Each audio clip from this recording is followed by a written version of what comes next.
Ara,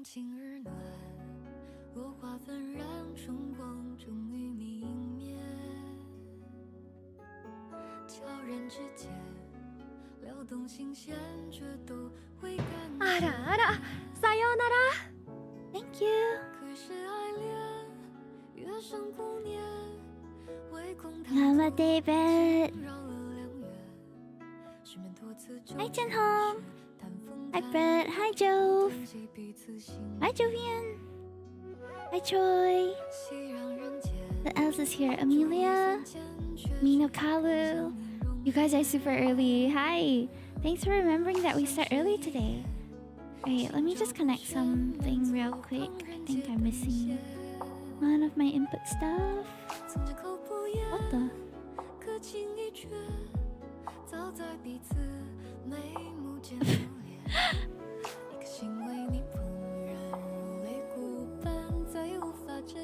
Okay, hold on. My live access was suspended on TikTok. I think I was quiet for too long. That's so annoying. 3 hours early on stream. Yeah, look at us being early. Alright, so I can only start my TikTok live at like 5:11. Okay, that's fine by me. That's fine. Let me check. Did I turn on everything ready?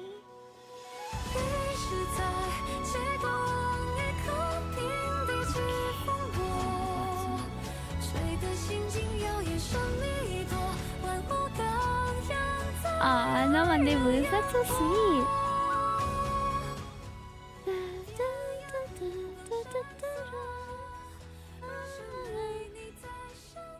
Okay.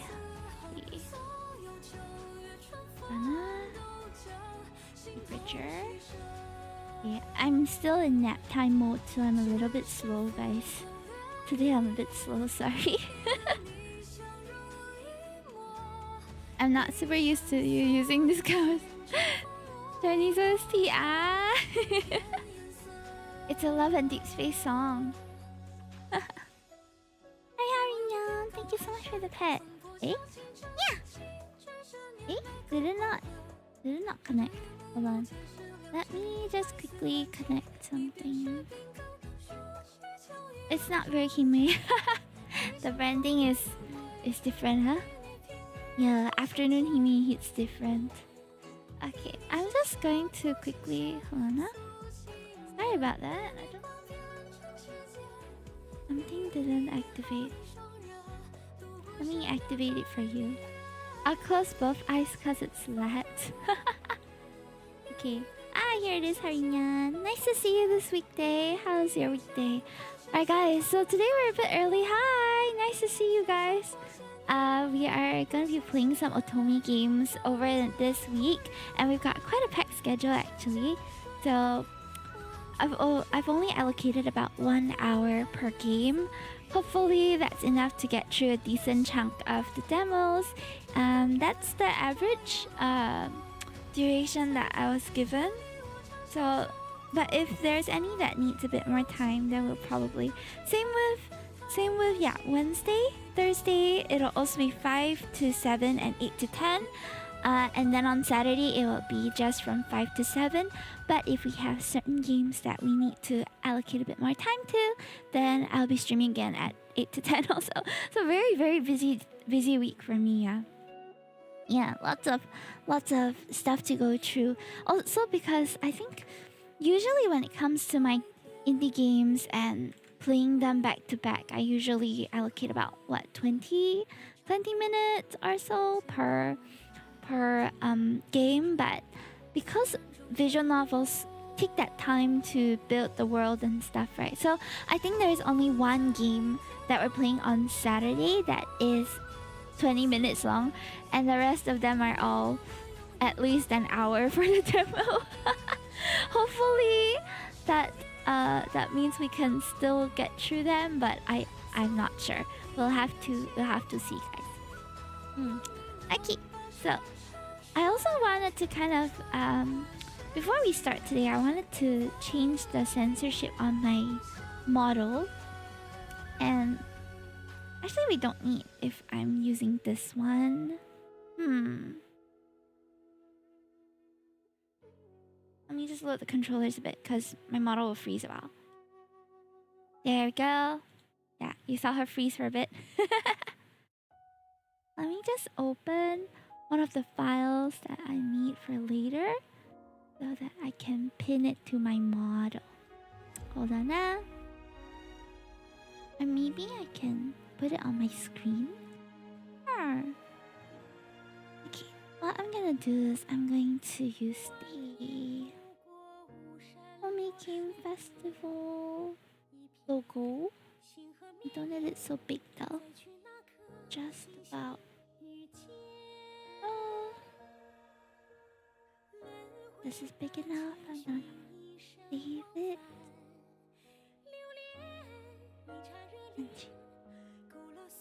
Okay. I'll just add it as a hair clip or something on my model. The Otome Game Festival thing. Copy. Go to our Vtuber setting.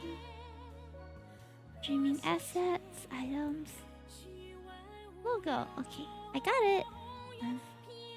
LL. L. F. I. L. Got it. Hello. Yeah, add this as a little hairpin. Cute, right? Okay, so with that, we're going to start on the game shortly. Okay. What I was doing just now. Okay, we have one. Let me see.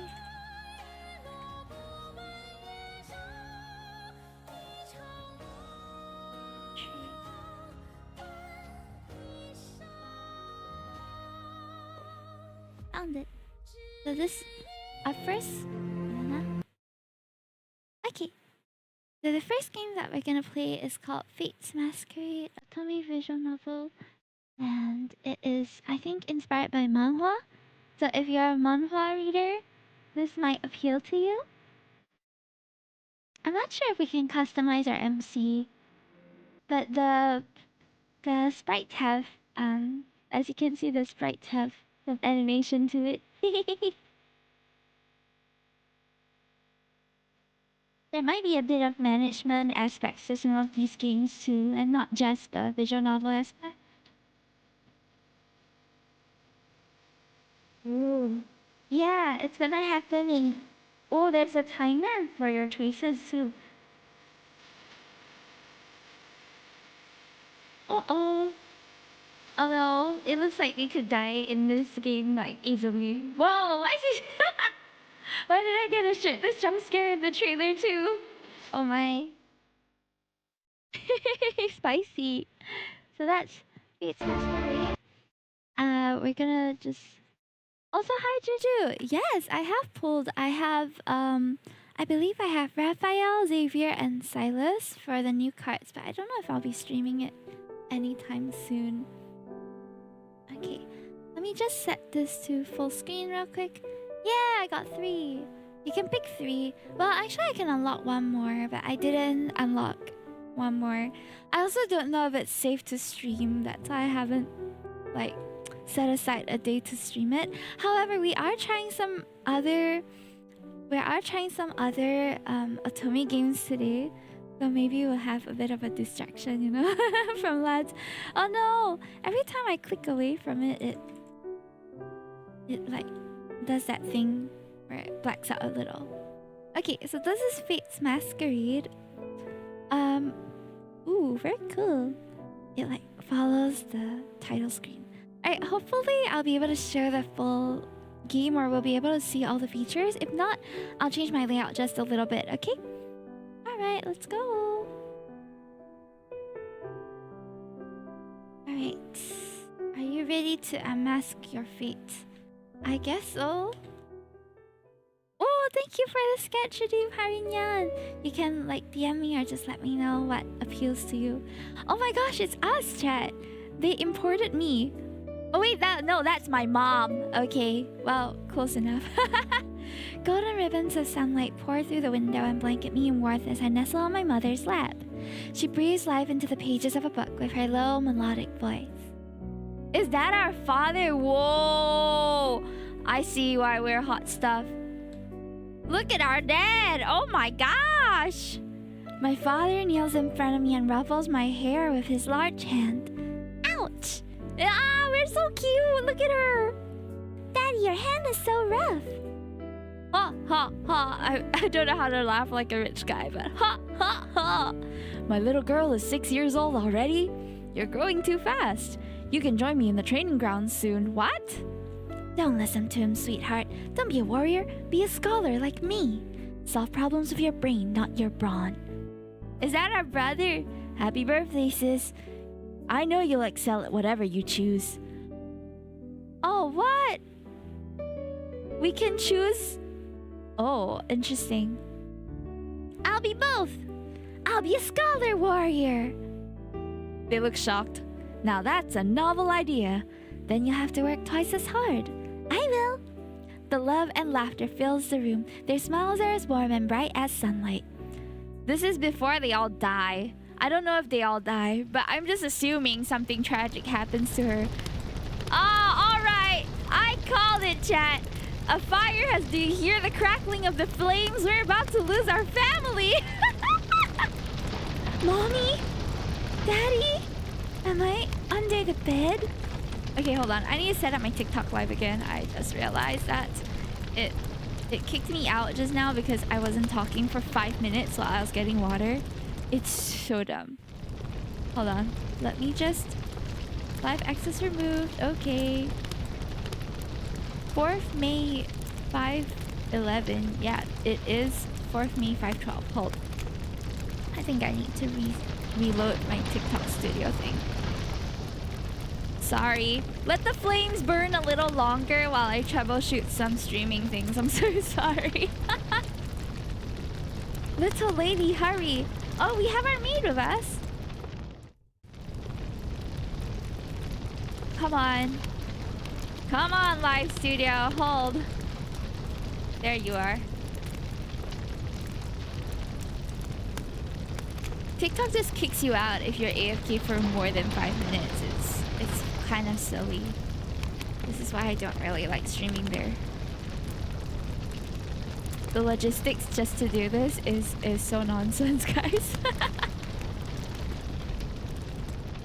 Loading scene. Okay. I should have it in there already. Right. Okay. We're gonna go with the full screen mode. I'm so sorry, chat. Give me a moment. Okay, I'm just realizing that there's no audio on my here as well. This is the wrong one. Oh, okay. Alright. We're good now. Okay. The fire has raged on long enough. We shall escape the flames now. Okay. Thank you for lurking. Little lady, hurry. We must get you to your mommy. Where are you, little lady? There's no time for games. We must leave it. Do you think I'm playing with you, girl? Before the fire swallows our path. Where did you go, little lady? Her voice trembles with panic. If we just back away, I think we will pass away like right now, chat. Can I save here? Let's save and see what happens, okay? Back away. Come out, little lady. Little lady? Where could she have gone? We're gonna pass out. We're about to die. If I stay here, she'll find me eventually. I need to get out of here. Oh, who are you? Dodge and run for the door. I duck as his sword whistles through the air, missing my head by a hair. My bare feet hit the floor as I bolt for the doorway, but he pivots with terrifying speed and... Ah! Well, that was fast.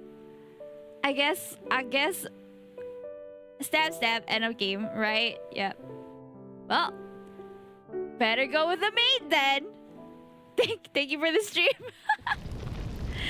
Okay. Hold on, it's a bit loud, isn't it? Let me just get the settings for this. You can now go nap. Hold on. It's a bit hard. I can't see my cursor. Oh wait, I can see it on OBS. That's crazy. Okay, we're gonna get... It's still a bit loud. Did the volume change at all for you guys? It didn't change for me. At least in my earpiece it doesn't sound any different. Okay. I'm here! Hi Ben! I see you on TikTok. But that's if you don't set up for something you'll fall for. Moondog, hey, that was smooth. There you are! Oh, thank goodness. Okay. Well, it seems like everybody is out to get us. What the heck? She lied. How many times are we going to die, bro? Back away. What if I do not have a maid? That's mad, eh? Just constantly... Where could she have gone? Wait, guys, it's still very loud. It's not just me, right? I already changed the audio, but it didn't change in my earpiece at all.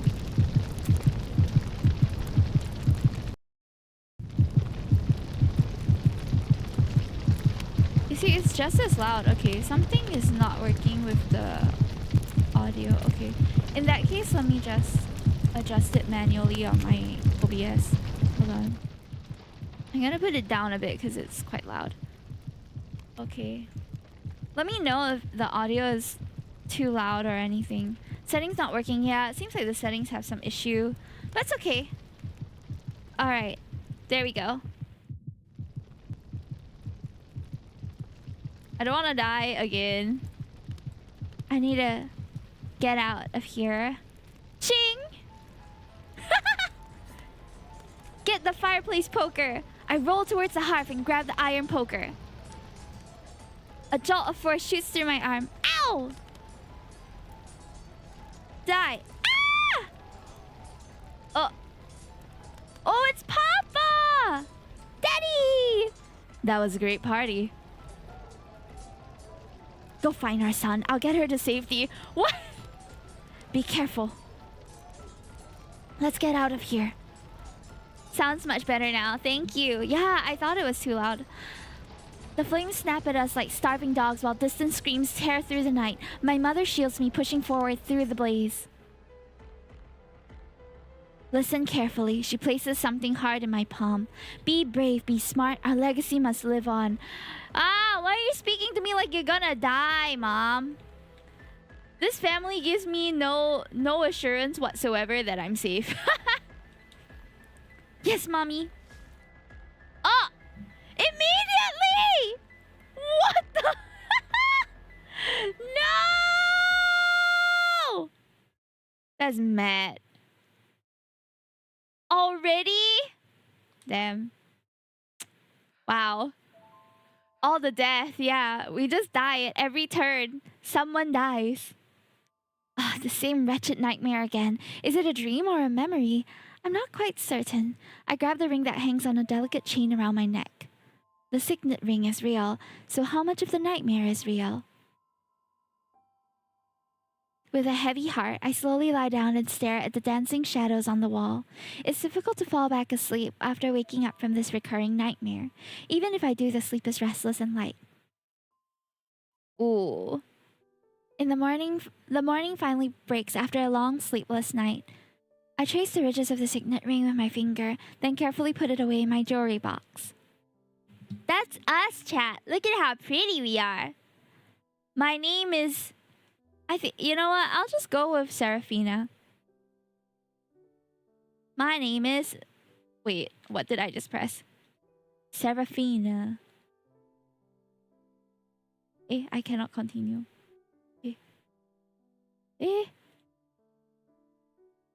My family name is Montclair. Sure. Seraphina Montclair. That's us.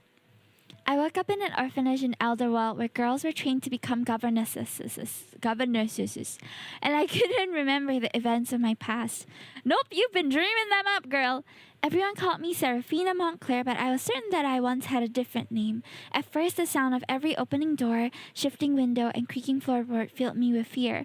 I feared that someone had come to finish me off. 1 year passed, then 2, then many more.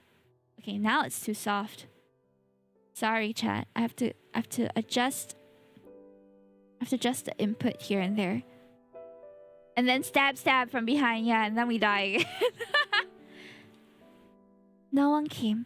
One day, I realized that in order to overcome my fear, I had to face it. It was time to take the initiative. I needed to uncover the truth about what happened in my past. Maybe then the nightmares will finally stop. Or they'll continue in more vivid detail. Oh! I graduated at the top of my class. Then I accepted a position as a governess for an earl far from the orphanage. In every spare moment, I searched for answers. I scoured every book in the Outer Wild library for an emblem that matched the one on my signet ring, but I found nothing. As if by fate, the imperial family is seeking a governess for their young princess. It is not only the most prestigious governess position in the empire, but it also grants access to the imperial library. Rumor has it that the library is a vast repository housing every record in existence. I applied with little expectation, but to my astonishment, I was offered an interview. I need to win this position. No, I must win this position. Today, I'm heading to Drakenberg, the imperial capital. This marks the beginning of a new chapter, and I pray to all the gods to let me finally discover the secrets of my past. All the best, girl. Chapter 1. Hold on. Let me save real quick.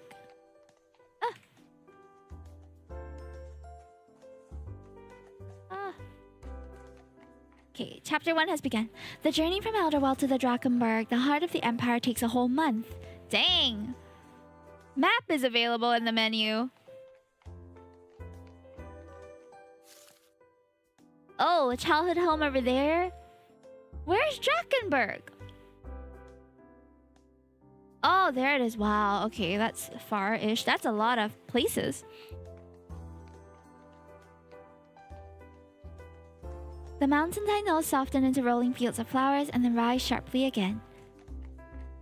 The flavors of cuisine gradually change from one region to the next. The people's faces and accents take on different features, shaped by the lands they call home. Aww. But the capital is unlike them all. The city pulses with restless energy that feels both boundless and insatiable. The horses seem to gallop faster. The crowds press tighter. Everyone moves as if racing an unseen clock. Hey, welcome to Singapore. When the Imperial Palace finally comes into view, the sight steals my breath away. The white marble walls gleam like crystal in the twilight. The golden trimmings reflect the fading sunlight, sparkling so magically that they seem almost alive. Hey, happy May the 4th, Mr. King Asa. Welcome in. My spirit soars at the sight of the beating heart of the great Ravensburg Empire. My elation is matched only by my nervousness. For my future rest on tomorrow's interview, it will determine whether I stay here. I traveled a month just for the interview? The job wasn't even guaranteed yet! Bro, can you imagine if we didn't get the job? Oh, I guess that's going to be determined by how we answer some questions, probably. Hi, Boba! Good evening! Hi. We are live on Twitch, YouTube, and TikTok tonight. I'm headed back to Disney World. Hey, nice! That sounds exciting. I'm not in Disney World. I am in Drakenberg right now. Drakenberg.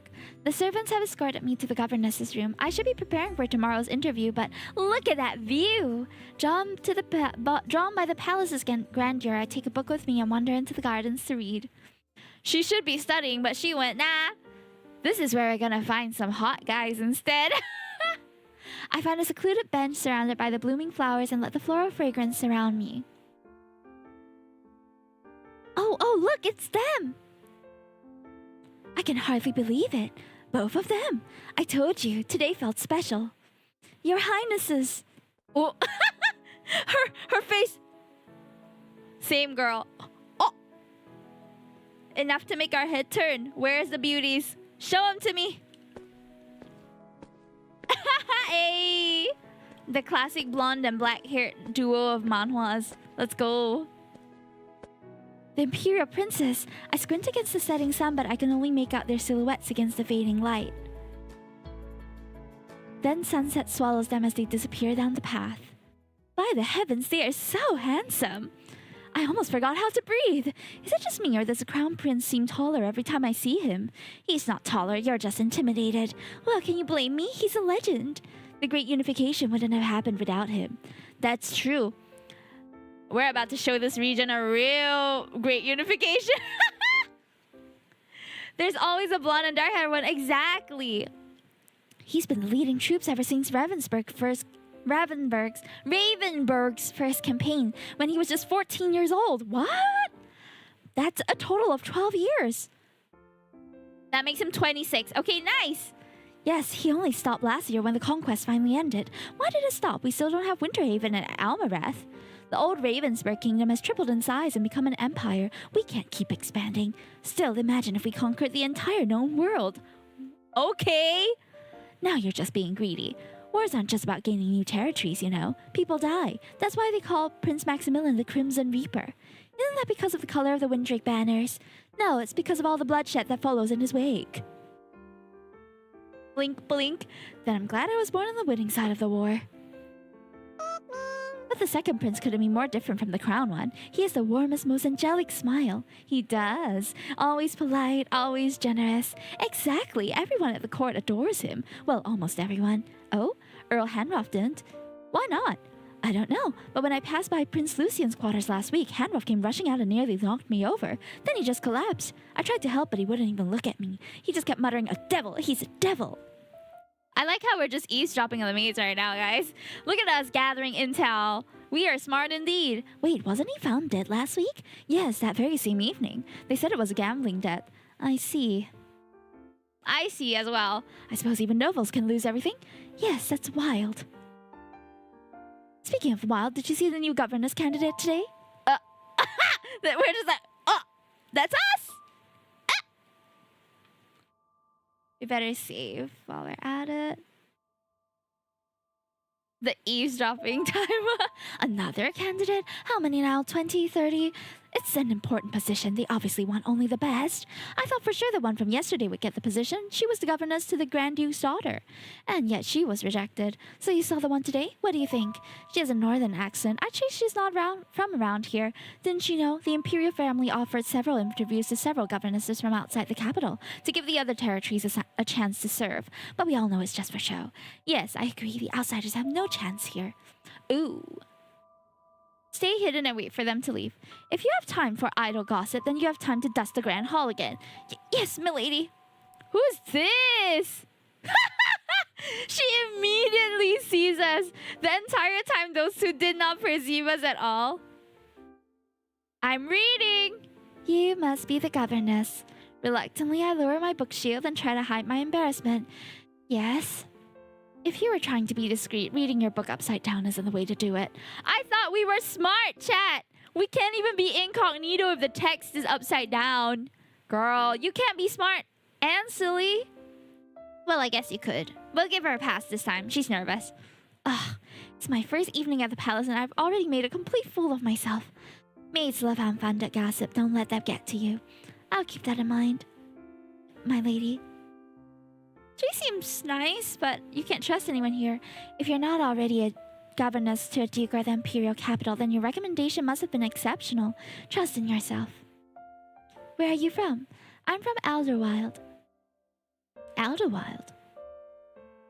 You must have quite the journey. It took a whole month. Everything is so different here.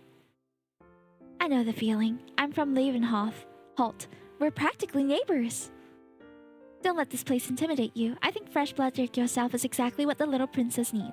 Someone with a worldly view and a perspective beyond that of the nobles raised from within the comfort of the palace walls. Should I ask her for help? Sure. Do you have any advice? Impress the princess. The princess? Of course. I was preparing to speak of the chamberlain, not the heirs to the throne. You are to teach your little sister. At least one of the two princes will come assess you. How does one impress them then? Well, Prince Maximilian can be intimidating, but you must not let his authority diminish you. As for Prince Lucian, he often knows the answers before he asks the questions, so either be honest or make it convincing. Thank you. I'll keep that in mind. Well then, I should be on my way. Good luck tomorrow. She seems nice. Oh, I forgot to ask her name. That's alright. If I secure my position tomorrow, we'll definitely meet again. Thanks to her, I feel more confident about my interview. Hey, well, scouting out is not too bad, guys. Interview day is upon us, and therefore we need to save. It's interview day, chat. Will we pass or will we not? My legs feel unsteady with nerves as I step into the palace lobby. Wow. Good evening, Governess Montclair. Welcome to the Imperial Palace. I'm the head butler, Mr. Griffin. I hope you had a good night's rest after your long journey. Yes, the accommodation was very comfortable, thank you. I'm pleased to hear it. You'll spend the day taking care of Her Highness, and you'll receive the results of your assessment at the end of the day. Follow me, please. Oh, okay. I barely have time to process the news before Mr. Griffin leads me down a labyrinth of ornate corridors. My mind whirls with scenarios while my eyes try to take in the palace's beauty. Finally, he stops in front of an elaborate pair of double doors and pushes them open. Oh, is that their little sister? So cute! Oh. Let me just drink some water. Your Highness, may I present Governess Montclair. She'll be looking after you today. Best of luck. I'll do my best to be worthy of the responsibility. Hi! Oh my god, it's Amelia! Amelia, it's you! Wow, your hair is silver like snow. Nanny says snow is cold. Are you cold? How clever of you, Your Highness. But thankfully, my hair is not cold. Would you like to touch it? Amelia puts her little hand on my hair. Oh, it's soft as silk but warm like a kitten. So, what would you like to do today? I spent all of yesterday indoors with the other governess. Can we do something outside today? Absolutely. Do you like flowers? Yes, yes. Especially the ones that smell nice. Perfect. How about I teach you to paint some pretty flowers today? All right. She seems quite carefree. Aw, look at her art. So cute. You go, Amelia. Look at you go. Very good. Just soften the curve a little here at the very tip of the petal. Amelia adjusts her painting to the best of her ability, but it's apparent that art isn't her strength. That's certainly colorful. I gave her an encouraging smile. Oh, how shy. He's so handsome, guys. Ah! Hello. Here's the Crown Prince Maximilian Windrake, the fearsome supreme commander of the Great Unification, the living legend of Imperial history. You must be the governess. I'm sorry, I don't have a good voice for him, okay? I'll just try. Yes. Get yourself together, Seraphina. You're stammering like a fool. I square my shoulders and steady my voice. It is a great honor to meet you, Your Highness. What are you doing, Amelia? Maximilian, do you like my drawing? What are you drawing? Peonies, of course. Good effort. I don't understand. Why have you chosen to teach art on your trial day? Because art is fun. Because art is fun. Creating something out of nothing is fun. I believe children learn best when they're allowed to explore. Art lets children experiment, make mistakes, and discover things for themselves. That seems rather unstructured. Don't you follow a curriculum? Fun is part of the curriculum. Terrorizing yet another poor soul, I see. Ah! She's not a soldier, Maximilian. You really ought to break that terrible habit of yours. He's Lucian Windrake, the Duke of Golden Crest and the second prince. While his brother conquered kingdoms, Prince Lucian integrated them into the Ravensburg Empire through astute diplomacy. So like my father and mother, basically, these two. What a pleasure to meet you, my lady. You must be the governess. Good morning, Your Highness. The honor is mine. If you lowered your intimidation factor by even half, my dear brother, fewer ladies would flee in terror when you're near. I'd rather he doesn't. Who's this? Because he's already engaged to me. Victoria Rosemore is the only daughter of the Grand Duke of Florendale. Her family is the wealthiest in the Empire and has military and political influence second only to that of the Imperial family. Oh no. If we're gonna be chasing after Maximilian, she's gonna hate us, chat. She made her debut several years ago and was dubbed the Diamond of the Court. She has received countless proposals from suitors across the Empire, but has refused them all. That is, until her engagement to the Crown Prince was announced earlier this year. The Imperial wedding is only a few months away. Oh! Okay. Good afternoon, Victoria. Come now, my dear. She slips her arm through his. Let's have morning tea. My apologies. I'll be convening a war council meeting soon. The skirmishes along the Castellamare have become increasingly problematic. Castellamare was the first dukedom to break away from the warring neighbor, the Winterhaven Kingdom, and seek our protection. Though it has been part of our empire for over a decade and has been overseen personally by the Crown Prince, Winterhaven still considers it stolen land. War, war, war, always war. You're back in the palace now. Do try to leave the battlefield behind. It's time you learned how to live at court. Fine, but make it short. He seems so... It's so begrudging, his morning tea. Oh no. Great! There's a new Valentine's patisserie at the capital that's creating quite a sensation. I had my maid fetch some this morning. We simply must try them immediately. Governess, I'll leave Amelia in your care. Alright. What a perfect union, ordained by the stars. Oh. Do you think they'll be happy together? I'm not a fortune teller. I'm not a fortune teller. Let me just look into my crystal ball. I'm sorry, it says the answer is inconclusive. What? You asked me a question only time can answer. I'm not a fortune teller, so I asked my imaginary crystal ball. Very funny. He doesn't seem amused. Oh no! What beautiful flowers you've drawn. Did this lovely governess teach you? Yes. And are you enjoying yourself? Yes! Good. Oh dear, look at the time. Good day, governess. Good day, your highness. Okay, I guess we're gonna figure out what the prince's first impressions of us are. Zero affection. Oh, right. But it doesn't have any writing? As I resume my lesson with Amelia, I can't help but think. Have I done enough to pass my interview with the princess? We had one selection each. The princess's schedule is packed. It's only just after morning tea and she's now attending the Imperial Ladies' Luncheon. She's surrounded by a group of noble ladies from some of the most influential families in the Empire. Oh, including Victoria. Meanwhile, I am standing by to guide her through the etiquette of courtly gatherings. The shawl is from Xylos and it took the weavers 12 months. Do you think the vibrant gold color washes out my complexion? Indeed, it is quite adequate. Perhaps a deeper shade of gold will bring it closer to true elegance. Oh, you're right. I'll send for a second order at once. I cannot be seen in adequate gold. The sigh. And where do they even source their materials? My silk from Liz has been delayed again. The Winterhaven's barbarians have pillaged my family's trade route. It's a massacre, Rosalind. A total massacre of my wardrobe. Juliet taps her fan against the table with grave disapproval. Don't be so dramatic, Margarita. Your wardrobe isn't a problem. My Elmwood tea didn't even get delivered this season. I'm heard the farmers were drafted for reconstruction. Why are they rebuilding towers and bastions during harvest season? They should simply wait for winter. Calm down, ladies. Have you forgotten that just a decade ago our empire didn't possess this silk or Elmwood tea? I can't stand to be in this place, guys. It was our conquest that brought them in, and now no proper gathering is complete without them. These temporary shortages after such a long campaign are merely growing pains. We temporarily lend our support to the new territories in exchange for favorable compacts. This is how we ensure our family's dominance over our empire as well for generations to come.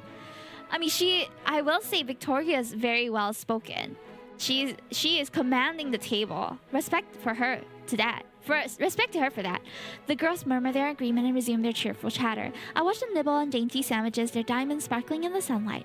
So this is what is actually served at the imperial table. Fine teas, rare silks, and a dash of exploitation. I excuse myself for a moment to get some fresh air and process what I just heard. As I pass by the flowering bushes, I hear the group behind me erupt in excitement. I turn around to follow their gaze. Ah, Lucian has made his way, huh? Prince Lucian, come join us. He glances at his pocket watch briefly before striding toward the group. Good afternoon, ladies. Is the garden luncheon that my sister has been telling me so much about? Yes, Lucian, look at all these cakes! Margarita gestures over to her maid, who quickly brings an empty chair over and places it beside her. Prince Lucian, come sit here. The other girls exchange quick flushed glances, silently cursing themselves for not thinking of it first. As if I passed up the chance to watch the enchanter Prince Lucian in action, I sit down on a nearby bench, ready to enjoy the show. Prince Lucian, what do you think of my new shawl?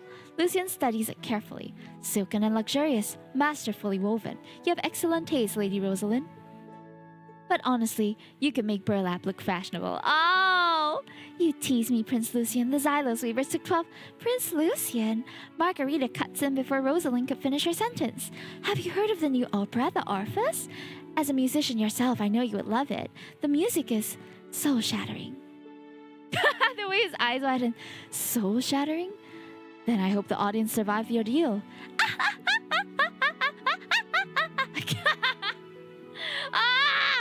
I can't stand this.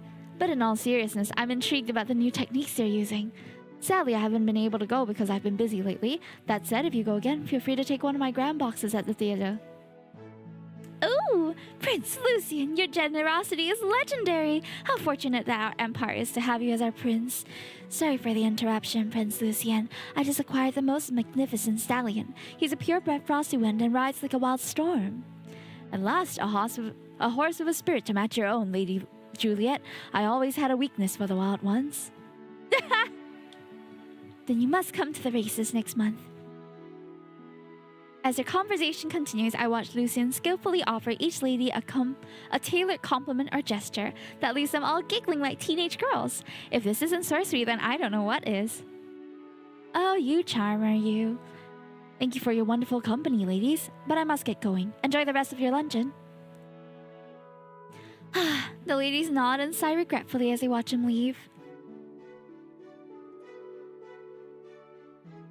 I watch Lucian in awe as he strides across the glass house. Then, as if he senses my eyes on him, he goes perfectly still. Oh no, he didn't see me, did he?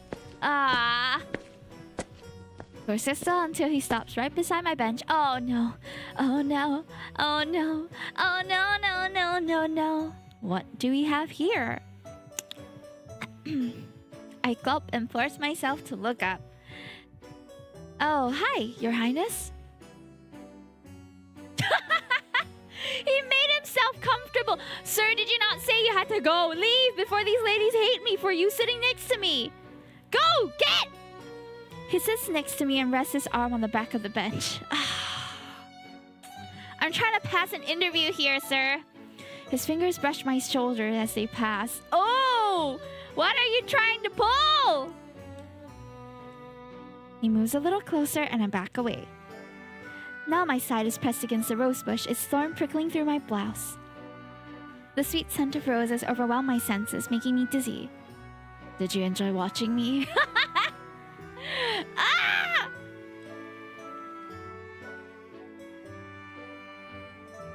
Yes, I enjoyed your performance. Let me just save here because I don't know what is the right answer. But I'm just guessing that we gotta be a little snarky with this dude. I don't know. He seems to have the whole world served up to him on a silver platter, right? So he needs a little bit of attention. And what more to stir his desires than to be a little, how to say? What's that word when we butt heads? Be a little more contesting, maybe? Yes, the performance was quite fascinating. All the ladies are pining after you, thinking they have a chance, but you don't like any of them, do you? What was I watching? A comedy? A tragedy? Or a tragicomedy? He seems pissed! You seem to have mistaken the palace for a circus. Honestly, it doesn't seem like there's much of a difference at this point.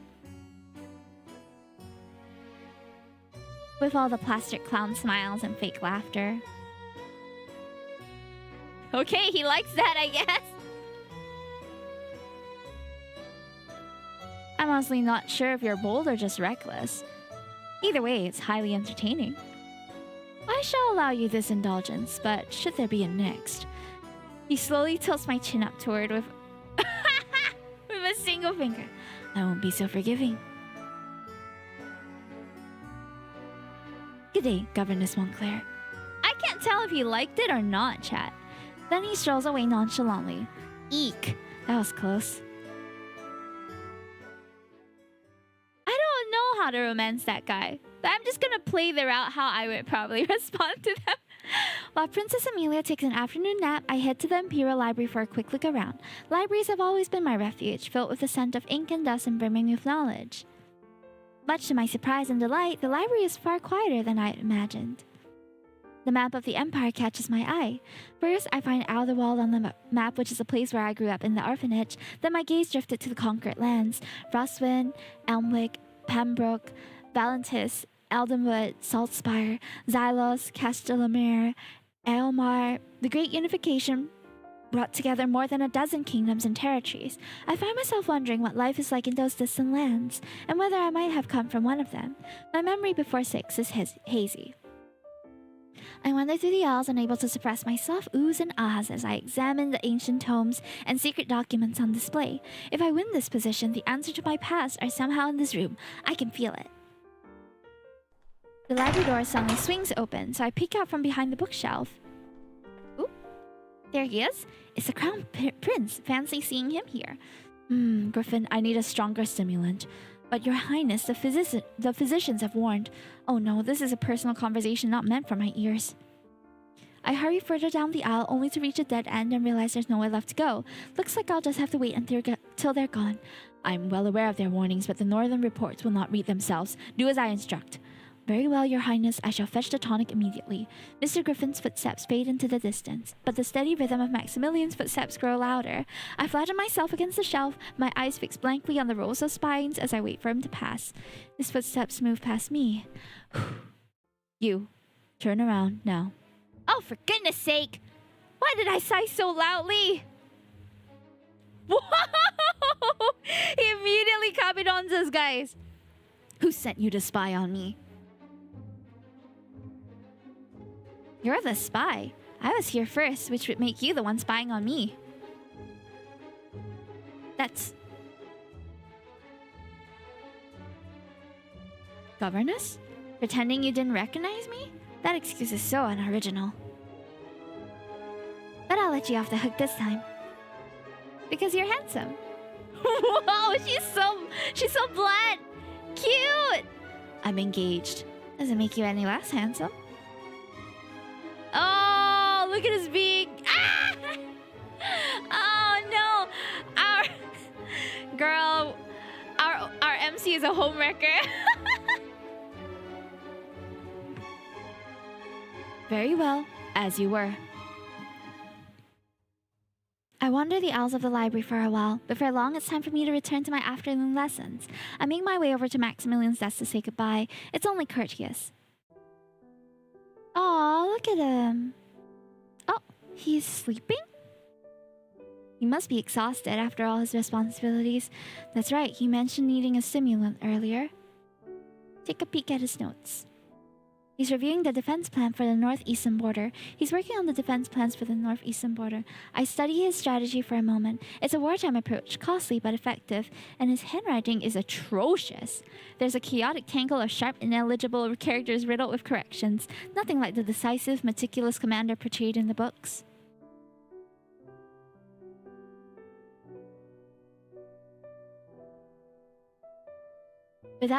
Without the intimidating expression he wears while awake, he looks almost vulnerable. Uh-oh, he's gonna flutter his eyes awake and discover that we're staring at him.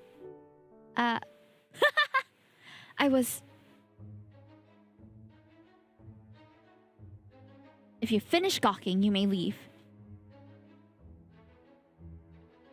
Not gawking, strategizing. Regarding your defense plan, I'm from the north, so I have a suggestion. What is that? The north freezes solid in the winter, and without outside invaders, garrisons probably aren't needed then. Have you thought about putting that manpower to better use? Maybe building infrastructure? Infrastructure like what? I'm not certain, but I'm sure you'll find places where extra hands could be useful. Maximilian studies the plan intently, and if you find my suggestion helpful, feel free to acknowledge it later. Just kidding. I'm happy to be of service. Goodbye, Your Highness. Goodbye.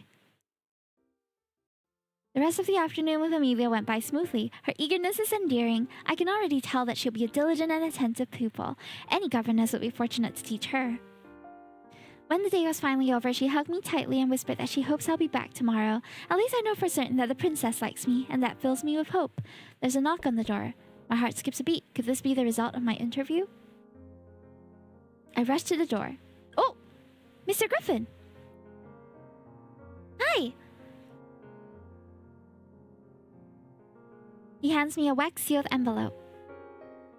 Congratulations, Governor Montclair. Your appointment has been approved by the House of Windrake, the Imperial family. We humbly welcome you to the Imperial household. Yay! He bows and leaves, and I quickly close the door behind him. No way! We got the job! Guys, we're hired! Let's go! My hands tremble as I break the seal and pull out the content. Inside is a beautifully crafted appointment letter bearing the Imperial emblem. I gasp with joy and press the letter to my chest. Yay! I take out the ring of my jewelry box. I made it! And I can wait to begin my life at the Imperial Palace. Employment! Yay! We did it! We got the job! Now, I don't know how much more we can play since it's almost an hour. But we're gonna see how far into Chapter 2 we can get, okay? So the demo here is supposed to be about 2 to 3 hours long from what the devs told me. So I was already kind of prepared that we might not be able to finish this one. But if not, if anything, I'll extend just for a little bit and see how far we can go. Alright! How's the volume? Suddenly it's very soft, but I'm not sure if it's working. Because it seems like...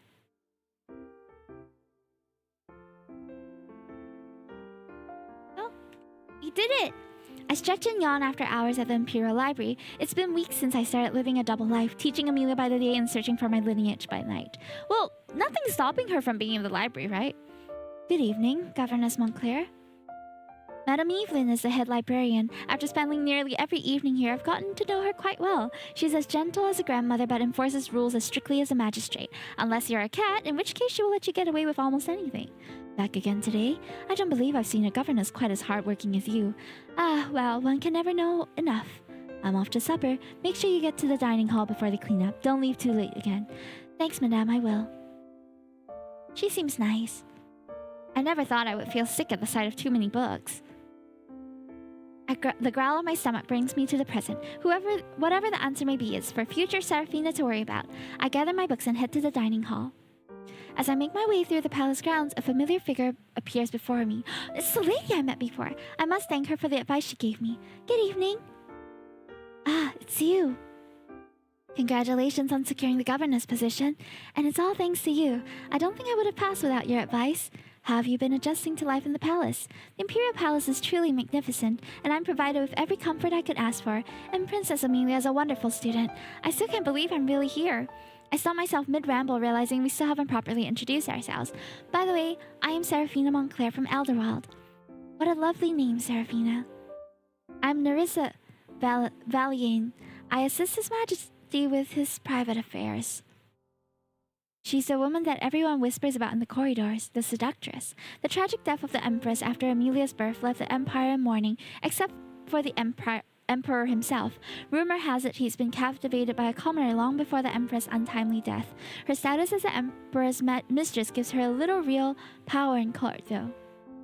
You must have a lot of questions about the palace. Yes, I do. Oh, we can ask multiple questions, I'm guessing. I just dropped in after getting modern surgery. Aw, thank you! Cassandra Smith, thank you so much for dropping in, and congratulations on your surgery. Wishing you a speedy recovery. And thank you, yeah, my avatar was made by my mama, designed by my, you know, all of my credits are in my website, himetokki.fyi. 哦，你好，姐姐。我以为是你的姐姐吗？慧娟 hello, thank you so much for following. I really need to get a translation bot in chat so that just in case people have other languages they want to speak in, then at least we can get it translated. Thankfully, I know a little bit of Mandarin. But this stream is in English, and most of the games that we're playing today are in English. I'm so sorry. If that's okay with you, feel free to stay. Okay. What's the Emperor like? His Majesty is a complicated man. You'll have the chance to judge for yourself. Does Prince Lucian have someone in his fancies? Have you fallen for him already? No, smart. He's not as harmless as he appears. Leave that sort of trouble to the court ladies. You'll find no shortage of decent men in the capital. About Prince Maximilian's engagement. Oh, this is Fate's Masquerade. Prince Maximilian's engagement, is it a love match? Love or not, it doesn't matter. Their union strengthens the empire and that's what matters. Don't tell me you're intrigued by the crown prince. I should say no, right? No. Good. Some legends are best left untouched. Knowing them tends to ruin the illusion. Or worse, you fall for them and still can't have them. Sure, if that's how you see it. I have no more questions. Thank you for your insight. You're very welcome. She glances at the darkening sky. Pardon me, but I must get going. The Emperor does not like to be kept waiting. Enjoy your evening. Enjoy your evening, Lady Nerissa. Whew! A few more peaceful weeks pass, during which I pore over countless genealogical records, but I've yet to find a single match for my emblem. There are simply too many noble families, and I don't even want to think about expanding my search to the new territories. But I can put the research aside today because it is Princess Amelia's 6th birthday. Perhaps I will even get to see the princess. I'd assumed that living in the palace would mean crossing paths with them every other day, but in reality they are as elusive as unicorns. I'm the first to arrive at Amelia's room. Happy birthday, Your Highness. You look especially radiant today. Thank you, Governess Montclair. I give you stories of brave and clever princesses who are just like you. Aw, read them to me now. All right. I'm reading the book to Amelia when there's a knock on the door. Oh, look at the many presents! Oh my goodness. Maximilian enters, followed by his footman carrying large, heavy boxes. Good morning, Your Highness. Good morning, Governess Montclair. Happy birthday, Amelia. Thank you. As soon as the footman set the gifts down, Amelia rushes over to pick one up. She unwraps it to reveal paints, stable hairbrushes, and expensive pigments. So, you changed your mind about the importance of art lessons? Maybe. Oh, I love these colors! Amelia squeals as she sifts through her new treasure. Aw, she's so sweet! Happy birthday, Amelia! Thanks, Lulu! Good morning, lovely governess. It seems my brother has miraculously beaten me to the celebration this time. I need to attend court soon, so I came early. So what? So do I. He casually shrugs. That doesn't mean I intend to arrive on time. Art supplies from you? Has our Crimson Reaper confused a paintbrush for a sword? You're only jealous because my gift is better than yours.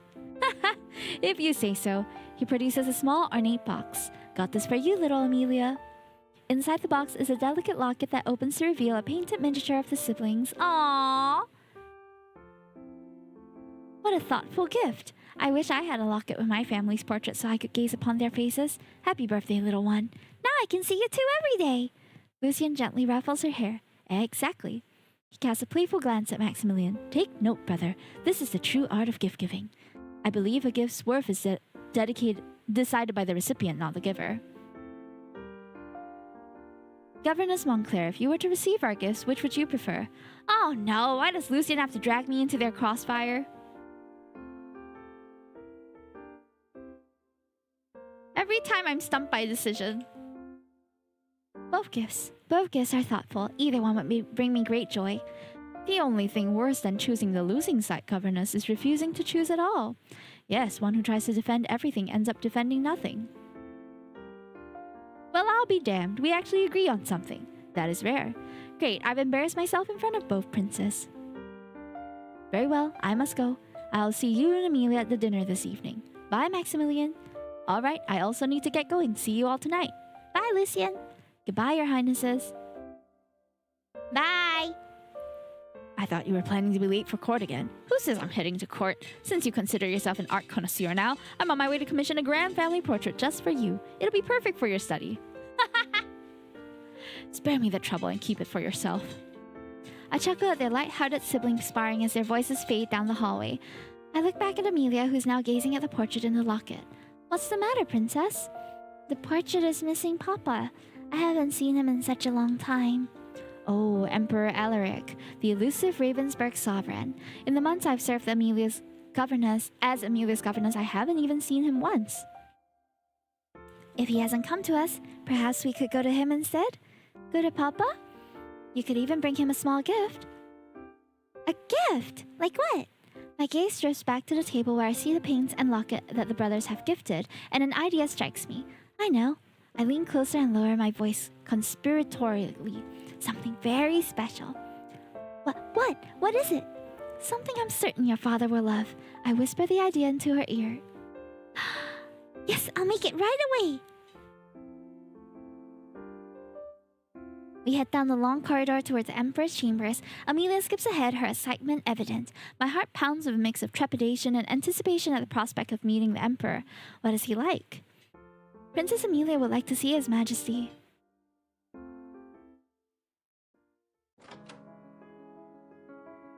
I find myself holding my breath as I gaze upon the mighty Emperor of Ravensburg. He is regal and magnificent, yet his presence has a jagged edge that makes people uneasy. It's hard to believe that I share the same air with the mastermind who reshaped the continent. A movement in the corner of my eye catches my attention. It's Nerissa. I beam at her and she returns the greeting with a small nod. Amelia lets out a small gasp of joy and skips forward, her skirt fluttering as she heads straight for her father. Papa! What is it, Amelia? I made you something. Oh, that's so cute! Oh, sweetheart, that's adorable. Governess? Yes, Your Majesty? Was it your idea to bring Amelia here today? Yes. Why? Amelia wanted to see you. It's the princess's birthday and she had missed you, so I thought it would be a good time to show you her progress. If I wanted to see my own daughter, I would have summoned her. Instead, you interrupted my work using her birthday as an excuse. And this painting... Maximilian had mastered swordsmanship by the age of 8. Lucian debated philosophers by the age of 9. She has far to go before she reaches the level of refinement expected of an imperial princess. Is it not good? It's acceptable for a common child, if that's the future you envision for yourself. Ah! Why is he such an ass, bro? Are you from the Philippines? Well, I'm from Singapore. So you're the result of my son's decisions. I questioned their choice. Your background is unremarkable, your accomplishments are modest. Still, I assume they saw potential that I had overlooked. Clearly, this was a misplaced gesture of good faith. Ah! So now I'm correcting it, effective immediately. Oh no, I'm gonna lose my position. Your Majesty, not now, Nerissa. With all due respect, what use are swords or philosophy to a princess? Her role isn't to compete with your sons. It is to secure alliances through marriage, to be charming and to be beloved. Oh, thank God for Nerissa. Is this a masterpiece? No, but it demonstrates a strong sense of family loyalty. Isn't that the most important quality you want in your children? She offers him a cup of tea. Please take a break, Your Majesty. You've had a long morning. There's no need to dwell on a child's painting. The princess is still young, and I trust the governess now understands exactly what is expected of her. As the Empress takes a sip of the tea, she glares at me. Her message is unmistakable. Go now. I take Amelia's hand and hurry her out of the room and away from the Emperor's gaze as quickly as her little legs can carry her. Poor thing! I don't dare breathe until the grand door swings shut behind us. In the hallway, Amelia buries her tea-streaked face in my skirt and muffles her quiet whimpers. He thinks I'm bad. I wrap my arm around her, but my hands are shaking so much I can barely stir her hair. I'm sorry, Princess. It was foolish of me to think that all fathers are like mine. If it weren't for Nerissa, I would have lost my position. I will not make that mistake again. The imperial family's gathering in the dining hall is a sight to behold. All of the Empire's most wonderful figures are in one room. Let us begin. Amelia, I hope you continue to grow in wisdom, beauty, and grace, and prove yourself worthy of the Windrake name. Thank you, Father. He cuts into his meat and the rest of the family follow suit. It's a rare pleasure to dine together as a family, Father. I believe the last time was on my birthday. That was months ago, and there was a large, noisy crowd. The Windrakes always dine together on birthdays. The tradition of Ravensburg must be upheld, especially by the imperial family. Of course, traditions. Lady Victoria, have you been visiting the palace often since the engagement? Yes, Your Majesty. I come here almost every day. The palace gardens are just as lovely as I remember them from my childhood. Good. And has Maximilian been a gracious host? He has been, Your Majesty, but... Prince Maximilian is burdened with many responsibilities. It's difficult for us to spend time together. Is that so? Are you too busy to attend to your future crown princess? My apologies, Father. There are constant reports requiring immediate review. A prince who cannot manage his own household cannot manage an empire, Maximilian. Make the time. Understood. Oh, he seems so miserable. Poor thing. Speaking of reports, have you finalized the defense plan for the northern borders? Actually, I've made some small changes. I reduced the size of the winter garrison and redirected the manpower to road construction and maintenance. Why? To improve communication with the border regions for easier control and trade, and to increase their economic reliance on the empire. An interesting gamble, but an open road also allows for traders and invaders to reach the capital faster. Do you have a large enough garrison in case of a conflict? Yes, this strategy is only being implemented in parts of the northern border for now. Hi, B-Tags, welcome in! Hopefully we can find the right balance in a few years. Dangerous for you to play architect when you were raised a commander, Maximilian, but I'll allow this experiment of yours. What's the latest on the negotiations with the Pembrokes? He's insufferable as usual. He believes he has leverage because his territory has the most raw materials needed for our reconstruction. Then make him believe that he will lose those territories if he refuses to cooperate. Only settle on a favorable compact. Yes, Father. Wow, even their dinners are so businesslike. Father, Do you have a suggestion for the Pembroke taxation dispute, Amelia? Wow, he's a real ass to his daughter. No. Then listen and learn. Yes, Father. Oh, Amelia. I feel like defying him even though we might get fired. Well, what's there to lose, you know? These are our last few selections before we end for this. Speak up. Your Majesty. Amelia is far too young to have an opinion on matters like taxation. All she wanted was a moment of your attention on her birthday. I noticed the princes shaking their heads, urging me to stop. Surely you could grant her that much. Governess, are you a father? No, Your Majesty. Then I will not have you criticizing the way I raise my daughter. Furthermore, your conduct just now shows a shocking disregard for proper etiquette. You're dismissed from your position immediately. I knew it would get me fired.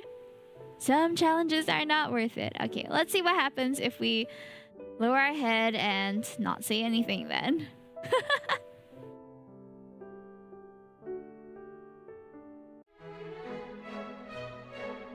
They dine in silence, the only sound of the faint clinking of cutlery against porcelain. The tension is thick enough to choke on. Once the main dish has been cleared away, the Emperor puts down his cutlery. I need to speak with the Grand Chancellor. Okay, continue the dinner without me. Poor Amelia. He exits without another look as the door is gently shut behind him. The moment he leaves, the tension snaps like a cut wire. Honestly, the man has a remarkable talent for turning fine wine into vinegar. Be respectful, Lucien. I am being respectful. I waited until the door was closed. Surely you agree, Victoria. His Majesty has been nothing but gracious to me. Oh yes, we all saw that. I wager he'd treat the future Rosemore daughter better than his own. Lucien, that was uncalled for. And you're distressing Amelia. She rises gracefully and takes a large velvet box from a maid, then steps to Amelia's side. Happy birthday, my dear princess. I've made something special for you. The rubies match your eyes and the diamond is blessed by the high priest. They're as radiant as you are.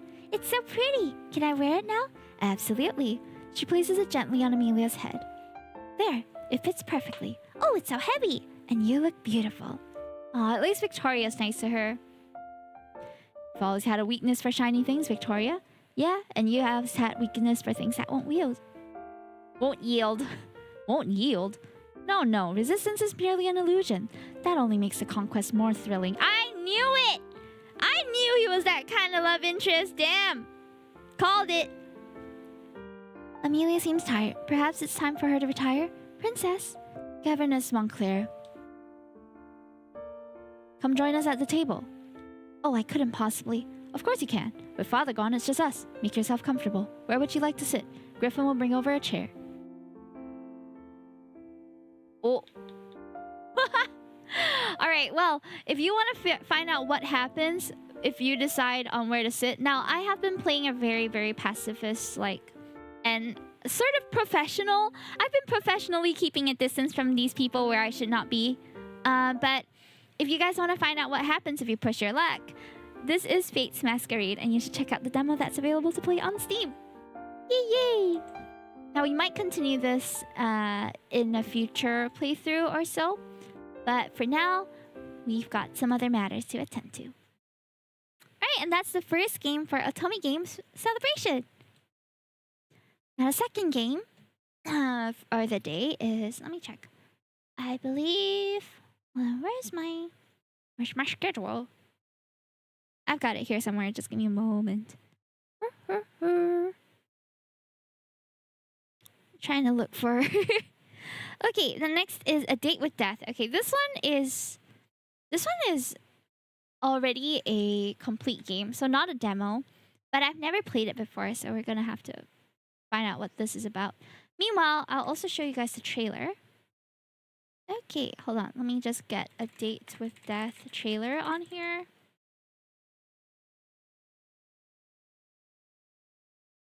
Alright. There are 2 trailers, I think. Here you go to. There you go.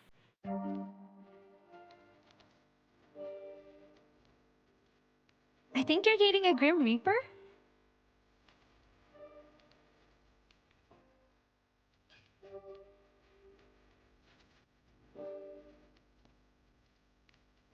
Visually stunning MV here.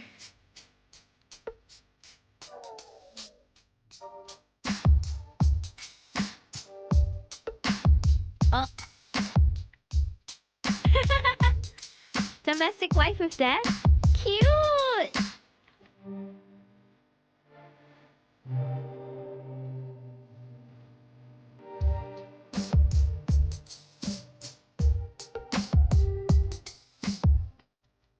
Oh!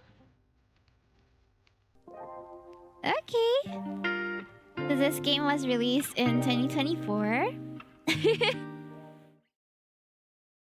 Cute! Alright, I can't wait. There's only one love interest too, so we don't really have to worry about like balancing favor or anything like that. Okay, let's see if I can full screen this. Alright, it seems like I can. I don't know if I can use my controller though. Ooh. Why are there screenshots being saved? I guess I'm supposed to use my... Hold on. Okay. I don't know how long this game is gonna be, but we're gonna find out. Streamer friendly mode. Oh, yes, please. Oh, there's Date with Death 2 already? Ah, I did not know. Okay, maybe we'll check that out. Now, I need to see if... What I'm gonna do is... select windowed, because... it's a little bit difficult to...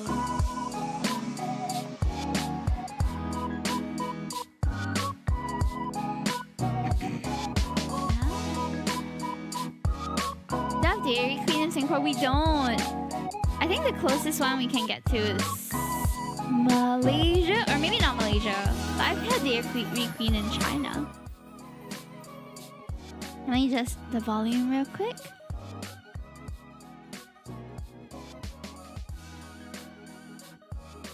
Alright, how's that? Music is a bit loud. Yeah, I'm adjusting it. Sorry. Some games start out a bit loud, so we always have to toggle it. Okay. Dairy Queen ice cream is so good. When I get the chance to try, I'll let you know. Alright, let's start.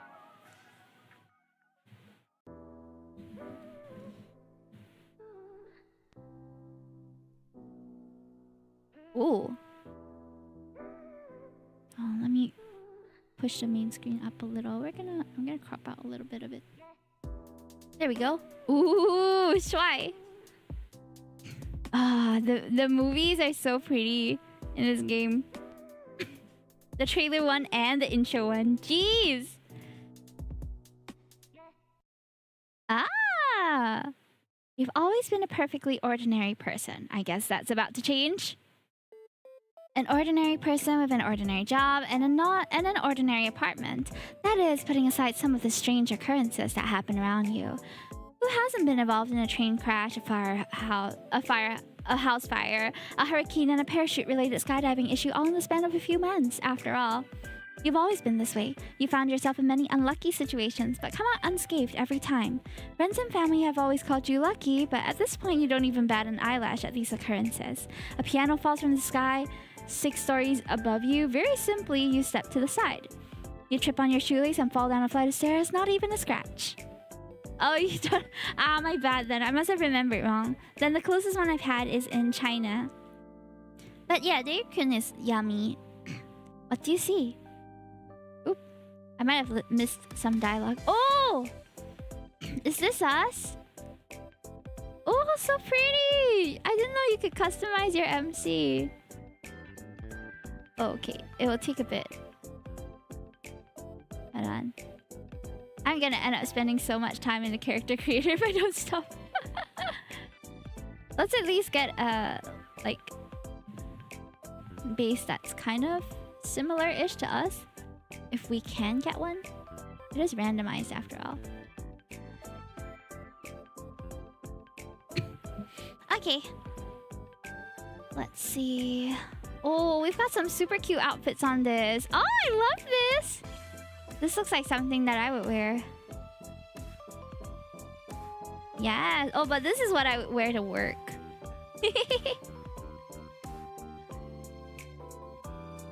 Okay. Let's see. Whoa. Hair options.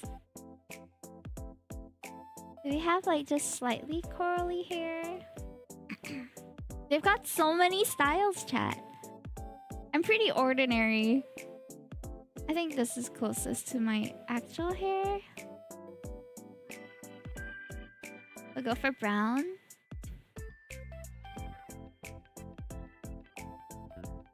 Oh, the character creator is so pretty.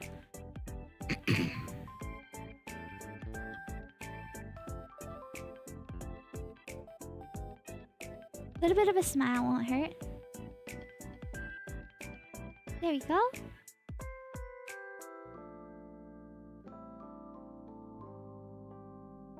I don't have any moles on my face. Oh, do they have bunny ears? They don't, but we can put this on, which kind of looks like bunny ears. I do have like a number of piercings. Oh, I don't have facial piercings. This is cute. Okay. She, female leaning.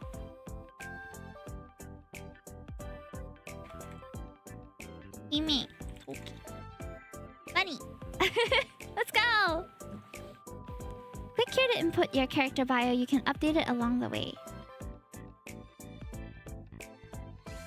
Oh. Character bio. I'm just gonna put twitch.tv/Himetokki.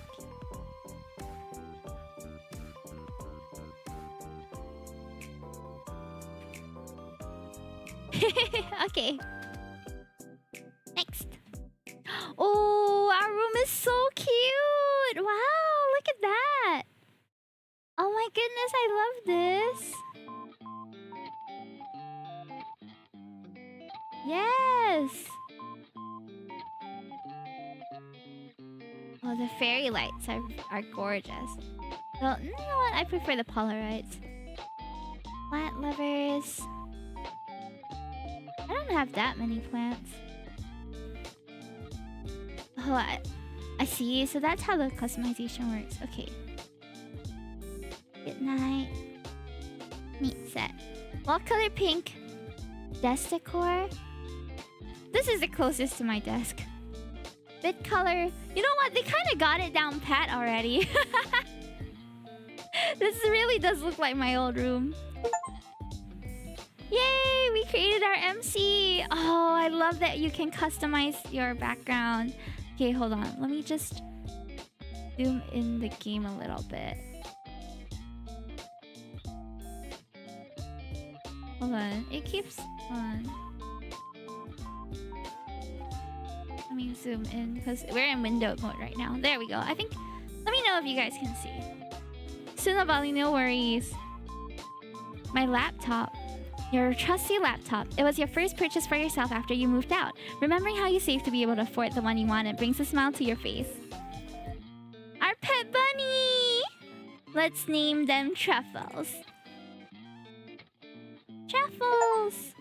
Give Truffles some greens. You give Truffles a few pieces of leafy greens and she chews on them hungrily. Your stomach rumbles and for a moment, you wish you were a bunny, simply running around on the bed and eating greens. Ah! That's the perfect afternoon for me, chat. So cute. Yeah, Truffles! Hi, Rosy, thank you so much for the lurk. A ding comes from your laptop. You take a look at what you expected to be an email. Instead, you find yourself face to face with a strange app you've never seen before. You look at it for a moment before hitting the X in the corner of the program. Truffles are tasty. No! I'll deal with it later. I wanna check on Truffles.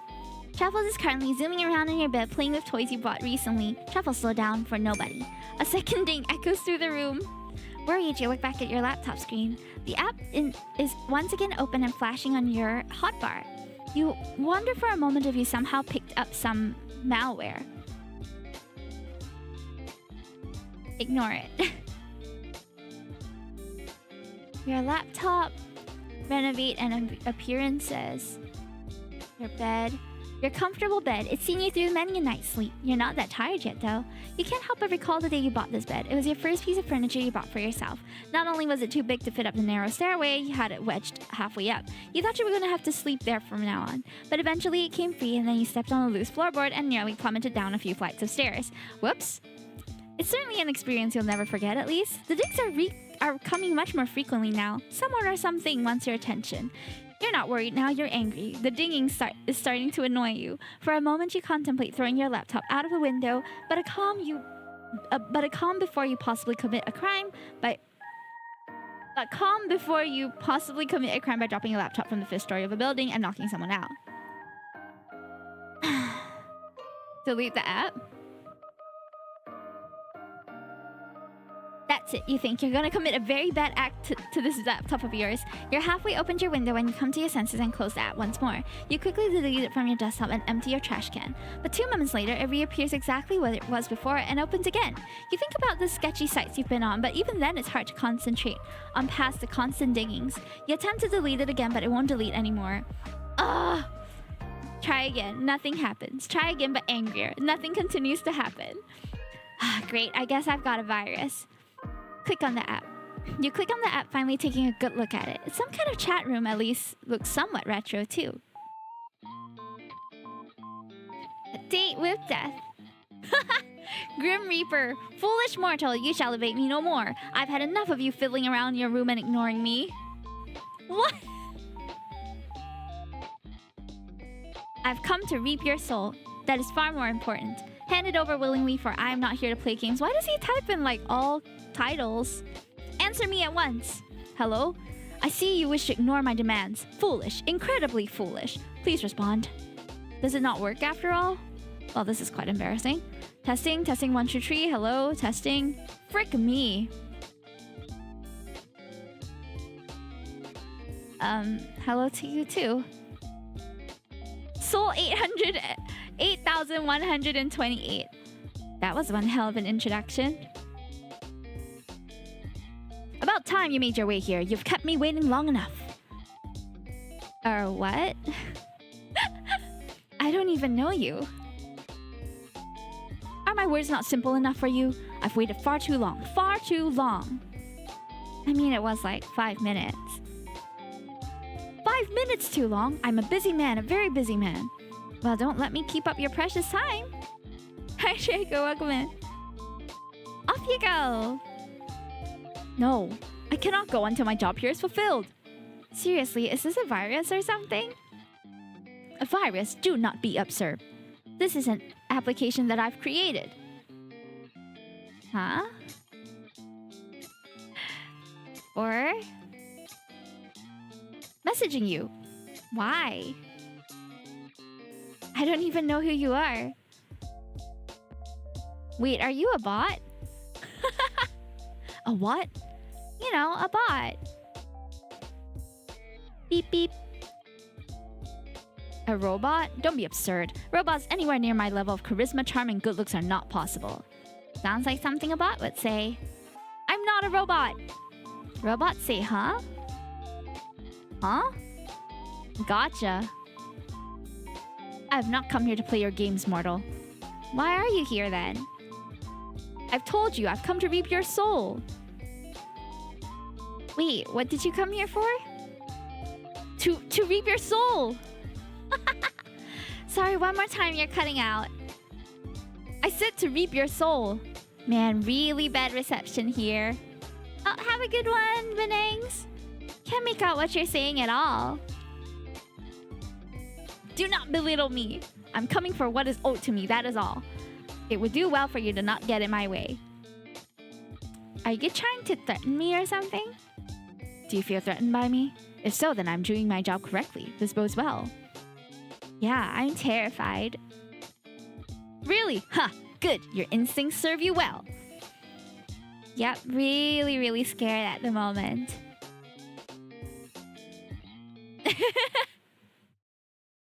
You will not mess with me any longer when you find out my true form. You will cower in fear. You will beg me to release you. Uh-huh, sure I will. And this true form is... I am the Grim Reaper and I've come to claim your soul. Right. Cool. Totally reasonable thing to say, someone. You make it sound unreasonable. Why? This conversation is so funny. Maybe because it is. She's just sassing the Grim Reaper out here. I don't give my soul to just anyone, you know. Fortunately, I am not just anyone. I am the Grim Reaper. Pulling the soul from your body and leaving you at an empty husk is literally my job description. I had that job description once too. Really? You were a Grim Reaper? No, I just work retail. Oh. I didn't realize mortals also dealt in souls, but that is besides the point. Your soul. Will you hand it over? I have to ask, is this a roleplay? A roleplay? What is a roleplay? Like you're pretending to be the Grim Reaper and you want me to be your enemy's silver sweetheart? What? No, I'm the Grim Reaper. This is no game of make-believe. This is a matter of utmost seriousness. That's a shame. I used to be one hell of a roleplayer back in the day. I'm sure you were. I don't usually respond to spam messages like this. Now I'm thinking I should. Anyway, do you seriously think you're the Grim Reaper? Excuse me? It's a little cute. Cute? You're totally delusional, but it's kind of sweet. Why won't you take me seriously? Well, it could be that you kept saying things like... I've come to eat your soul. I never said that. You did. I did not. You have no proof. Neither do you, little Mr. Grim Reaper. You mock my title now. It's less mocking, more light teasing. Wait. Quick question. Do you walk around being like, I am death in real life too? What? I'm the Grim Reaper, death and darkness. You do, don't you? Stand silent. You give off dresses in all black vibes. Not my thing, but you do you, buddy. I think I can imagine you completely. If only we could meet to confirm my suspicions. I will not be mocked by a mortal. Give me your soul. Your soul is mine for the harvesting. It will be a 3-course meal. You! Did I hurt the scammer's feelings? When did I scam you? Why do you keep calling me a scammer? You're giving me a complex over here. Have I hurt your little dead heart? What makes you assume I'm dead? The Grim Reaper is like... dead, right? Another foolish assumption. Know this, I shall make it as painful as I can for you. Your disrespect has been noted. Hey. Since reaping souls is your job and all, I have a question. Do you make a killing? I hate you. I hate you so much. Stupid mortal. You would quiver under my gaze before I granted you death. I'm quivering just thinking about it. Not in a weird way. Thanks for clarifying, MC. I would like to see you try to insult me to my face. Fine. Video call me then. Unless the little weeper is too scared. I'm never scared. Well, anything to say for yourself? I'm anything but scared of facing a mortal such as yourself. Well, you certainly are cuter than I expected. Excuse me? Cute is not a word I would use to describe myself. Hey yo, kittens are cute, puppies are cute. I am not cute. No, what word would you use then? Devilishly handsome, immaculate, gorgeous? Simply use your eyes and you'll see for yourself. Someone seems to be very sure of himself. Obviously. I really was picturing jet black hair though. Is it usually black? Did you bleach it to something? Why would I waste my time doing that? So that's all natural? Of course, doesn't apply human logic to that which you don't understand. Or can you not help yourself? Perhaps your eyes cannot leave me? Well, you are cute. I'm not cute. I think you're plenty cute. You're incorrect. Well, you aren't exactly Reaper-like, are you? Let me rephrase. You don't look like a Grim Reaper at all. Excuse me? You are just a normal dude. How many times do I have to tell that you're the Grim Reaper? You keep saying that, but it's not true. Of course I'm not gonna believe you. I'm simply surprised you could be so naive. I am the Grim Reaper in charge of ferrying souls to their rightful afterlife. You're still saying it, really? I really can't tell if you're being serious or not. I'm not really interested in being whisked off to the afterlife or whatever you're offering. Nor am I interested in entertaining your strange fantasy. You are truly insufferable. I'm here for the sole purpose of harvesting your soul. Your opinion on the matter hardly matters to me. Think what you want about me and my role. It changes nothing. Hypothetically speaking, are people meant to be, you know, dead for the Reaper to come after them? Desperate times call for desperate measures. Right, okay, makes total sense. Don't look at me like that. It's not like I chose this fate for you. I'm just here to do the dirty work, unfortunately. Don't shoot the messenger and all that. Oh, these are my bedroom eyes. Bedroom eyes? Is that what you call them? Stop wiggling your eyebrows. You're just embarrassing yourself. I don't see how those are supposed to be bedroom eyes. Come on. Are you serious? Can't you see my longing gaze? Did you just scoff at me? You longingly gaze into your death? A soul after my own heart, it seems. Here I was, trying to flirt. Is that what that was supposed to be? What did I do wrong in my past life to get stuck with you? I heard that. You were supposed to. I didn't whisper it, did I? Whatever. More like I'm stuck with you, anyway. You and your weird-ass typing. Why do you type like that, anyway? What is weird-ass about my typing? Wait, it's not on purpose? Explain yourself. The capital letters? Yes, I know what capital letters are. I'm not brainless like yourself. I was using them, was I not? Yeah, that's the thing. You use them too often. What are you even talking about, mortal? You were using them on every single word. You're really not supposed to do that. I do not type correctly.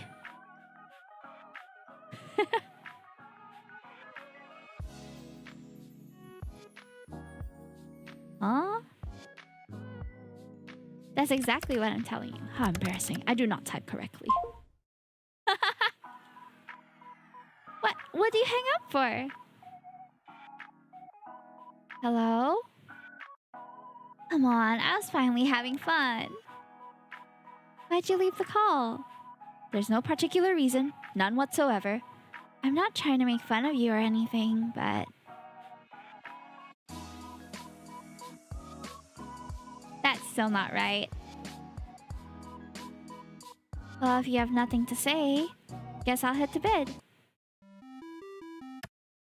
He called us back! Are you embarrassed? Okay, that's kind of cute. Shut up. The way I type is unimportant to the matter at hand. Just hand over the soul and we can be done with this. I thought we were moving past the whole soul thing. No, mortal. There's no moving on until the deed is done. Too bad, it's my soul. And like I said, I don't believe you. I mean, it's been fun messing with you, but... the Grim Reaper isn't real. It's a myth. Do I look like a myth to you? No, you look like a very pretty stranger. But the Grim Reaper isn't real, and I'm telling you, I'm quite literally. Yeah, okay, I get it. I feel like we'll keep going in circles at this rate, so how about a bet? Consider my interest peaked. Someone likes bets, eh? Is there a save? Okay, I better save first. Or maybe more like a deal? You have my attention. Continue. So, if what you claim is true, then you should have no problem taking a soul, right? Correct, I've taken many souls. I'll allow you a free pass to my soul. Oh, intriguing. Happy Star Wars Day, Gilster! If you can take it. I'll let you, and I'll only put up a small fight. Just a little one, I promise. And take it I shall. I'm glad you're confident. I'll give you a week. That should be no problem for the Grim Reaper, no? A week? You shouldn't underestimate me. I need only a day, an hour. Oh? Then why are we both here? Are you perhaps struggling? Fine. A week it shall be. I am honor-bound by my very soul to accept the outcome of such a deal. And I'm, not honor-bound, but you can trust me. That remains to be seen. But... if you can't, what do you ask for? Your hand in marriage. What, my what? Why the hell would you want that? Do you own the house you're in? Yes. So you got a secure job, your own place, and you're handsome? Yes, I guess so. Husband material, I think. How about your soul instead? Then it's an even bet. That seems fair. Scared? Ha! Mortal, I am scared of nothing. Except for typing incorrectly. I agree to your deal. If I cannot take your soul in the next week, then my soul shall belong to you. Out of interest, what do you plan to do with it? We'll see about that. We could mix our souls and make some kind of soul baby. What nonsense are you spouting now? You know, a soul baby. I heard what you said. I was honestly hoping I heard you wrong. What's the issue then? Putting aside the fact that what you said is impossible, I am not ready to be a father. Guess I'll just hold on to the soul for now then. We can revisit the soul baby thing later. We absolutely will not be doing that. It is of little concern seeing as you will soon be yielding your soul to me. Fine, if not a soul baby, I guess I'll make a necklace out of it or something. For some reason that is just as strange. Anyway, as fun as this is, it's getting kinda late. We can't all waste our time messaging random people on the internet. This would have taken much less time if you had done as you were told. Done as I was told? Yes. I don't usually follow orders from strangers. Well, perhaps you should. My, you're very forward, aren't you? What are you gonna order me to do next? And if I asked you to hand over your soul again? No chance, sorry. I'm sure you can come up with something more interesting to ask for. Is this more of your so-called flirting? It is lacking. Guess I'll just stare away. The Grim Reaper likes to order people around for a little time. Mortal, you know nothing about me, and it shall stay that way. I know you're a self-proclaimed Grim Reaper. Doesn't that count? I am the Grim Reaper, and that is all you will find out. We'll see about that. No, we will not. You know what? Mortal, you are dismissed. Off to bed immediately. Aw, but this is so fun! Oh, by the way, he's sending us messages on here. I'm just replying here. I don't know why we're messaging while also being on a video call. Dismissed? Do you not understand the word? You can go, please. Aw, but I was having so much fun. Yes, I usually have that effect on people, but it's time for you to get your due rest. Whoa, you're acting like you care. You'll need your rest, else our competition won't be as fun. Look at... Ah, so cute! You can just say sleep well, you know. Good night, little Reaper. Sleep well. Hey, our first date with the Grim Reaper. Hey, wait a second. How did you know my name? How indeed. I never told you. Wow, I wonder how exactly I could have known then. It's not like I have a big list sitting in front of me with your name circled at the bottom. Aw, you circled it. Good night. Night. Sleep well, Grimmy. Oh, wait, I can change my username? Why? This one's kinda lame. Lame? It is not lame. It represents how many souls I claim before yours. It's a badge of honor. But can I change it or not?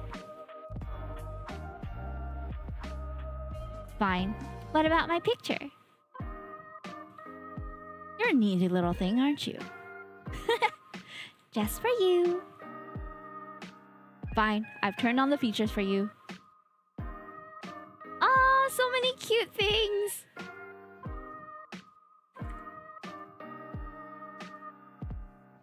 Let's be annoying. What was our initial? What was our initial name?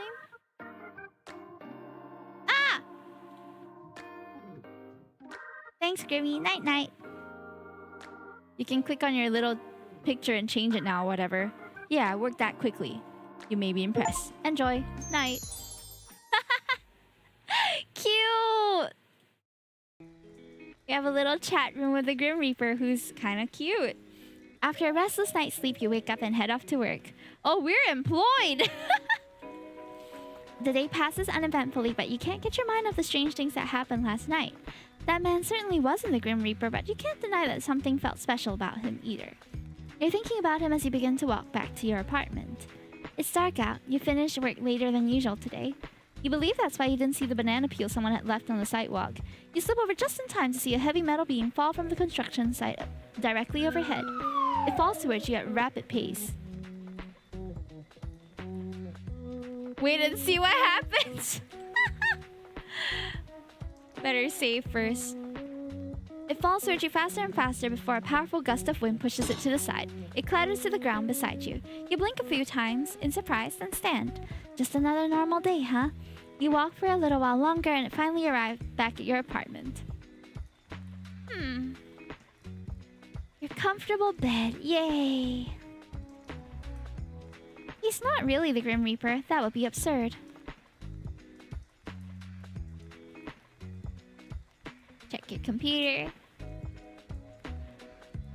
Ooh, there's games? Ah. Oh, it's so slow, bro.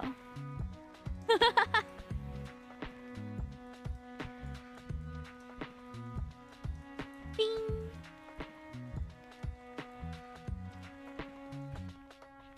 Oh, I can't leave. Nora! Wait, I'm just stuck playing this mini game now, chat.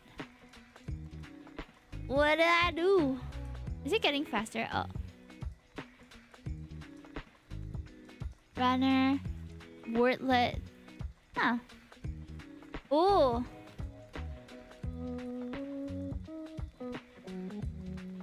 Oh. Oh. What ends with S? Bless? Eh? Was that Pong? Yeah, it was Pong.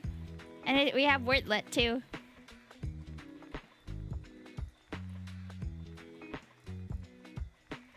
Oh, nice! And Runner, whatever that was. Oh, so cute. Paint. Oh, it's very precise. Paint. Ah! We can paint. Okay. Patreon. Oh, that is their actual Patreon site. Cute. Profile. You're kind of baby girl coded. Who put this in there? I am baby girl coded though. Hi Daryl, welcome in. Cute. Music, wallpapers. Yeah, baby girl coded. Thank you for the pets. Gallery. Ooh. Oh my gosh, so cute. They have his Grim Reaper design in here. Ah, as well as some of the art. Oh, that's so nice. I love that. Chat room. There is some of the behind the scenes, it seems like. Yeah. If you explore the computer a little. Hello, Grimmies to Grim. Grimmies to Grim. I named myself Grimmies because I wanted to be annoying. Come in, Grim. Grimmies to Grim. I'm gonna spam him. I still have my soul, by the way. So much for I just needed a day, huh? You do love to see yourself talk, don't you, mortal? I saw yourself talking to yourself yesterday before I responded, you know. I was simply testing if it worked. I was not talking to myself. You're the one sitting here waiting for me. Lonely, are we? Well, kinda, actually. Oh, I wasn't expecting you to admit it. I see. Well, worry not, mortal. Women often tell me I'm delightful company. Of course they do. I definitely believe that. Now that you've seen my good looks, you'll find it impossible to stay away. Maybe if you're lucky, I'll let you look again. No comment. None at all. I knew you'd be sucked in by my charm. How long were you sitting there waiting for me, mortal? Hoping I'd show you my face once again? Okay, I was kinda waiting for you. I half expected someone to jump out at me all day. To, you know, steal my soul or whatever. No sign of any Reapers? Scared, are you? Always looking over your shoulder? Looking for me? Waiting for me? I didn't see you once. A shame. Yes, well, I was a little busy. I could not put in the effort I hoped to. Still, the day is young. You're gonna turn up at my place in the middle of the night? Perhaps. With a deal like ours on the line, anything could happen. Prepare yourself. I'll get myself dressed up all fancy then. Huh? No, that's not needed.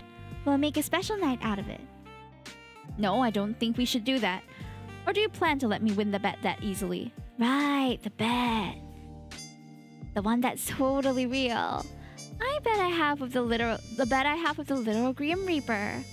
Yes, I am the Grim Reaper and we have a bet. Did you hit your head? I can't wait, you know.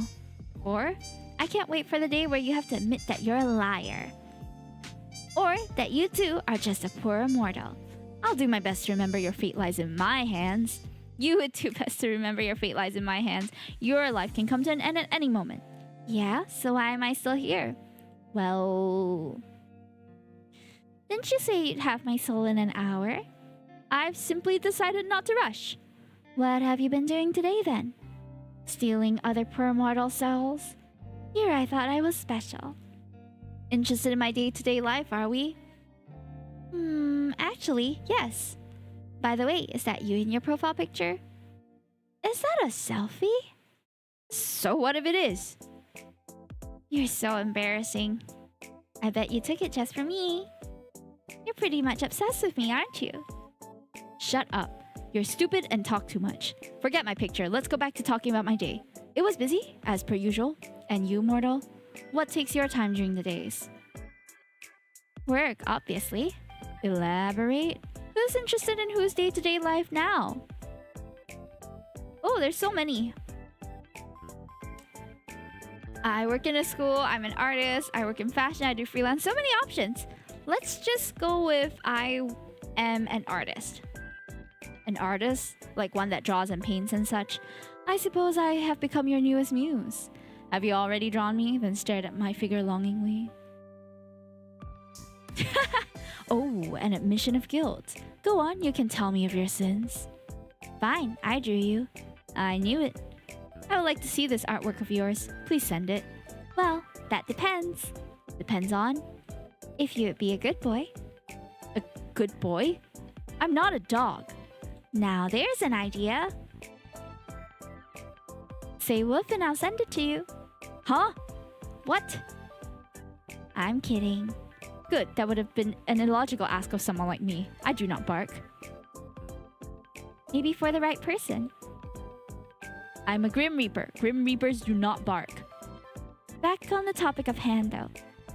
So, I'm guessing you'd just tell me your job was being the Reaper if I asked? At least you finally recognize it. That is my job, yes, my job, my hobby, and my reason for living. That's a little sad.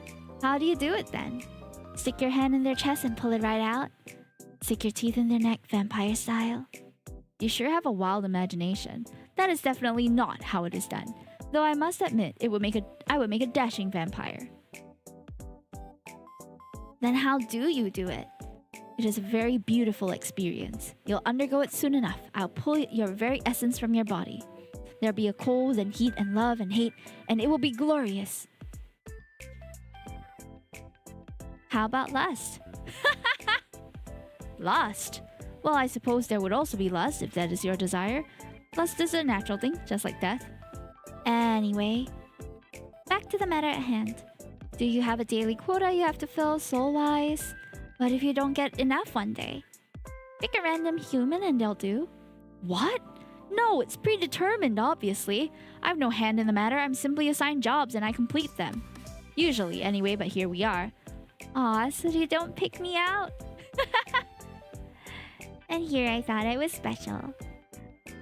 If it's a job, I take it seriously. I'm not gonna go around taking souls at random. Why not? Okay, I can understand why, but interesting username, yeah, I just picked it when he let me change. If I was the Grim Reaper, I'd take all the souls. Mwahaha. This is why you would never be a good Grim Reaper. A Grim Reaper seems to apply there are multiple. And you're speaking to the very best of them. Obviously, I don't work alone. I cannot be everywhere at once. Do you not know how many people die a day? 150,000 people. I'm talented, but not that talented. But surely the very best would have had my soul by now. You're a difficult one. You wouldn't understand my struggle. Oh, I'm a good listener. Lay them on me. You are them. Whoa, all caps. That is how dire the situation is, and yet you're sitting there perfectly content to keep living, despite that not working out for me. I really am so very sorry, Mr. Grim Reaper. So you'll hand it over? Absolutely not. 1,000 curses upon you. Only 1,000? Weak. Nothing about me is weak. Nothing? Nothing. What about your love for me? You're saying that's not weak? Mortal, you walk a fine line. A very fine line. I love how snarky our MC is. It's okay to admit you were wrong, you know. I'm never wrong. Then your love for me must be... That's enough of that. I'm already sick and tired of entertaining you.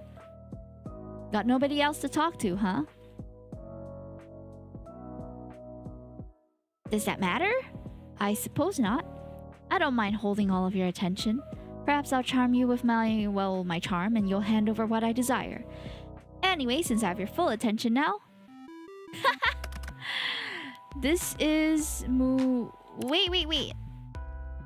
Before you get into the weird Grim Reaper thing, I actually have a really important question. This should be hilarious, I'm sure. Did you just discover emojis or something? There were so many! I'm fond of this one. They're a mortal custom, no? It's cute. A custom? I mean, people use them to chat, but the ones you use are kinda... They are kinda cute, but they're also kinda weird. What? They're not! Thank you, I'm well aware. They kinda are. According to the internet, emojis are frequently used in text chat. Someone in Yahoo Answers specifically said so. They are, but not these ones usually. Or at that high of a frequency. They're called kamoji. They're not really normal emotes. Damn. Why the sudden change? The entire way you type is different. Does that even matter? I shall refrain from using them further. Aw, but they're so cute. Oh, I wish I never called you. Hey, Bullseye Bob. You're the one that wanted my full attention. Did you miss me or something? Nope, not really. Then why'd you call? I just wanted to see how quickly you'd answer. I believe this is a new record. Next time I won't answer at all. Of course you will. You are drawn to my charm after all. I can't tell if you're just very self-confident or completely full of yourself. What? Well, first thing first, self-confidence is, as a mortal might say, hot. There is no point in arguing with me there because I am correct as per usual. Secondly, you keep saying Grim this, Grim that. My name is not Grim. Why would my name be Grim? Completely and utterly foolish. I don't know, it just kinda suits you. What is your name then? I'm sure you'd love to know, wouldn't you? How you must desire my name to fall from your lip. Huh? The only one desiring that is you. If you say so. You're not disagreeing with me, I see. Listen here, my name is not for mortal ears. It is classified on all levels. That doesn't make any sense. The reasoning for that is classified. Oh, of course it is. I should have guessed, really. But this is super unfair. You know my name. Life is unfair. The only fairness is in death. Honestly, life is overrated. I'm pretty fond of being alive. Anyway, why wouldn't I know it? It's quite literally my job. More like you hacked into my computer when you installed this virus-riddled program. Then you stole my information. If that's what you want to believe, be my guest. I might have said nothing that I'll just stick with Grim then. Or maybe I should come up with another nickname. How about Little Lamb? What the? Where does the lamb part come into it? You have that fluffy white hair. If anything, I'm more like a tiger than a lamb. Are you asking me to call you Kitten? I am absolutely not asking you to do that. No? No. You're a little picky, aren't you? Then how about... you're bright like the moon. Luna? Moonlight? What? No. Storm? Oh, no.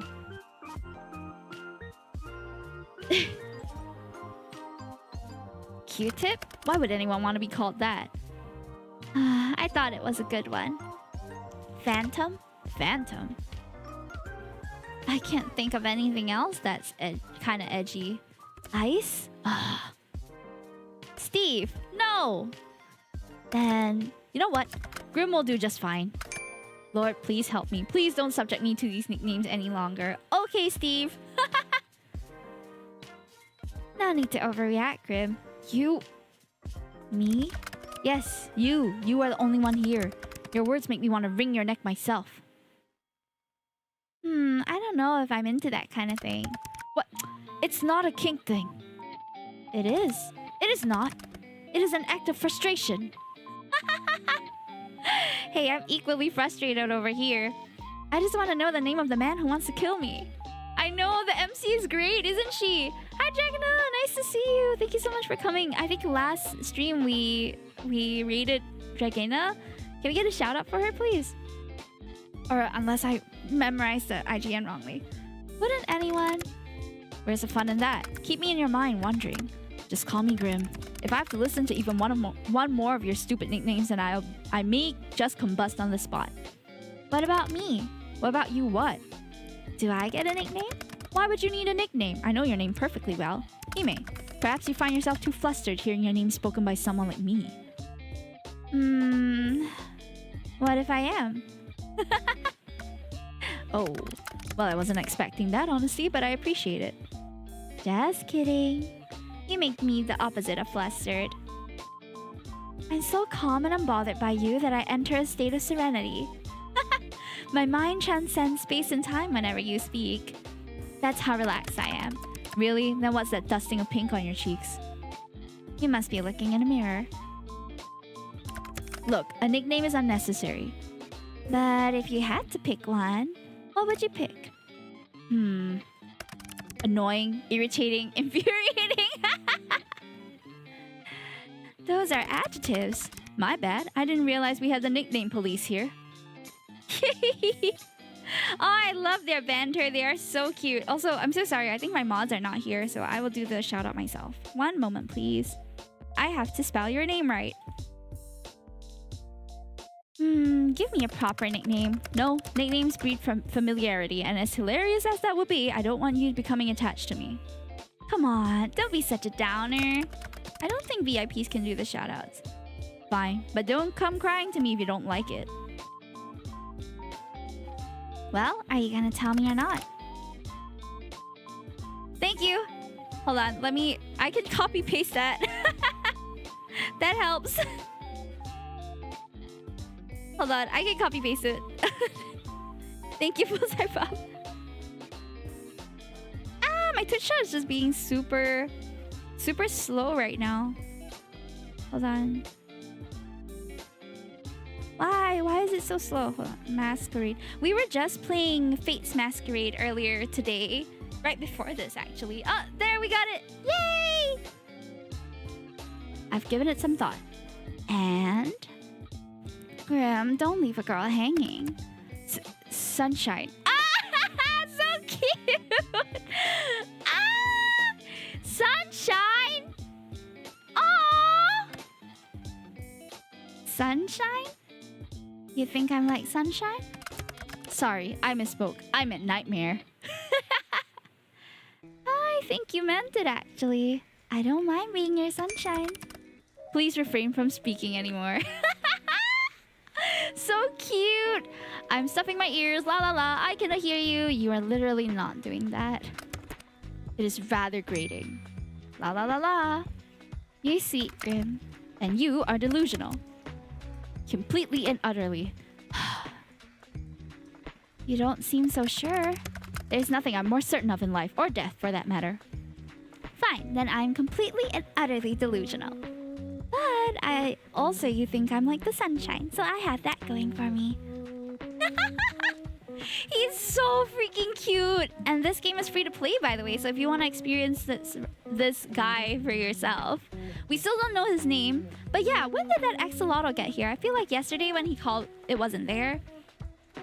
When you look at me like that, I want to tease you. Really badly. Such a grumpy reaper, even though you thought it was such a cute nickname. Say it one more time. No, I refuse. Pretty please with sugar on top. What? That makes no sense. Why is there sugar on top? Oh, there is a voice acting update? No way! I forget the sugar. Come on, pretty please. Nope, nope. Absolutely not. Is there? Hold on, I think I saw like a trailer for that. Well, it's been a while since we saved. Let's save. Okay, one sec.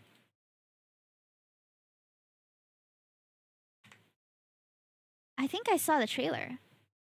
Here it is, English voice acting. Sunshine. You want to hear my voice so badly? What? I suppose that makes sense. Wait, this... You mortals do love he sounds that so which familiar. you cannot have. So fine. Listen all you want. Oh, Drink. and this is exactly the dialogue we're on too. Perfect. Deep of my voice and desire me as you wish. After all, the thing you're really desiring is your own death. What do you mean that was corny? I knew it. I knew it was mascot. I was like, hold on, that sounds like Volt and Eddie. I was just looking up the voice actor for Volt and Eddie this morning because I just romanced them in my Love Everything run. I knew it! You said to record a teaser, so I'm recording a teaser. Mortal, I swear you'll be the death of me. His voice is delicious, chat. Excuse me? Cute is not a word I would use to describe myself. Oh, I love it. Kittens are cute. Puppies are cute. I am not cute. Oh, he's the cutest. Devilishly handsome. Immaculate. Gorgeous. Simply use your eyes, and you'll see for yourself. I am here for the sole purpose of harvesting your soul. Nice. Also, Your get behind. Nice to see ya. Hardly matters to me. Sorry, we're just taking in the voice acting here. This game, what's up, Amelia? Nothing. Has nudity. What? Huh? You and Actually. I are not compatible.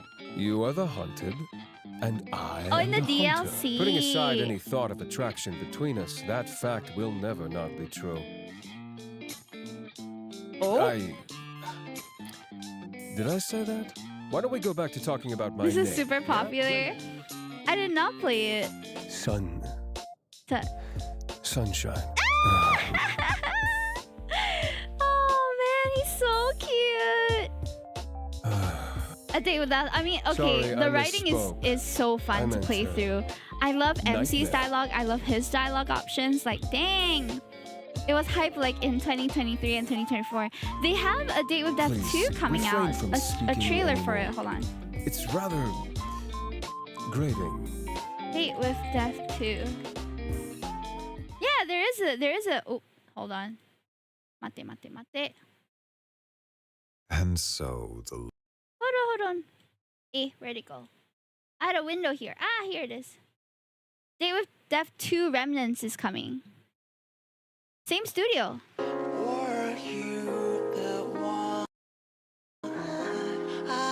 kind of like that there's just one love interest. It makes it easier, you know? Kickstarter is open for the second game right now. Yeah.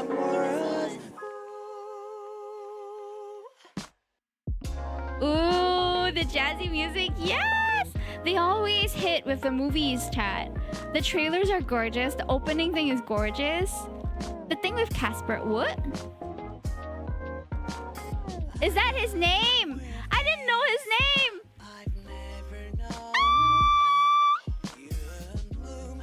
Oh no, Amelia! Oh, time to time yourself out. It's okay, I know it was accidental. And besides, this isn't a very long game, right? We would have found out eventually.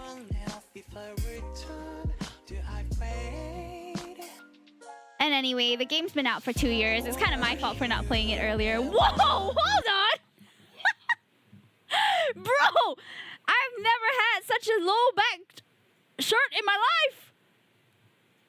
That's the whole caboose! Dang! Wow! That's a sexy halter neck. I wish I could pull that off. I never knew that that was what was going on behind the anime boy turtleneck. Just nothing. Ooh, he's totally bare. Oh wait, there's not just one of them. There's two of them. Or is one of them us? Hold on. Are we the MC with the sexy back? So many questions. Oh wait, no. Wait, hold. That's us. So, hold on. There's another MC here. There are two guys. Oh my gosh. There. So let me just tell you something funny about male titties, right? Last night I spilled my cola on my Caleb Booba mouse pad and he was soaked, so he is drying now.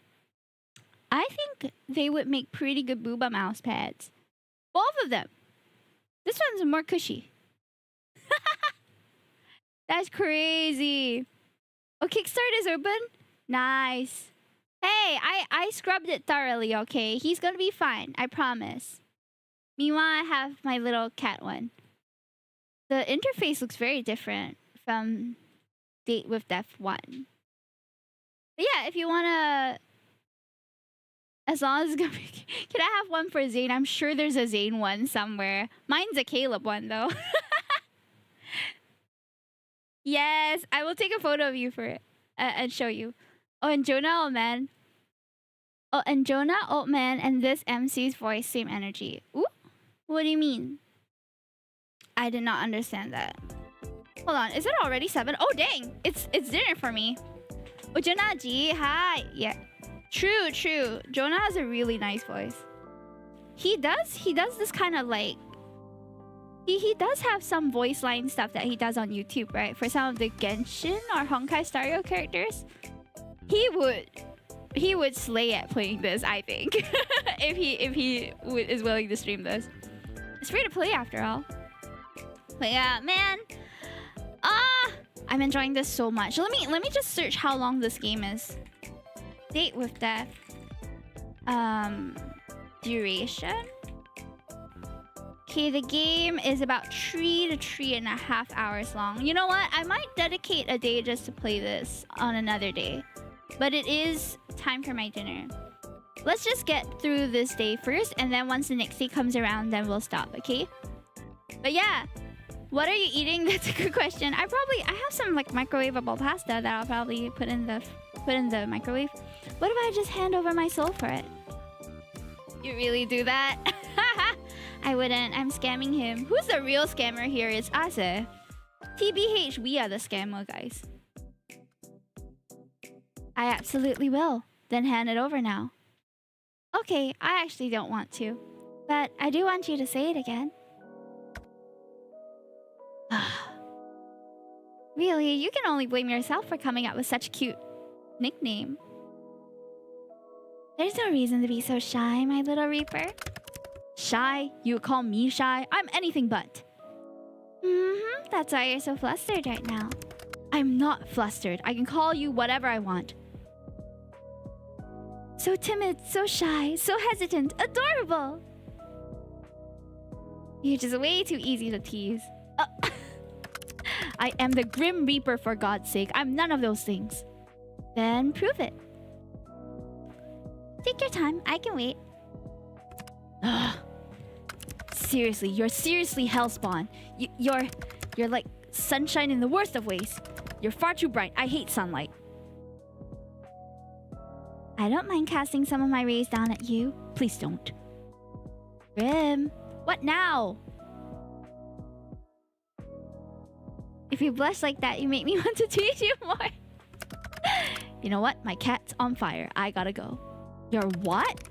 And I think I left my stove on, and my fridge open, and the front door unlocked. I think I've used those excuses before too. But I don't want you to go yet. It's actually kind of fun in a weird way. Just gotta look past the Grim Reaper cosplay thing you have going on. And the fact that you illegally installed this app on my computer, of course. It's not a... And even if your personality is kinda... Wait, what's wrong with my personality? I didn't say there was anything wrong with it, Grim. But if the shoe fits... My personality is fine. Yours, on the other hand. Also, I didn't illegally install anything. Your mortal laws don't apply to me. Really? I wonder what the court would think if I sued you for invasion of privacy. They would never catch me anyway. Aha! That's where you're wrong. I'm tracking your location right now. What? Just kidding. Or am I? Track it all you like. You'll never be able to reach me anyway. Why? You live in another country? Sunshine, I live in another plane of existence. Let me guess. The... Heaven? The underworld? Australia? Heaven? Why do I look like an angel to you? You look more like an angel than a Grim Reaper, yeah. I'll take that as a compliment then. Angels are usually quite beautiful. Not to come back to your personality, but that definitely doesn't sound like an angel. Well, if I had to place you somewhere in the hierarchy of heaven and hell, it would be an incompetent and unimportant imp. That's the best compliment I've ever gotten. How incredibly sad. Anyway, no, I'm not from heaven. I doubt they will let me in either. You do kind of harass and kill people, apparently. What I do is part of the natural cycle. When someone's time has come to an end, I simply help them along. Regardless, it is far too dirty a job for an angel. So where do you live then? The underworld. Since when do they have Wi-Fi in the underworld anyway? Or computers or posters? Nice posters, by the way. The underworld seems to have it all. Do you think I should make the move? You are not destined for the underworld. I know, right? His axolotl plush is so cute. No? Don't fancy a roommate? I'd rather perish than share my space. Aw, even with me? Especially with you. Shame, I think I'd make a great housewife. A what? I could help you cook, clean, bathe, if you ask nicely. Excuse me, I do not need help bathing of all things. I can bathe myself perfectly enough already. Always room for improvement.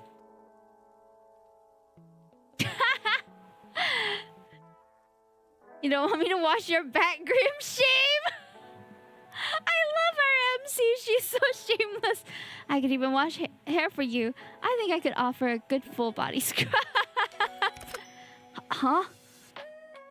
Do you not have hot water in the underworld? Of course there's hot water. That's not the point. Perfect. Then it all works out.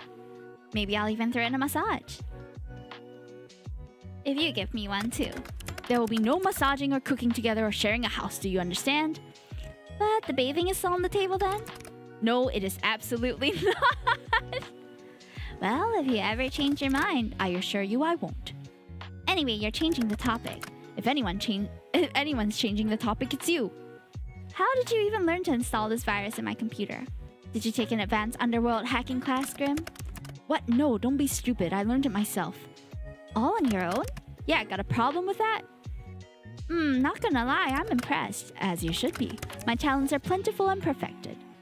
Actually, I've changed my mind. I've decided I'm appalled instead. Absolutely disgusted. Talk about from one extreme to another. Maybe if you actually had some form of security on your computer, it wouldn't have been as easy. I have security. Yeah?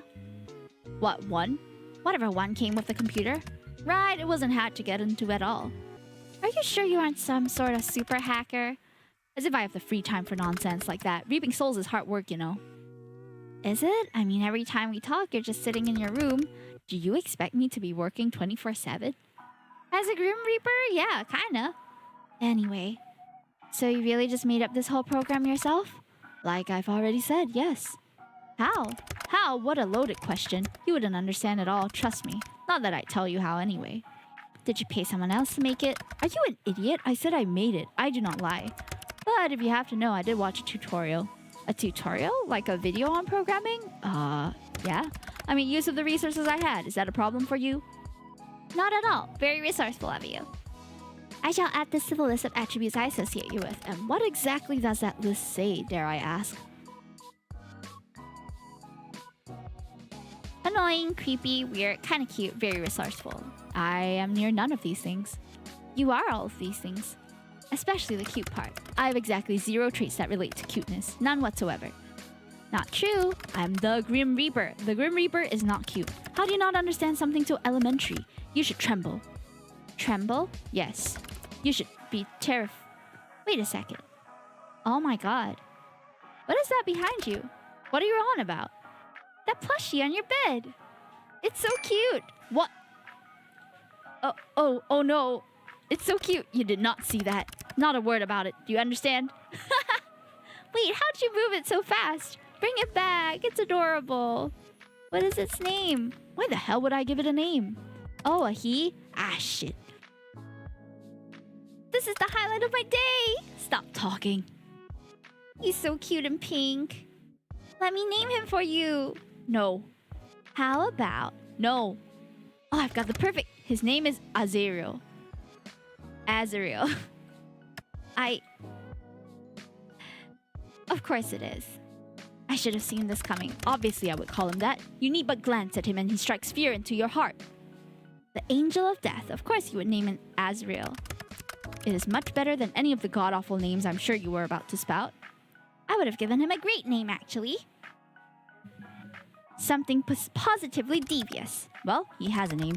As great of a discussion this is, duty calls. Isn't it a bit late to go off to work? Mortal, death can call at any time. Talk later, little human. Yeah, Grim. Yep, I suppose you shall. Look after yourself. Claiming your life belongs to me only. Ah!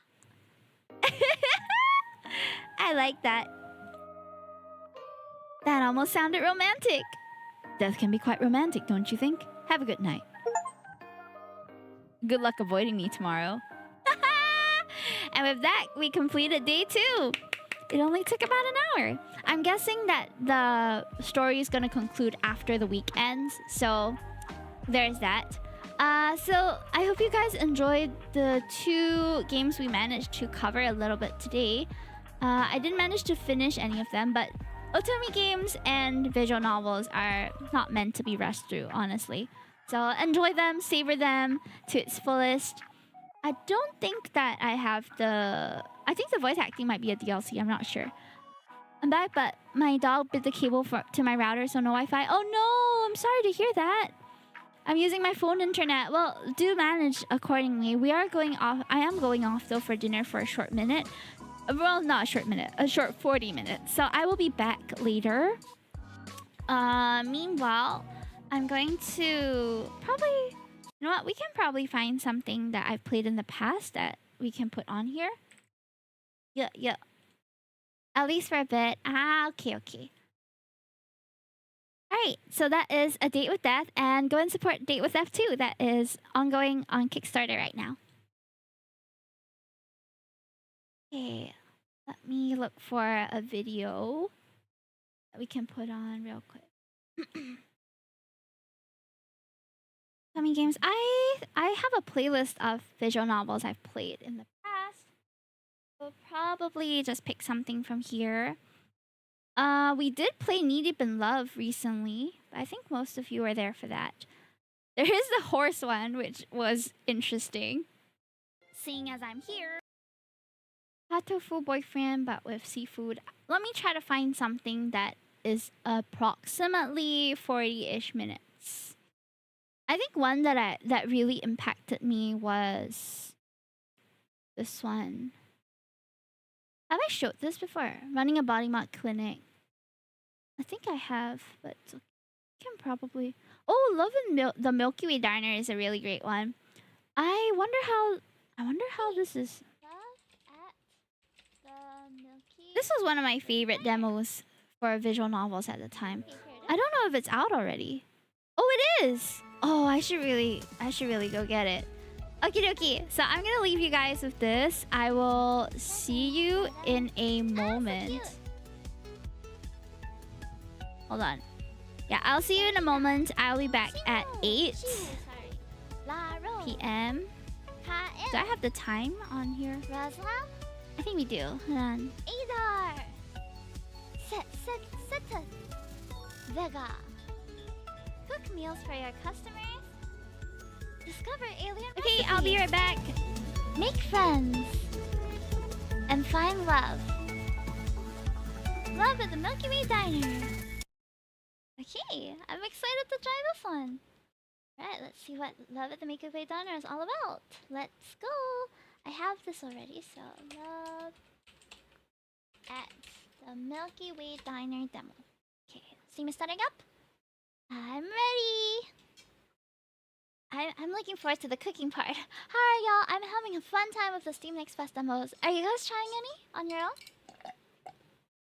Okay, let's see now. Setting. Full screen. Text speed, alt forward time. All this should be fine. New game.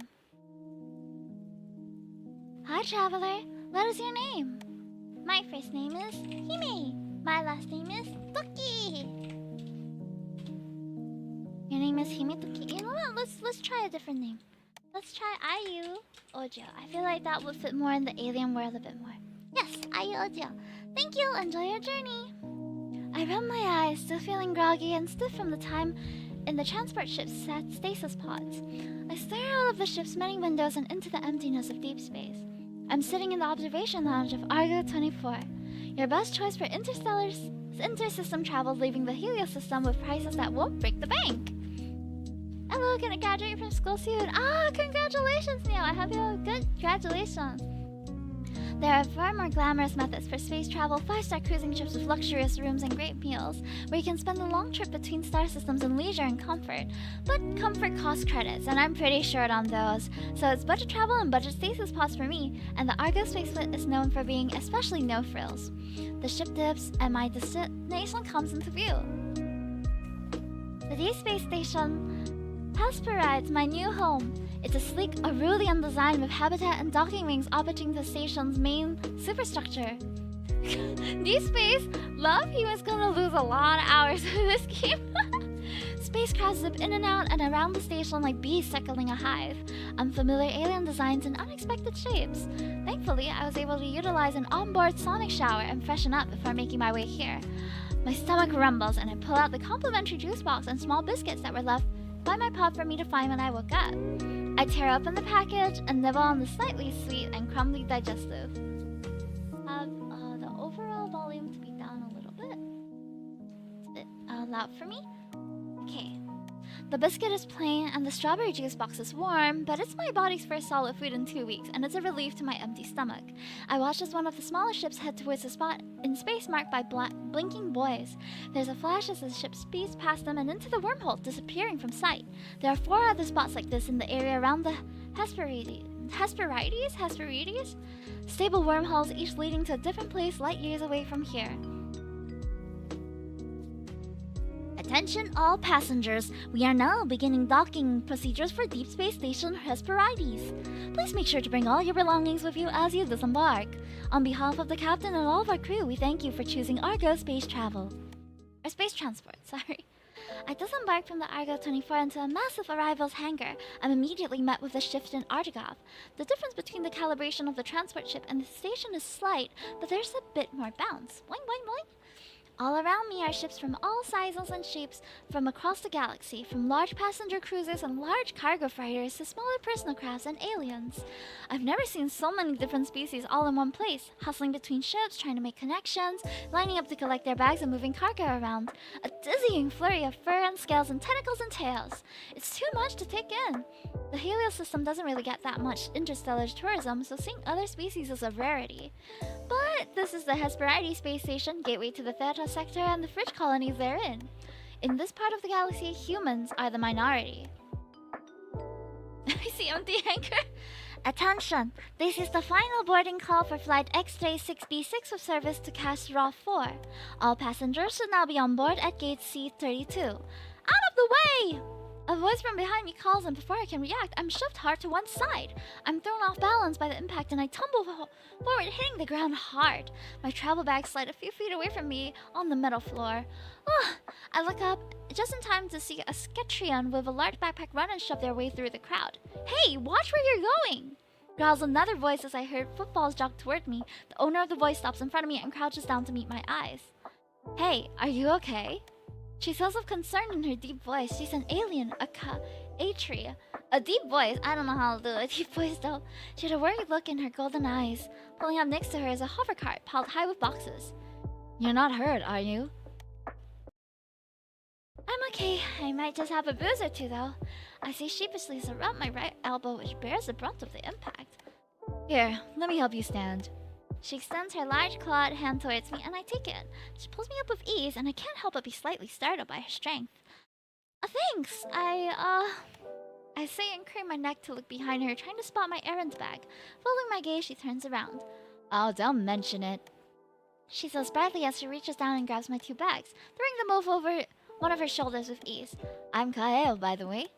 She flashes me a toothy smile, her teeth, her fangs! I'd seen Kai 3 in vids before or from a distance a couple of times on Mars, but this is my first time really meeting a member of their species up close like this. She's kind of cool. She's kind of cool, I catch myself thinking. She picked my bags like they were nothing and I struggled silently under their weight, so she's obviously pretty strong. She has fangs and claws and a wild head of hair that would look windswept if there was any wind. Even her outfit is badass, with her blaster holsters on her hip and pilot jacket. She looks like she stepped right out of a Warp Racers movie. And on top of it, she's friendly and kind, rushing over to make sure a random stranger like me was okay. I return her smile gratefully. I'm Ayu. Well, Ayu, let's get you where you gotta go. Do you have a connection to catch? Oh, no connection. This is me. I'm actually moving into the station. Well, really, in that case, I'll bring you to the arrivals. I'm heading there myself. Follow me. She smiles an easy smile and nudges the packed hover cart next to her tail. It whirs to life and follows her as she starts to walk, my bag still slung over her shoulder. Clearly, she still has no intention of letting me carry them myself. I decide I'm just gonna roll with it for now. I still feel pretty rough from my time in stasis. I'm not about to protest. I dust myself off and start to follow her through the crowd. So, you're moving in on the Hesperides. What brings you to this side of the galaxy, if you don't mind me asking, that is? We get a lot of folks passing through, as you might have noticed, but it's not every day someone decides to make an extended stay here. I guess you could say I'm making a career change. I'm taking over my late aunt's diner. The Milky Way Diner? Yeah, how did you know? The Milky Way Diner is a Hesperides station staple. I heard it was closing after your aunt passed. It's good that someone's keeping that place up and running. It's an important spot for the community here, and when you're this far away from home, community is everything. That's a lot to live up to. I had no idea it was so popular. You and your aunt weren't close. Then quickly, as if catching herself as she says, Sorry, I don't mean to pry. You don't have to share if you don't want to. No, it's okay. We weren't. Not really, anyways. I only met her a couple of times in my life when she came to visit family in the Helios system. She had her own thing going, her life out in deep space, the diner. My parents never really had the creds to take us out of the system to visit. Then about a month ago, we got word she had a stroke and passed away. And when we got the will, it said she would like one of her family members to take over if possible. Sarah, thank you so much for the 25 months! Thank you! Much appreciate. She didn't have any kids of her own, so here I am. So you just dropped everything to come out here? That's pretty bold for someone who's never left their home star system. I'm impressed. Not too much to drop when the company you've been working for goes bankrupt and you're out of a job. A fresh start sounded pretty good after that. It's true, no job, no love life. My friends from college and I had drifted apart. Sure, my family was there, but they all had their own stuff going on. There really wasn't much of anything holding me back. Buying a one-way discount ticket to the gateway of the theater section and running a diner with no experience seemed like a much better option than just continuing to aimlessly drift around home. I get that. Sometimes change is good. Kyle reaches over and gives me a gentle and reassuring pat on the back. You got this. I'm sure the Milky Way Diner is in good hands. There's a warm and reassuring look in her eyes. She's so easy to talk to.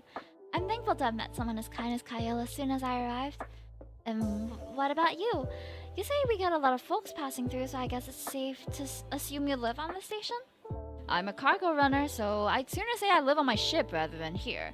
The Hesperides is kind of like a home base for me, though.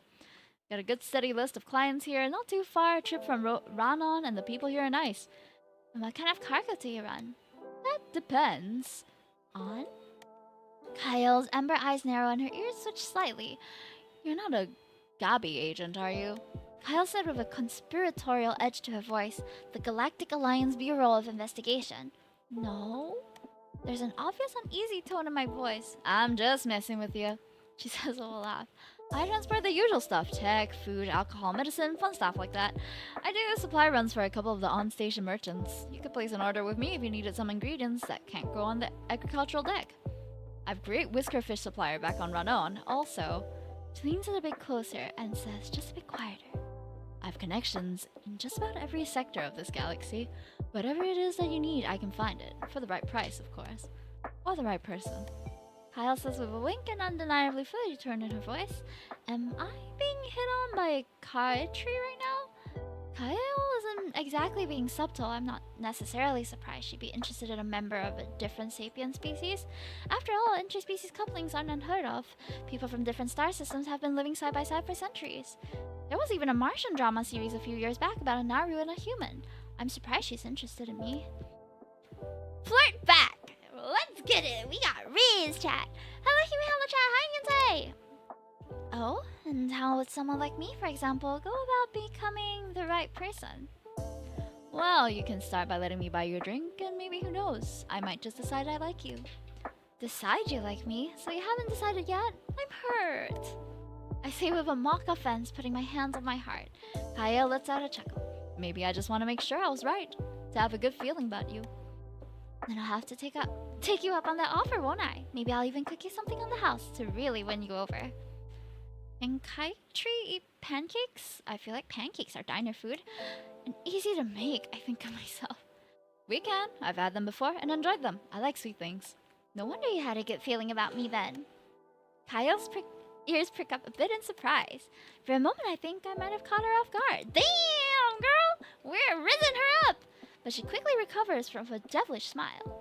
Because you're sweet? You said it, not me. Kyle chuckles and leans down slightly so she's closer to my ear when she says, You got me there, sugar. Wah! Kyle literally purrs when she says the word sugar. How do you purr while saying the word sugar? Sugar. Sugar. Sugar. Sugar. I can't purr on command. I feel a tingle run up my spine and my face flushes deeply. Oh, she's good, I think to myself. She leans away from me with a knowing smile. I'll give you a chance to get your space legs before I rush you to the nearest bar. I'll be in port for a couple more days. I'll catch you when she's settled. Riz, yeah! Sheesh, girl! We stop walking, getting into the straight line leading to a kiosk manned by a human in a green uniform. Alright, here we are, she says, putting down my bags. Give me your palm pad. I'll add my contact. What's a palm pad? That way you can place an order with me if you ever need anything from the diner. And let me know when you're free for that drink, of course. If we're in the same system and we can chat in real time. Otherwise, you shoot me a text or a voice message and I'll get back to you once it reaches me. I know how interstellar communications work, you know. I say with a laugh, handling her my... What is that called? Palm pad? This might be my first time out of the system, but I'm not totally clueless. I know, just a reminder. She says as she types her contact details. She hands my plan pad back to me. I notice we've made it to the front of the line now. I've got to get all this stuff where it needs to go, so I'll hit him first. I'll be seeing you around. See you around, Kale. She puts a large hand on my shoulder as she passes by me and walks up to the kiosk, her hovercar following behind her. Hime has intergalactical Riz. Yes, I do. Officer Shiwo Morency, what's the head of security doing checking arrivals? From where I stand now, I can get a better look at the human man behind the kiosk. Officer Shiwu, as Kyle had called him.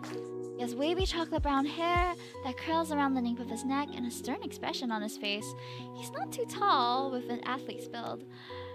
But if I hear plat plat with plam pad. That's what they call a phone in this game.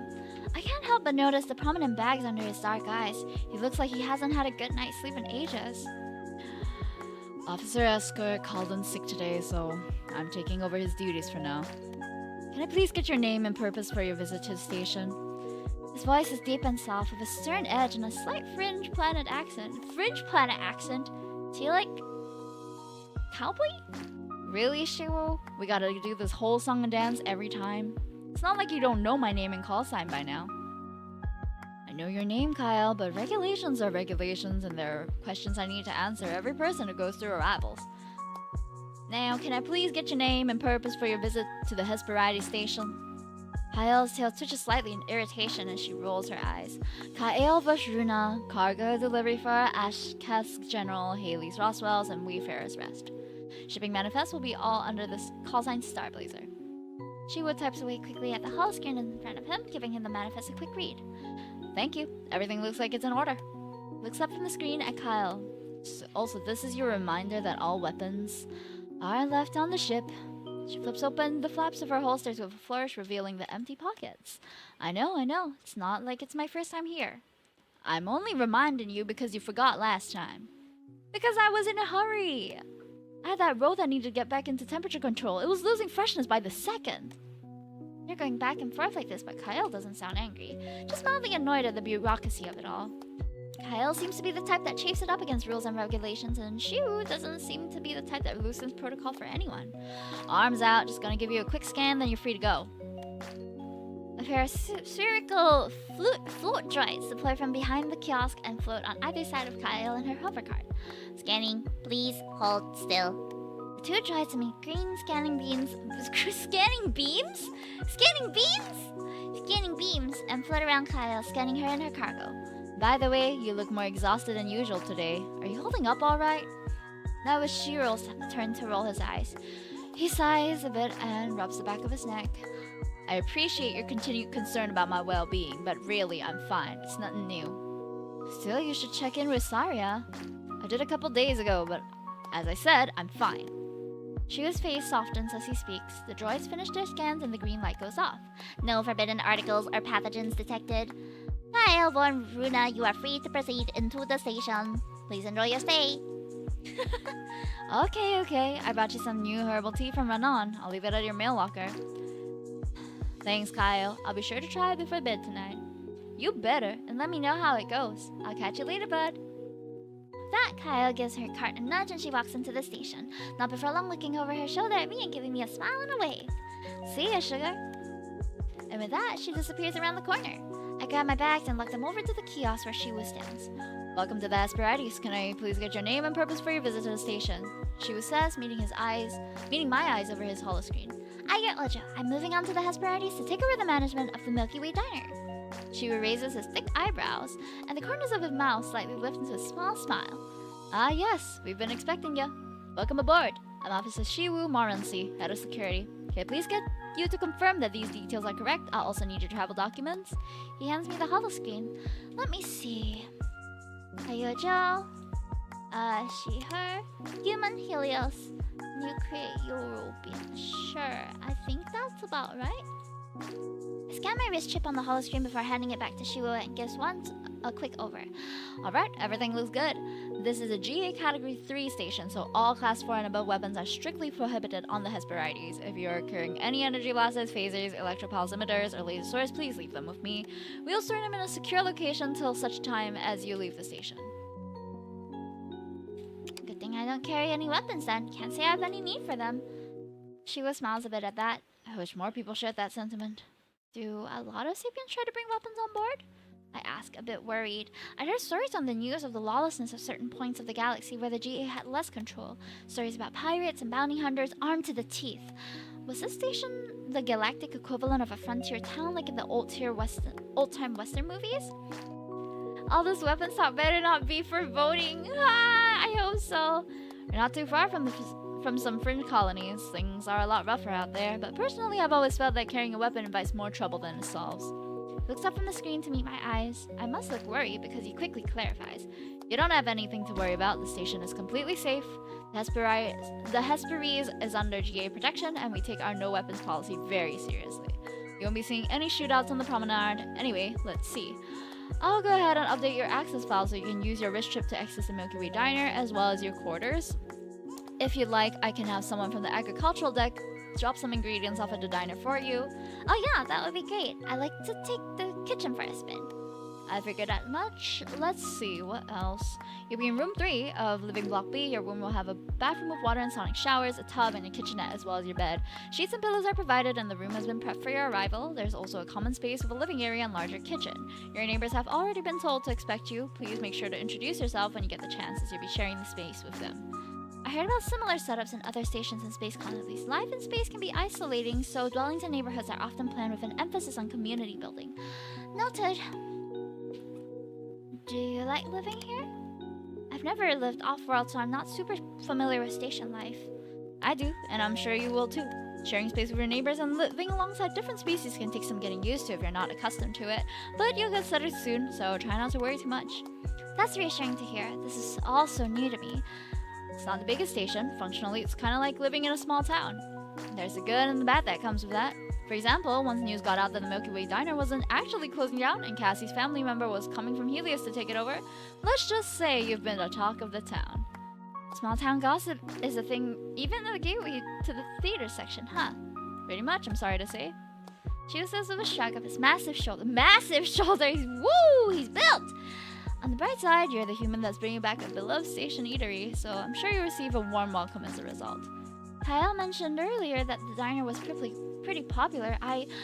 Whoa. I'm hit by a sudden wave of vertigo. It's like the ground under my feet has given way. Whoa! I feel my eyes roll back to the back of my head and I crumple.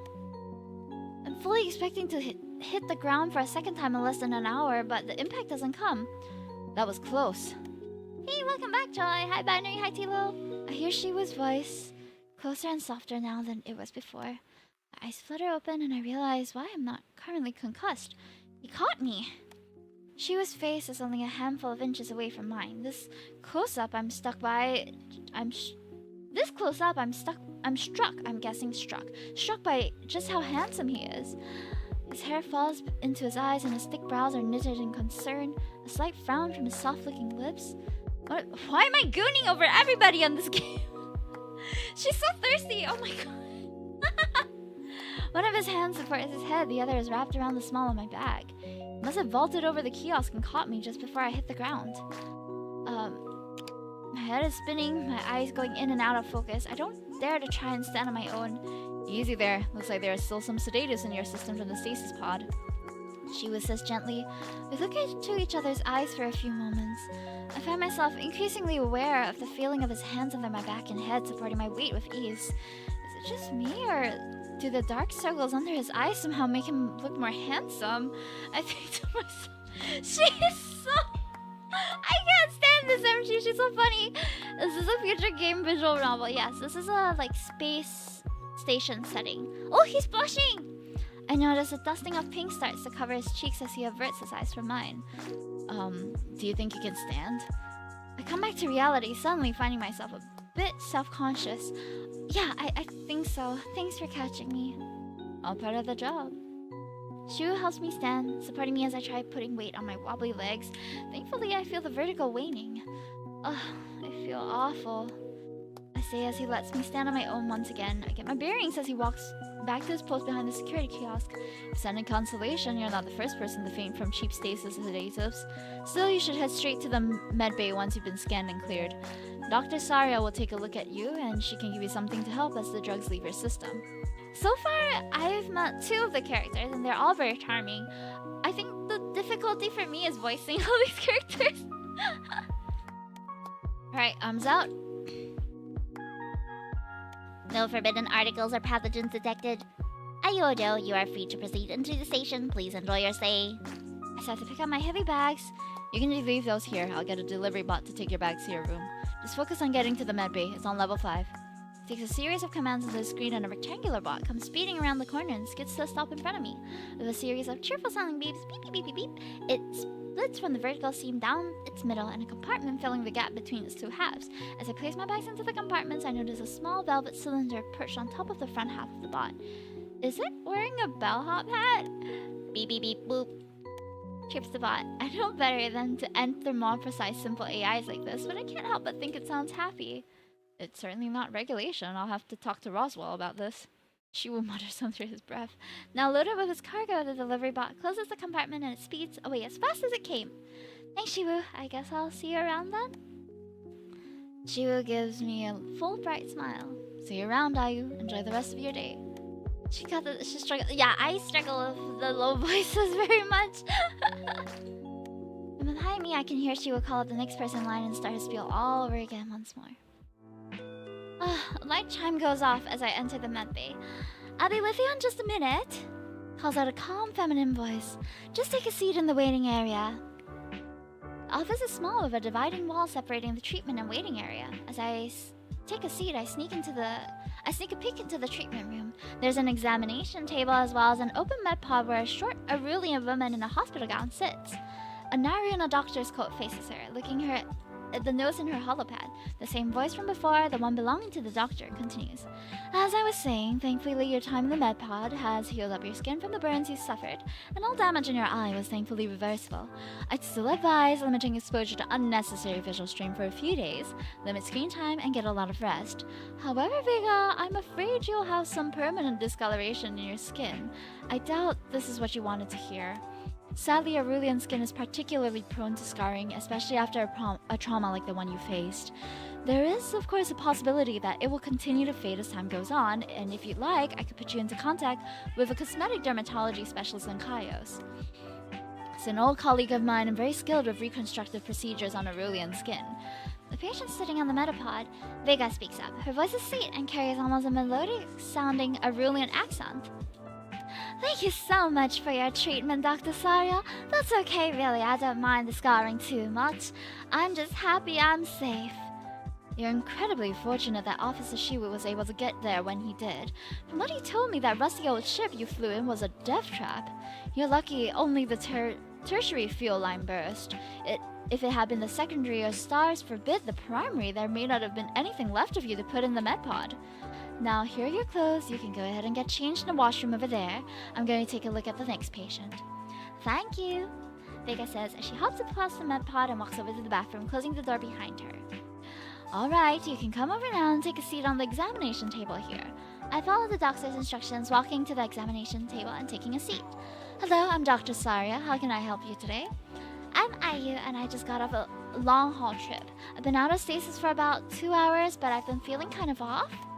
A bit sore and dizzy, I have a headache, and I fainted earlier. I see. That's not good at all. Saria says, typing notes into her holopad. How long did you spend in stasis? Did you fly in on a personal or mass transit craft? Mass transit, one of the Argo spaceline ships. Saria winces and clicks her tongue in disapproval. That makes sense. The brand of sedatives that stasis that the Argo spaceship uses are outlawed in Naru space for this exact reason. I'm sorry you're feeling unwell as a result. She gives me a sympathetic look and taps a few more notes into her holobat before placing it on the table next to her. Lie back on the examination table. I'm gonna do a quick scan to check her vitals. I do as Saria instructs and lies down. She grabs a scanner and leans over me, and as she does, one of the tentacles on her hair falls in front of her face. She gently pushes it behind her pointed ear. I can see the chromatophores on her skin, that the tip of her tentacle is shifting, different shades of mostly coral pink, but looking closely, I can see undertones of blue and green. I know that Naru have chromatophores change color with their emotions, but I haven't learned what each color means. Saria hovers the scanner over me, and I do my best to stay still. After a few moments, it's over. Alright, Ayu, you can sit back up now. It seems like your body is still adapting to break down the process and process the last of the sedatives in your system. That's why you're feeling the lingering effects of what we call pod sickness. Saria explains as I return to my sitting position. My cats keep on meowing. I can give you an injection that will speed up the process significantly. Since it'll be going to your bloodstream directly, you'll feel better much quicker. Are you okay with needles? They kind of freak me out. Needles kind of freak me out, to be honest. I say, a bit embarrassed to admit that even as an adult, I still have this childlike fear. I totally understand. Would you prefer a pill? It will still help, but not as quickly. You'll probably need to lie down for an hour or two for the drug to help your body flush the remaining sedatives. No, it's okay. I want to go to the diner and maybe do some cooking after this, so it's probably better if I go the more efficient route. I'll just have to tough it out. I'll do my best to make the process as comfortable as I can for you, okay? Okay, thanks, doctor. Saria goes to the cabinet near the treatment area and scans her wrist chip. I watch as she preps the needle, filling it with medicine from a vial. She places it on a tray next to some gauze and some sanitizing fluid. She brings the tray over, places it in a little rolling table by the examination table. Alright, Ayu, I'm going to do a quick swab here to sanitize, and... Saria stops. She places her hand over mine, and in that moment I realize I'm so tense that I'm shaking. It's okay, you can relax. It'll be hard for me to find the vein if you're shaking like that. I nod, looking into Dr. Saria's strange alien eyes.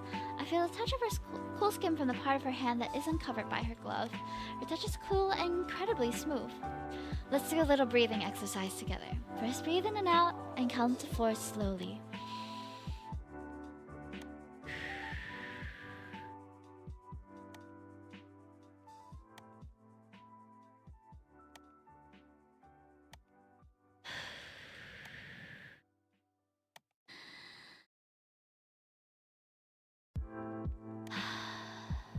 I feel much more calm now. Thank you, Dr. Saria.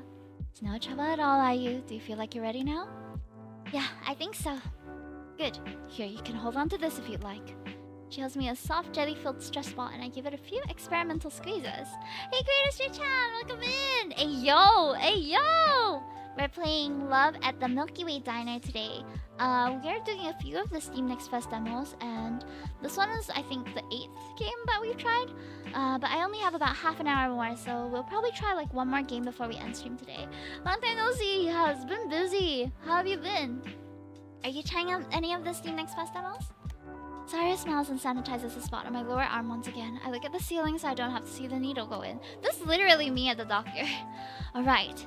Can you breathe in for me, please? And now out. As I inhale, Saria swiftly administers a shot and then covers a small puncture with a little med patch shaped like a little yellow star. There we go, all done. You can lie back for a moment while the medicine does its work. I'm going to clean this up. I lie back down on the table as Saria sets about putting her supplies away. So, you're Cassie's relative that's taking over the Milky Way Diner? Yeah, Officer Shiwu mentioned people on the station have been waiting for me to get here. We have. Welcome to Hesperides. How are you feeling now? Would you like to stand up? I get up off the examination table. The difference is startling. My headache and dizziness are gone. I feel much better now, thank you. I'm glad to hear it. Are you going to be heading to the diner now? Oh, yes, I'm starving. Officer Chiwa says he was going to ask someone from the agricultural deck to come by with some produce. I better head over there if I want to meet them. Sounds like a great plan. Maybe you can come by the diner sometime? I think I'll be open in a couple of days. I was planning on it. It would be nice not to have to cook every meal again. As I get myself ready to leave, Vega comes out of the bathroom. Alright, I'm off. Thank you so much for everything, Dr. Saria. It's my pleasure, Vega. Please feel free to come back if you need anything else. If you have the time before you head to your room, would you consider stopping by the tech office? Our station's lead technical mechanic, Roswell, has been looking at your ship. They will want to talk to you when you get the chance. Maybe you can walk by you here to the promenade. You'll need to pass through it to reach the tech office, and maybe it'll be good to you to get a lay off the land, or so to speak. Saria turns to meet my eyes. Would that be okay if you are you? I think it would be good if you stuck together, less likely for one of you to get lost. Yeah, sure, I don't mind. Fantastic. You both remember what I said. Try not to push yourselves too much, okay? And please come back next time you need a medical assistance. You've got it, Dr. Saria. Thanks again for all your help. I walk over to Vega and she gives me a polite bow and greeting. I return the gesture. Hi, I'm Vega. She says, raising her hand in a small wave. I'm Ai. Let's head out. I turn and nod my head to Saria as we leave the Mappy. Goodbye, Dr. Saria. Saria smiles and waves us goodbye. So, how are you holding up? Sorry, I didn't mean to eavesdrop, but from what I heard, it sounded like you had a rough couple of days. Yeah, my starship had a malfunction while exiting the stable wormhole, unstable tertiary fuel line. I thought I could handle it on my own, so I tried to fix it myself, but she adjusted to the discolored side of her face. I might have overestimated my own abilities. Thankfully, I was still able to get a distress call out before something really bad happened. That must have been terrifying. Oh, it was. I really thought, this is gonna be it for me. Thankfully, Officer Shiwu and the rest of the rescue team were able to get to me super fast. I'm holding it pretty well, all things considered, just a bit stiff. I'm glad to be up and working. I know the feeling. I just got out from a 2-week stasis earlier this morning. Feels good to stretch my legs. Oh, I've heard those long haul stasis pods are super awful. Is that why you're in the med bay? Pod sickness? Yeah, they really are. I feel much better now, but I fainted earlier. Thankfully, Shiwu was there to catch me, I think to myself. As we walk through the hallways, I notice Vega staring intently at me. Is there something on my face? I ask and we stop walking for a moment. Oh no, sorry, I didn't mean to stare and make you uncomfy. It's just, I've never met a human in person before. Well, technically I met Officer Shiwu, but only briefly, and I was a bit busy trying to, not die. Well, you're the first Aurelian I've ever met, so I guess we're even. It's my first time out of my home system. Oh, my stars! Me too! She says enthusiastically. I've met Naru and Sketchians and even a Katuri before, but never a human. It's not all that unsurprising, I think to myself. Travel visas to the Aurelian home system are notoriously hard to get a hold of, especially for humans. Vega leans in closer, staring intently at me with her shining red eyes. Up close like this, I notice a slight shimmer to her green skin, almost like she's wearing a light dusting of body glitter. Aurelians are a species look like mythical creatures as humans, like the Fae or elves or old Earth legends come to life. Their entire race was stupidly, stunningly beautiful by almost all human measure of conventional attractiveness. So, what's your impression seeing one of us in person? I asked, trying to mask my self-consciousness from being looked at so intensely. Your ears are kind of funny. They're round. Thanks. Do you want to touch them? Vega's eyes brighten. Can I really? I nod and lean in toward her, and Vega lets out a little squeal of excitement. Ooh! Gently, she runs the tip of her small green index finger along the outer helix of my ear. Does it tickle? Aurelian ears are really sensitive. Vega asks, a slight teal blush dusting her soft cheeks. Maybe just a little, but I'm okay. I pull away, standing back up straight. Vega continues to examine my face. Some Aurelians say humans are pretty ugly, but I don't agree with that at all. She muses matter-of-factly. I raise my eyebrow at her comment. I'm glad you don't agree, but I'd be lying if I said that wasn't a little insulting. Even a bit speciesist. One thing for species to have different beauty standards, but to say it like that... Well, what do humans say about us? How to answer that question? It's a weird quirk of evolution that Arulians and humans happen to look a lot alike, but the histories of our civilizations could not be more different. The Arulians were the first GA civilization to harness nuclear fission as an energy source, incredibly technologically advanced and ridiculously wealthy thanks to their resource-rich home planet of Aruli Prime and the 4 habitable moons. Humans, on the other hand, are best known for being the one and only species in the Galactic Assembly that somehow managed to screw their homeworld till it was no longer habitable through their own greed and stupidity. Sure, we managed to survive the collapse of our home planet and expand throughout our own solar system with the comparatively rudimentary technology we had developed, but we probably could never have even dreamed of achieving interstellar travel on our own. It's doubtful the GA would ever have reached out and made first contact with the primitive resource-poor residents of the Helios system had their hand not been forced. It was an open secret that the Arulians tended to look down on our species more than any other, and as a Hello, I'm back. Thank you so much for waiting.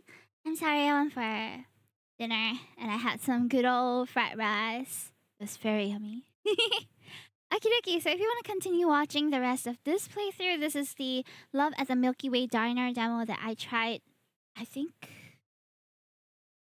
10 months ago. Ooh, was this? Oh no, this was probably like a year or two ago, but because I didn't upload it on time. So this is kind of an old VOD. But yeah, this is available on my YouTube if you want to see. Alright, we're about to start our next games as well. So for those of you who did not know, I am streaming for the Otome Games Festival, or rather the Otome Games Celebration.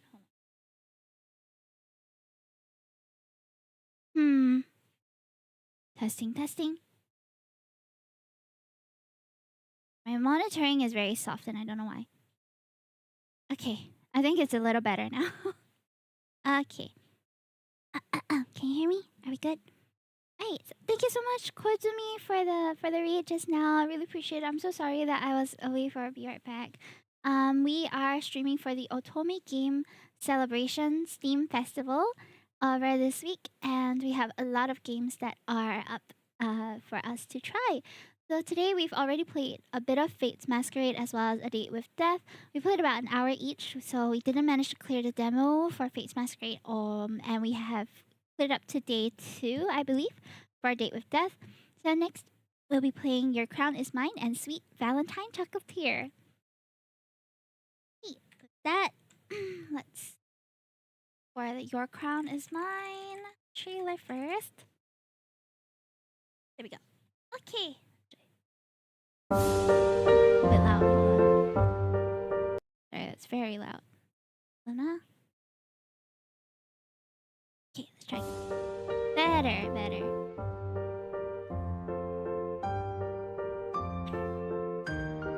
This one has a lot of cute sprites. Look at that. You can choose to like go to work, so I'm guessing there is some management aspect to the game also. Choose how to rule the country.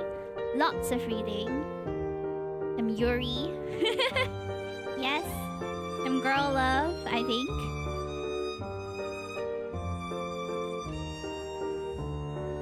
So much effort has been put into this VN. Oh.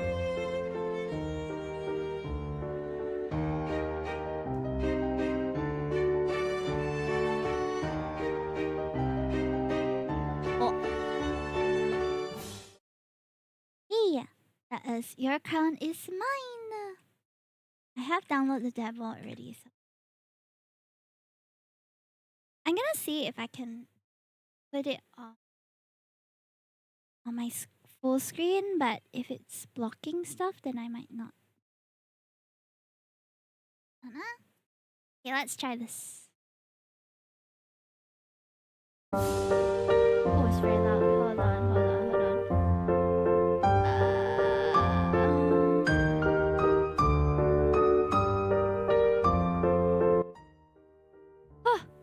Sorry. Sorry for the ear blast. Oh my gosh. Okay. I'm having the problem where I can't see my... I can't see if it's... Okay, this is fine. Alright, is this fine? We're just gonna go with this, okay? Alrighty. Oh, they even have a walkthrough guide. That's interesting. Alright, let's start.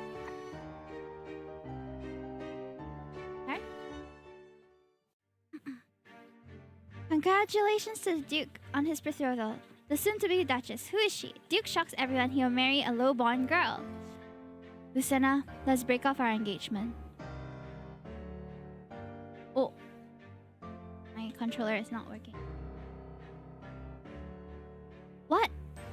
How dare you? This is ridiculous. Well, I'm very aware that this is sudden, but that's how it is. You might have seen it in the newspapers. I'm getting engaged to Rosalie instead. I like her. Rosalie is some unknown girl of common origin. Compared to me, a Lucena of the noble house Sarias, you must have lost your mind. Rosalie is kind and beloved by the citizens. She will be the perfect queen when I win the election and become the next king. But you know my poor reputation is not justified. The citizens are poor, so they hate nobles like me. I'm just a scapegoat for them to blame. The truth isn't important to the citizens. I need the crown, and your reputation will only drag me down in the election. It's nothing personal. The Duke soon announced his new engagement publicly. Everyone adored the future Duchess Rosalie with her innocent and kind image. People flocked to Rosalie's side and were unsympathetic to me. Now that I've lost my position, they had no reason to court my favor anymore. I understood why they preferred her over me. A common-born girl with rags to riches story was uplifting, so she became popular quickly.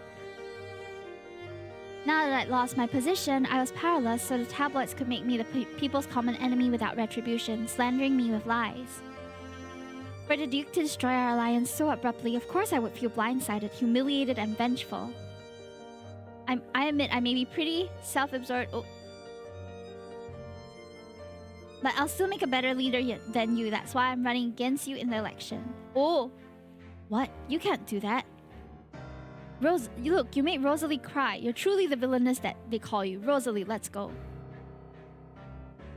A pawn like me, once useful for political engagement to the Duke, could now become free and aim for something even greater. In these stories, there's always a heroine that everyone adores. She's a damsel in distress, but in the end, the heroine triumphs over evil. I've been cast in the role of the scheming villainess, the one who's a complete opposite to the heroine. Rosalie took my place as the future Duchess, but she was still only a piece on the chessboard. I decided to become a candidate in the election. I will take the crown and rule the kingdom of Irian. Oh. Okay. Oh, there's some politics that we have to balance here. Okay, we gotta get the votes, chat. Remember to save your game. Okay. So this is the Coryphée Institute of Irian. Who's that pink-haired girl? She doesn't look like she's from this kingdom. The most prestigious place for the education of tomorrow's leaders, or so they say. It's probably full of uptight people obsessed with hierarchy and decorum. There is 35 days until the imperial election, where eligible nobles will choose our next monarch. My goal is to win the election. Our kingdom has a unique system where the monarch is not a hereditary position but is elected when the previous one finishes their term. Your choices will change your status, story, and ending. If certain stats fall to 0 or if you lose the election, you'll get early bad endings. For details about the stats and route requirements, the walkthrough guide is linked to the main menu. For a fun challenge, you can play without it. Ah, we're gonna play without it. For now, we're at 1% popularity. Oh my goodness. Look at our stats. 12 energy, 700 wealth, 8 mood, 2 charisma, 2 strength, 2 intellect. Okay. Hi guys, let's see, recommend. We're playing Your Crown is Mine right now, where we have to manage the lady who's aiming to become the queen. Day 1. To win the election, I need to reach 50 popularity by day 35. What should I do? So how do I save? Let's save. Alright, let's study to increase our stats. Oh, debate at the Model Imperial Council combat. Wow, there's so many different things that you can do. I feel like it would help us to gain some intellect right now. This is the Artisan Investment Society. I should look out for any information throughout my life that might help me invest better.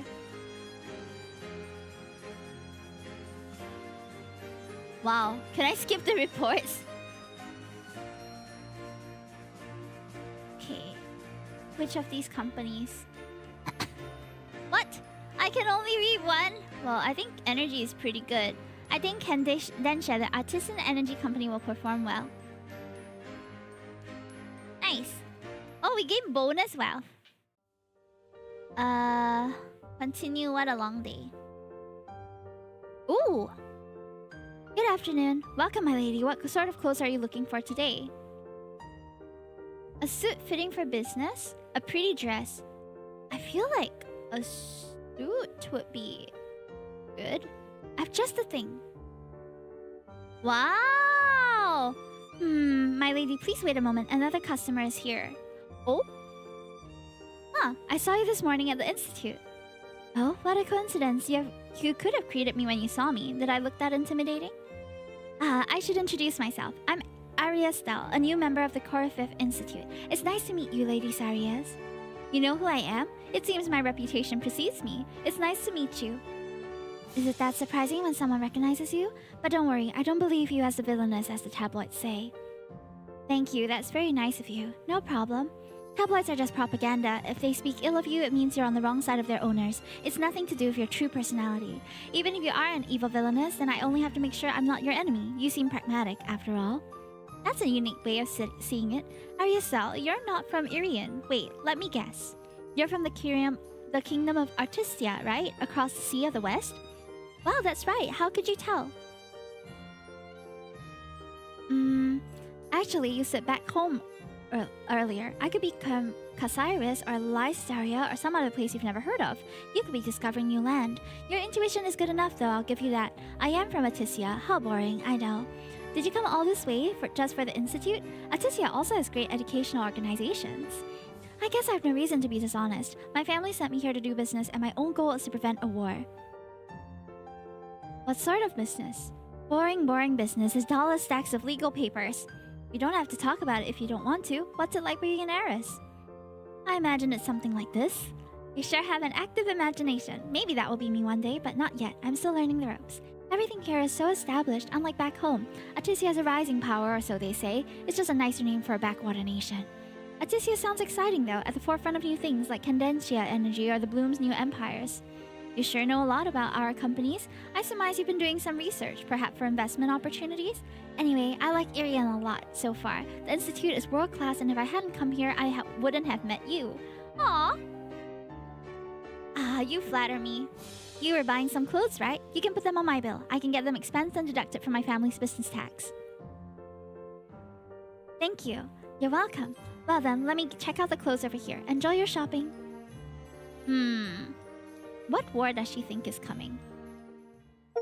Ah, we met Ariel on day 1.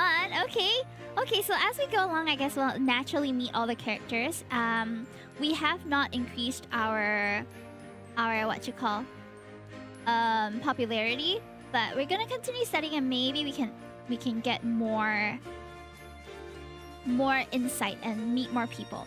I think if we combat, we'll meet some interesting people. So let's see who we encounter while we train. Oh, we're training in the woods. I train hard and improve my technique. Oh, that's all. Okay, continue. Who's this? Listen, there you are. I was looking for you. What's wrong, Yulia? Ah, is that how you greet your elder sister? You only look for me when something happened. It's not as if you're inviting me for casual afternoon tea. All right. How impatient of you. I have good news and bad news. What do you want to hear first? Sure. The Institute sent a letter saying there was an issue renewing your membership here. Excuse me? But good news is you're first on the waiting list to rejoin. Why didn't they renew my membership? It must have been because of the ridiculous things the tablet said about me. Is the Institute afraid that my reputation will sully their name too? Yulia, with an I in between. Actually, it's not that. I may have forgotten to send your membership renewal documents to the Institute. What? You forgot? I'm sorry, but before you get mad at me, I already have a solution. You'll be a member of the Institute tomorrow again, without a hitch. Since you're first in the waiting list, you only have to make one person quit to get a space. That girl Rosalie seems like easy prey. You're the infamous great villain. It should be easy for you to deal with a simple village girl like her. That's right. Wait, did you say Rosalie? As in Duke Edgar's new fiancé, the one he replaced me with? Exactly. She's a simple country girl from some backwater village. Threaten her a little and she will fold. You're an expert at this sort of schemes. What are you imagining? I think it's more like this. I'm the evil villainess who threatens her, but her innocent image will attract people to save her, like flies to honey or vultures to corpses. What's with these analogies? Playing the victim card might get her a few defenders, but your strength should be enough to defeat them too. For the record, I'm still mad at you. I'm sorry. How about I add to your allowance? Is that enough of an apology? Yay! Okay, we got some money from Jie. I'll take it. Good, then it's all settled. By the way, since you'll be going to be a candidate for the crown, you have to join one of the major factions of Irian. I'll drop by next week to introduce them to you. You have a lot on your plate right now, so I won't bother you until then. Teteki bunny, yeah! Alright, see you. You're always nagging me so much. Oh, what a coincidence. Rosalie is right there. Rosalie? Lady Sarias. Why did she hug me? We are not on talking terms, are we? It's so nice to see you here. I've been wanting to speak with you. What? You? What brings you here? Are you with Edgar? No, he's not here today. I'm just by myself. What a coincidence that I ran into you. Is that so? Well, can you let go of me now? I'm sorry, my lady. I was too excited. Honestly, you probably think I stole the Duke from you, but I never meant to hurt you, my lady. I'm scared you'll misunderstand me. I actually admire you a lot. When you declared you'd take the throne, I cried because I was so touched, as pathetic as it sounds. Huh. It's okay. I'm mad at Edgar more than you. Really? That's a relief, but it means you're still a little mad at me, right? It's natural you're wary of me, but I'll keep showing you my sincerity until you believe me. Please give me a chance to prove myself. Ah, so bright!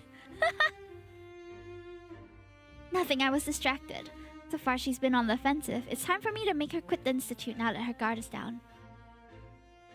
If you want to prove yourself, quit the Institute.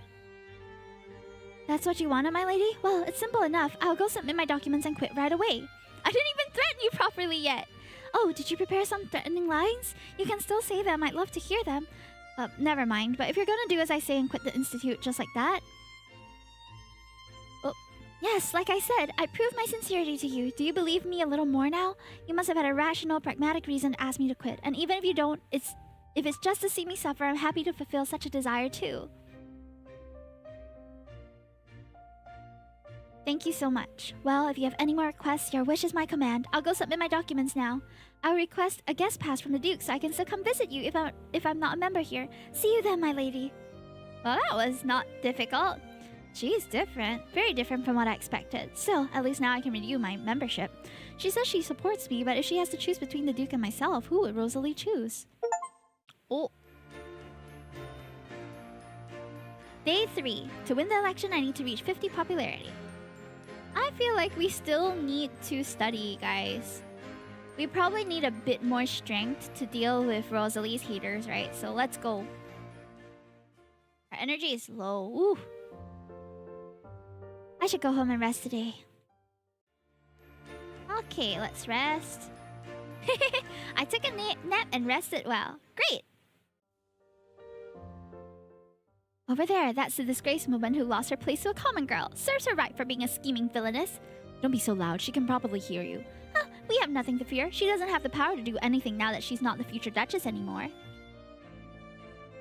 Go to confront them. I wouldn't do that if I were you, huh?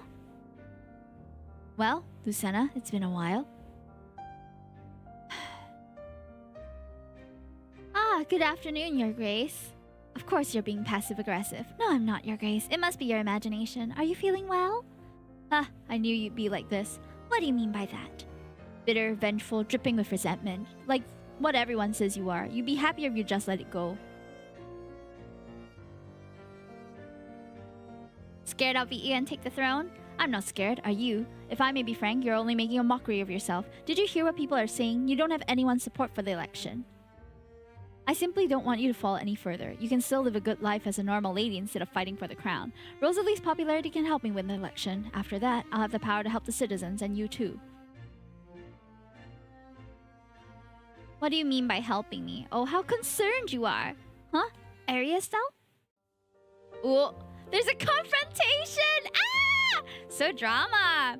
This man must be Edgar. I don't believe we've met before. Please address me as Your Grace. I am the Duke of the North. You must be from abroad. What a quaint title. I love these little quirks of your kingdom, Edgar. I heard you say that Lucena is vying for the throne of Irian. Lucena, why didn't you tell me you're running for the election? You'll need public support, yes? My friend owns a newspaper. I could introduce you. Here, I'll give you his address. Thank you. How kind of you. Anything for you, my lady. Haha, that's the Irian way, hmm? Excuse me, but I don't think I caught your family name, Miss Ariastel. Is it that important? I don't like to rely on my ancestors' reputation. Oh, that wasn't a jab at any of you. I presume you're from Atisia. To introduce a newspaper to Lady Serious would be improper, as seen as foreign interference in Irian's domestic affairs. It's not as if it's illegal, is it? Introductions between friends are nothing malicious. Please don't be so sensitive. Lucena, let's get going. Whew, we're finally rid of him. So what is your family name? You know, I dodged Edgar's question for a reason, so don't put me between a rock and a hard place. I need to keep an air of mystery around me. Fine, I'll let you have your secrets, but I'll make my imagination run wild and expect some sort of reveal. That'll come in due course. Can a maiden have a secret or two? Anyway, about my friend who owns a newspaper, you can drop by tomorrow afternoon to see him. I hope it helps you. See you around. Aw, yay! I love girls. The girls in this are way better than the guy. Edgar seems like an ass. She has ulterior motives, probably, but I'm okay with that. But I think she'll still make a good ally. Why can't it be both? Hi, Ono Ping Pong. Thank you so much for lurking. Day 5. Alright, we are going to need to study. We can add to our charisma. Let's debate. Let's read on... I feel like I should read on this. Atisia and Candencia. The rising power as the power of Candencia Energy and News and Entertainment firm Bloom. Oh, Bloom must be the newspaper she was talking about. Many of Irian's citizens do not trust Atisia's companies. Atisia is led by the mysterious Imperator, and its top businessmen have a lot of influence. Some citizens fear that Candencia will use its power to influence in Irian, but others think it's a promising way to spur growth in various industries. I see.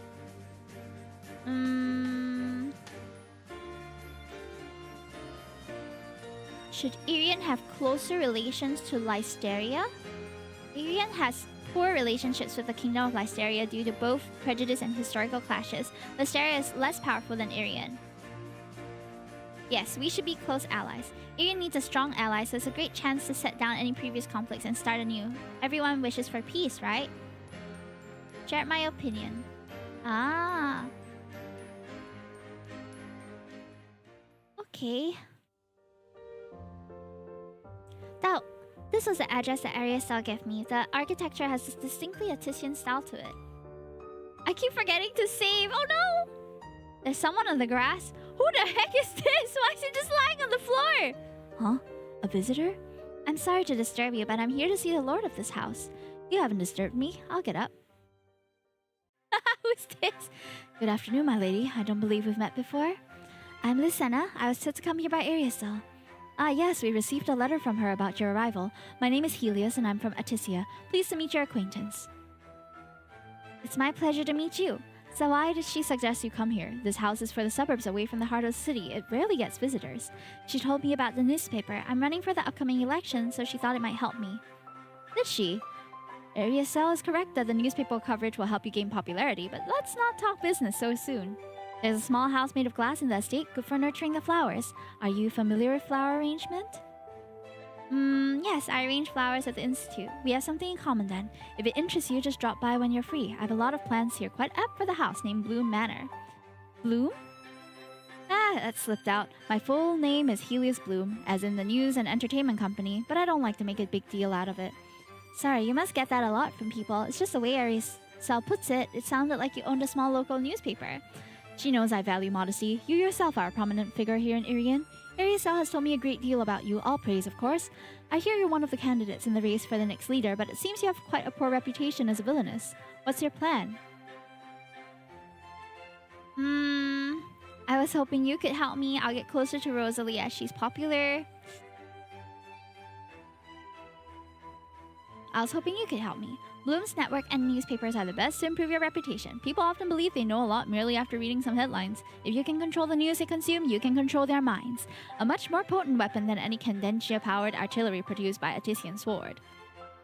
I'm not one! Thank you so much for the water. Let me just drink as well. And thank you for the pets. That sounds good, but what do you get out of helping me win the election? Once the crown of Irian is yours, we can use that power to repay the favor to me, such as decreasing Bloom's taxes and regulatory burdens. However, I only do business with those I trust. If you're interested in developing our trust, you can visit me here on the weekends. Thank you for the kind offer. You're welcome, but just a word of advice. A conspiracy and potential war is already brewing here in Irian. Be careful. War? What do you mean? We're in peaceful times right now, even though Irian's foreign relations are mediocre. I can't say too much, just be careful. I sense a storm on the horizon. Helios wants to work with me because it might benefit his company too. There are many ways to gain popularity. I wonder which one I should choose. If I decide that I want to work with him, I have to visit him often and try to raise his affection. Okay, I mean, it already seems like we're kind of on the path to getting closer to Ariasal and Helios. Okay, it is the weekend now, right? Well, I guess we should visit him since that's what we're gonna do. It's finally the weekend. It's a relief, isn't it? Feels like the weekdays drag on forever while the weekends pass in the blink of an eye. Come here, let's talk in the greenhouse. The plants are growing nicely, sheltered from the elements. Wow! I wish I had a greenhouse too. I never get tired of this. These flowers aren't in season, are they? You have a good eye. They're only able to grow here because of the perfectly cultivated environment. Plants are much like people in that regard. If I visit Helios here more times, he'll open up further to me, unlocking new dialogue options. How's Bloom doing lately? Are we talking about business so quickly? How's business been lately? Good. On track with growth projections, though I worry we'll hit a bottleneck sometime in the future with the regulations. Besides, it's clear that Irian's citizens dislike our companies. Is it because of prejudice or something else? Ah, so that's why you need the future monarch's heart. Don't worry, nothing will be difficult for us to achieve together. Thank you, listen, I admire your confidence. Do you like working at Bloom? It's all I've ever known, and I don't mind it. I like nurturing the plants here, but I guess growing a company is somewhat simpler. I might sound ungrateful, but I feel a little trapped in my current role. Spending time chatting like this on the weekends feels freeing, though. I've heard that if you do what you love, you'll never work in a day of your life. That's because passions never seem to earn people a living. That's a pessimistic way to see it. My family would be disappointed if I returned to work on Bloom's...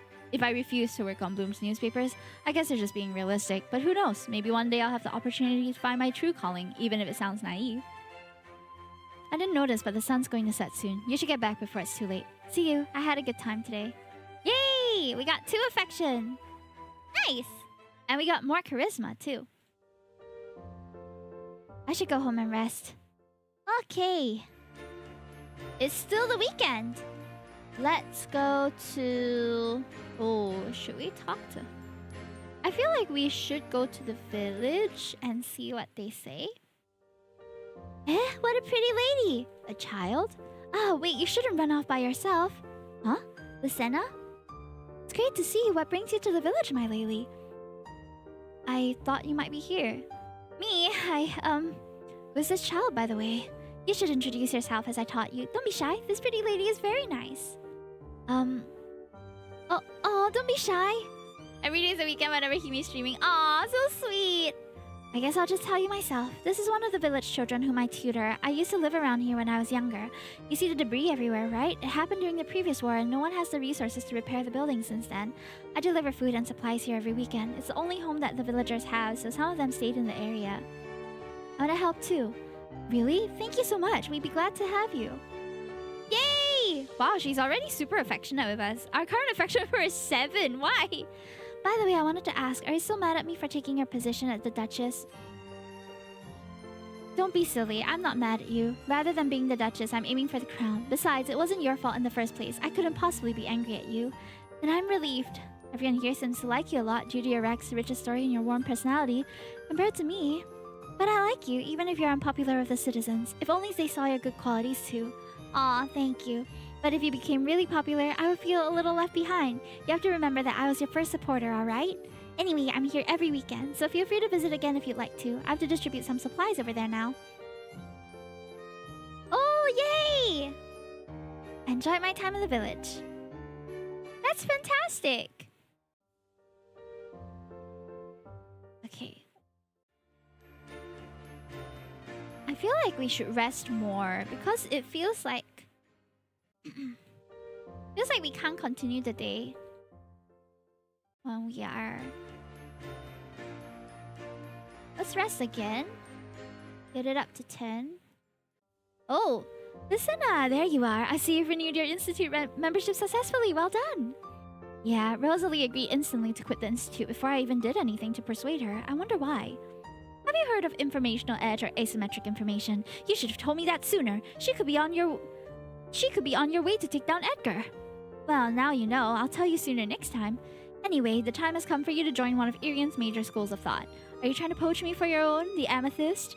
As much as I'd like that, you're in luck today. The Imperial Court just met up, so you can talk to the leaders of each group to learn more about them. Oh, okay.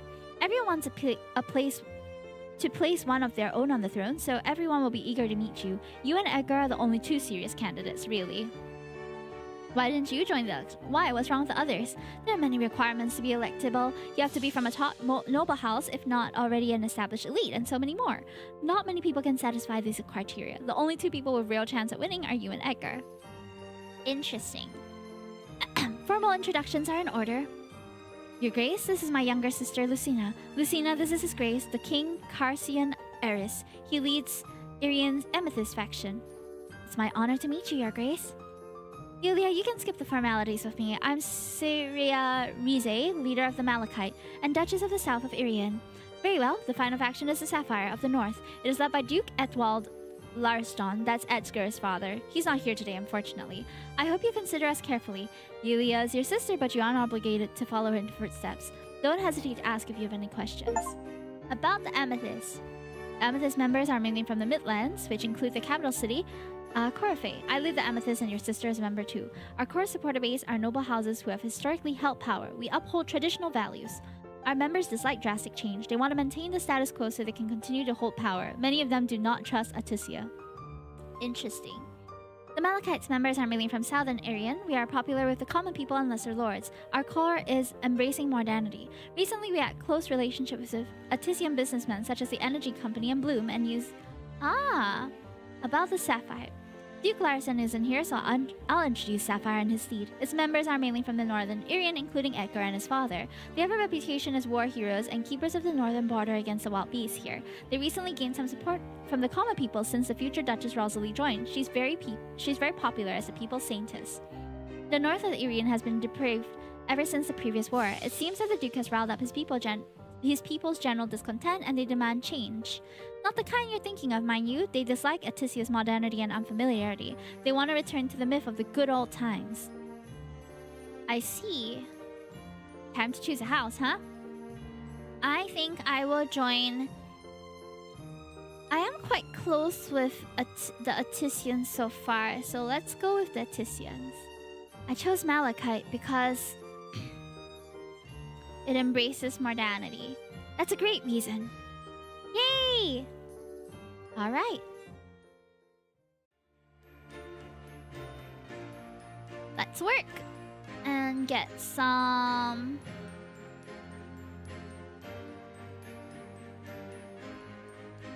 mood up, maybe? A flower arrangement. Oh, we can actually do that. That's cute. Get some flower stalks.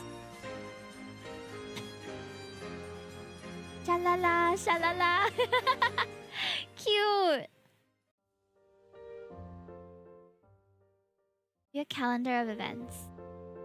Ooh, that's so much. Act 2 starts on day 36. Ah, wow, there's a few acts. And people that we met. My lady, it's been such good luck to run into you. I was just visiting since the Duke got me a visitor pass. Good afternoon, how are you? I'm doing great since I ran into you, but something's actually worrying me. What's wrong? Every time I work at the Citizens Council, the citizens complain about Candencia's energy installation. Candencia Energy, the Tician company? They're really mysterious. It seems nobody knows much about the owners. Yes, though the citizens protested the construction work, Candencia keeps pushing on. People fear that they will harm them.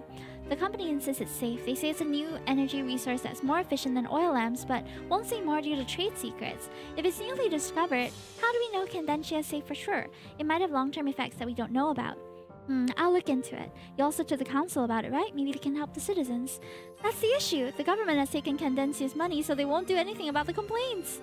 That's blatant corruption. Well, that's the state of our kingdom. I just want whatever the citizens want, no matter what. I hope the next monarch can fix this issue. What if Candencia isn't bad for us? But the citizens don't like Candencia, whether they're misguided or not. I just want to fulfill their wishes, then I'll be happy. I see. Okay. Interesting. Lucinia, good afternoon. What brings you here? I was borrowing a book from the herbology from the library. You must think it's trivial compared to your great matters of state. No, it's good to have varied interests. I wouldn't call it trivial. Well, you're just being nice. Still, thank you. Things have been tense lately. I hear there have been scuffles on Irian borders. Been that way for years. It's not exactly friendly with neighboring kingdoms. I hope it doesn't boil over into something bigger. A capable monarch should be able to bring an end to the pointless scuffles. That could be you, my lady. I hope I'm capable of that. All right, I heard you finally joined one of Irian's main schools of thought. I did, and after all that nagging from my sister. Congratulations. Shall I ask my journalist to publish a piece about that? Thank you, I'd appreciate it. No problem, it'll be in the papers soon. I'll get back to the manor. Feel free to visit me on weekends if you have the time. Nice. Day 11. Let's study?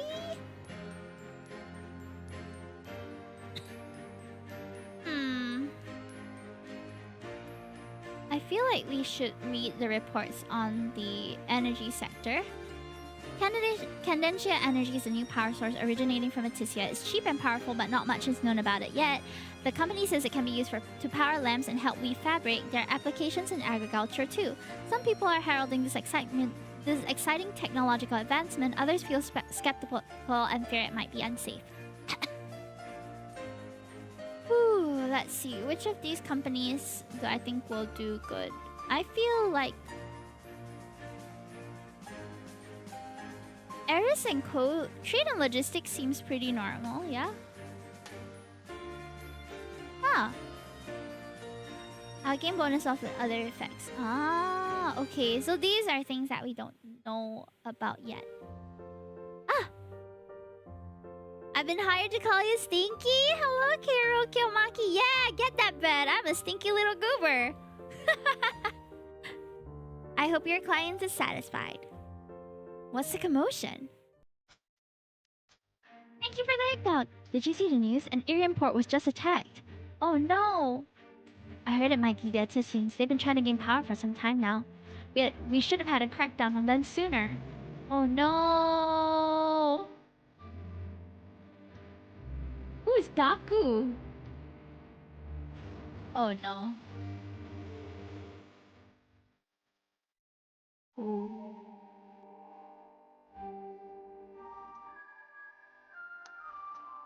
Listen to me carefully. We need to push the blame onto the kingdom of Lysaria instead. Lysaria? Irian already has poor relations with them and we share a border with them. I don't think we can offend them. Lysaria lacks both popularity and power. They may whine about it, but they can't properly retaliate. You'll have my support. Oof. You think I'm stupid? If Lysaria is found innocent, the backlash falls toward me. Oh! Kabido! Do you think I would let that happen? I always protect my allies. This is an important matter. Didn't I tell you I came to Irian to prevent war? Interesting. They won't be a scapegoat if they weren't the actual perpetrators. Irian's security was just threatened, so you need to act now. Perhaps your influence alone is not enough to overturn public outrage. That Rosalie girl seems to like you. Can you ask her to help? Okay. I'll help you for a price. Thank you. Sorry, I'll make it up to you later. I'll pay back whatever you asked for. I owe you, but this is urgent. We need to act now. Alright.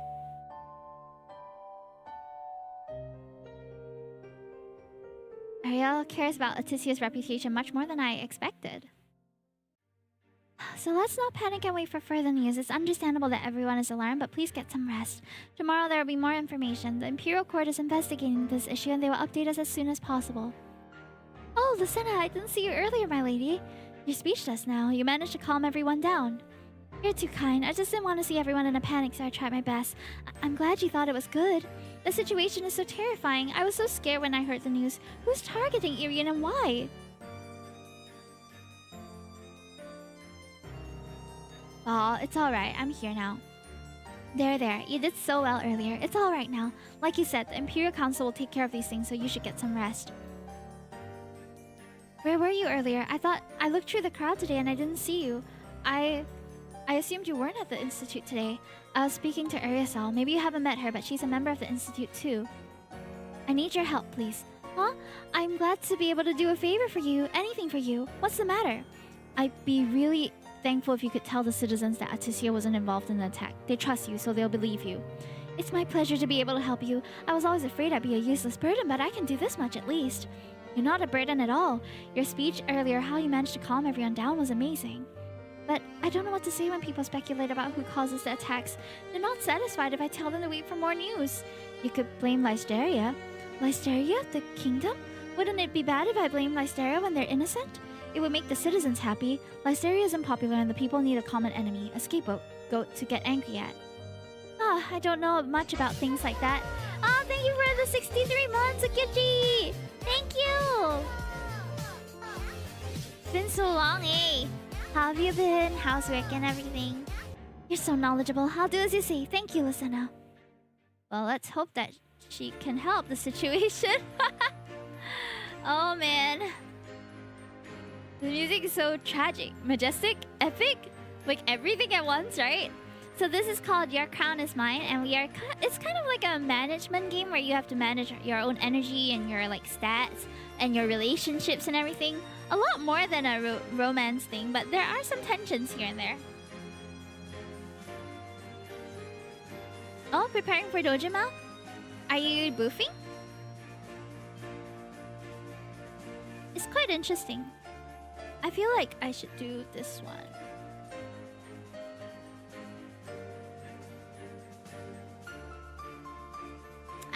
Cosplay, I see.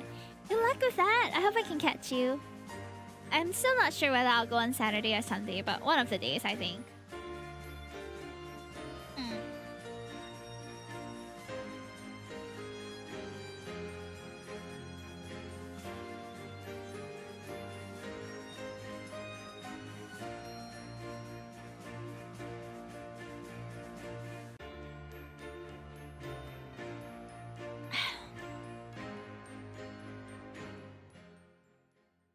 I'll see you if I see ya, otherwise it's okay, yeah. Listen, this is all such a headache. Sure, scuffles on the borders are common, but an outright attack on our port? And our people are in a state of total panic. The Council has a long series of emergency meetings, but nothing seems to come out of it. We have too many enemies, that's why it's so difficult to find the culprit. The Council is investigating though, right? Don't worry about it. You need to focus on the upcoming election. Let me deal with this attack. Alright. Listen, I was looking for you. Thank you so much for helping me yesterday. It seemed the concerns about Aticia faded, so Rosalie must have done well, and Helios too. About what you owe me. I haven't forgotten our deal, and Aticia always repays favors, or so they say. Now that we shifted the blame for the attack on Listeria, won't they be angry at us and maybe retaliate? I'll make sure this doesn't happen. Don't worry about it. You did the right thing. You sure this is Otome?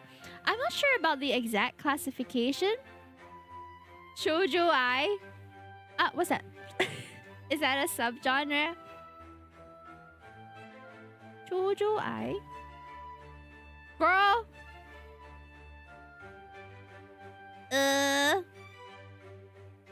Girls love without deeds.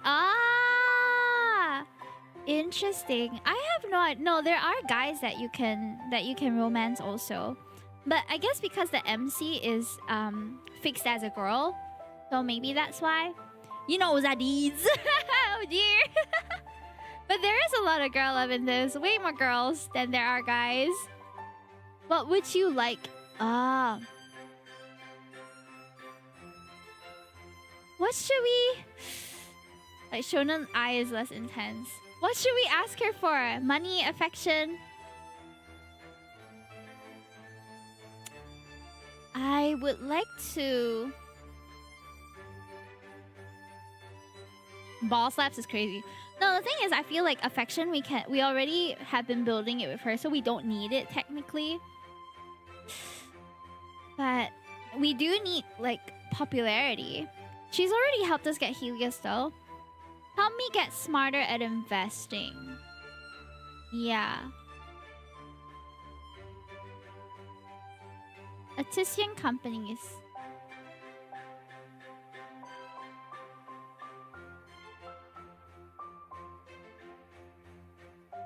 Interesting. Because I think that the money part is not so important now, but it's going to be important later. And see, we increase affection with her anyway. So it seems fine. Huh. We still don't know who attacked the port though. Isn't that Edgar over there? Okay, so for context, this is our ex-fiance, by the way. We were engaged, okay, Edgar and I. Edgar and MC. And then he left us because we had like a not very good reputation, and he got together with Rosalie. But Rosalie really likes us for some reason, so she's been kind of doing our bidding behind the scenes. And I don't know what's going on, but there's a lot of little... You don't even look... Oh no! Well, in this story, he is canonically very handsome and smart. So, as we all know, the recent attack on an Irian port has left everyone terrified. The truth is out now and there's no need to fear. The attack was caused by wild beasts above the northern border, and in my capacity as the Duke of the North, I will protect the realm. What? Wild beasts? That's ridiculous. I've been fighting them for a long time in the harsh snowstorms. I'll be able to tackle this problem better than anyone else. The guards who work at the border have been my brother-in-arms for years. I can contact them right away and initiate the necessary protocols. He has like the features of the classic manhwa male lead, you know, with the black hair and the red eyes and the pish-posh outfit and the nobility. I'll hunt down the wild beasts who caused this with the full might of my forces. I wasn't sure about him since he always seemed cold and aloof, but he sounded so dedicated just now. He actually cares for his people. He certainly has the markings of a good leader. Even our lazy Rosalie supports him. She's always helping out the villagers. She wouldn't be engaged to someone evil, right? I need to get Rosalie to leave him, Steal Rosalie from Edgar! Wow! Let's steal Rosalie, Rosalie always helps out in the village on the weekends. I can talk to her and win her over to my side. Steal her! Yeah, steal her! Leave our ex in the dust! It's the weekend! Let's go to the village. Expand our harem. Hell yeah. Hashtag Hime's harem. Here, take this to your family. There's food for the week, plus a cake you said you wanted to try. And the pretty lady's here again. My lady, it's great to see you here. Are you here to meet the villagers? Yes, how are you? I'm doing well, thank you. I'm on a break right now, so we can chat for a while. The weather's nice today. Perhaps it's fate since you're here. Is there anything you want to talk about? If I visit the village more times, Rosalie will open up to me further, unlocking new dialogue options. It looks more like Hime's harem. No, it's Hime's harem. How's your work at the Citizen Council? I work there on the weekdays sometimes. It's nice. No, they're complete. She basically works at like the Meet the MP office chat. She's very concerned about the people. It's also a good way of earning a little money for myself. I don't wish to rely on the Duke's wealth. That's really admirable. I think you're even more admirable. She loves us so much, chat. Most nobles refuse to even get to know the common people, and they're all high and mighty. There we go. Yeah, capitalization. I'm drawing my harem. Oh man, there's so many though. We're all humans in the end. All that's different is the family we were born into. None of us deserve our different lives. After I fight with this week, Jayo! You got this. I think so too. Do you like working for the Citizen Council in the town center?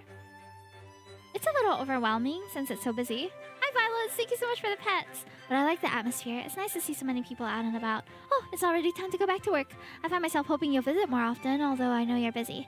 See you, my lady. We are at 10 affection with Rosalie, bro. Okay, thank you for the lurk. Our energy is low. We gotta go and rest. But I want to visit Bloom Manor and get to know Helios as well. My lady, I'm pleasantly surprised that you managed to squeeze some time out of your busy schedule to meet me. Of course I could for you. You're too much of a flatterer. I know you mean well, but it's just that I often find myself surrounded by sycophants. Ah! No! Go back! Go back! Steal Rosalie! I have to skip over it, like, visiting her again. The pet is long. It's just about a minute, I think. You come here often, Violet? How are ya? Okay, let's see. Better save first. Let's increase our affection with him.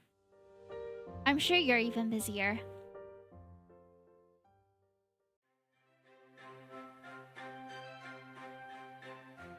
So, Eepy, it is getting a little late, isn't it? Tell me about the language of flowers. Bridal blossoms.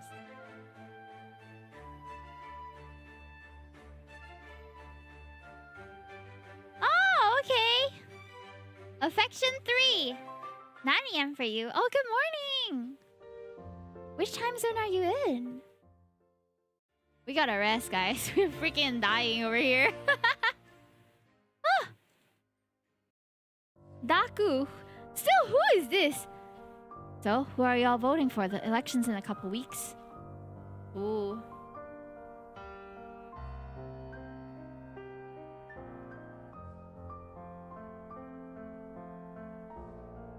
We still have a lot to do, guys. Who's this Chunimbyo? I have no idea. Lisena? Yulia, it's so rare that you're not busy working our way on a state visit. How's the investigation of the attack going? Unfortunately, we still don't know much. Edgy, splashy announcements sure won him a lot of popularity, though. You should focus on striking back. Can I help you on the investigation? I want to find the truth on who's behind the attack. I appreciate that, but you should stay out of it. Edgar is trying to get involved too, but the council hasn't let him join our investigation either. You have to trust us and focus on your own campaign. Ah, Lucina, I didn't think I'd see you here. Erisel, what are you doing here? You two already know each other? Good, that saves me some introductions. We were discussing... nothing much, just boring chatter. What did you want from House Sarias? You've been getting close to both me and my sister. Are you jealous of Helia? That's adorable, but you have nothing to worry about. Don't try to tease me, I'm being serious. I'll leave you two at it. What? Yulia, don't just walk away, you're involved in this too. Lucena, maybe you rely too much on your dear sister. I didn't know you knew her well. You just got into Korify and you already have so many friends. I'm not that close to her, we were just making small talk, like I said before. Am I not allowed to have conversations with others now? I think you want something from how Sari is. You're being paranoid. I've been nothing but genuine and sincere with you. Perhaps you're projecting your scheming nature onto me. I don't think our conversation is going anywhere. Ooh. Load back, load back!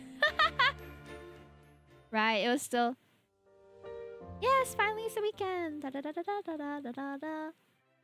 Wanted to see you arrange flowers.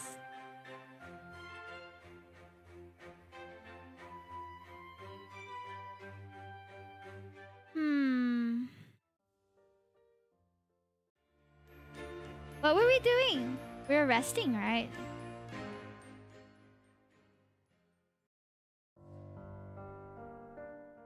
Okay. I guess we don't want to question her. Leave politely. Well then, I'll leave you two at it. See you around. Ariasel was quick to dismiss me. What were they discussing?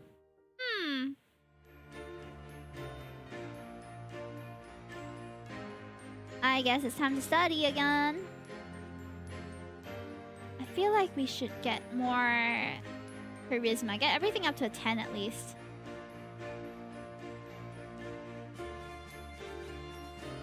Tutorial. You can read the reports and choose a topic to speak about. Playing through the game story will give you more information. Ah. Cyrus and Irian have historically been strong wielders of heart power. Both kingdoms fear losing ground to newcomers. Irian's relationships are strained. It's largely blooming property market. Interesting. Should Irian spend to rebuild the northern villages? Should we increase support for the elderly?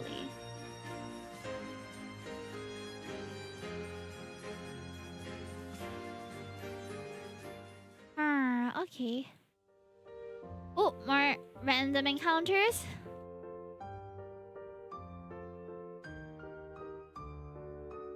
Good, thank you. And you? Actually, I'm worried about the election. I heard about Duke Edgar's speech. It pulled a lot of support to his side, but you still have time to turn the tide in your favor. Thank you for reassuring me. I'm working hard every day. How are you doing? To be frank, Bloom is running into some issues with bureaucracy and heavy regulation here, and the legacy nobles are distrustful of us. It's not a problem I can solve with better product strategy or marketing. It's rooted in the heart of the government here. I feel quite helpless. Ah, that's true. But if I win the election and become the next monarch, I will have the power to reform Irian and solve all your problems. Thank you. So now the question is whether I will help you win the election or Duke Edgar. You see, he has also made a similar offer to me. What a dilemma.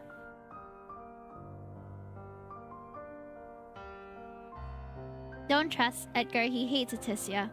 I'm aware he's trying to appeal to those citizens who see Aticians as strange and foreign, intruding upon their familiar and beloved Irian, but the Duke is pragmatic, so he would not go back on a deal with me. After all, I hold the power of the media and thus public opinion. Then it comes down to who you personally like more. Is your affection for me high enough? Sorry, I'll have to choose to support the Duke. He visited me many times. His persistence and sincerity eventually persuaded me. What? Oh no! That sucks!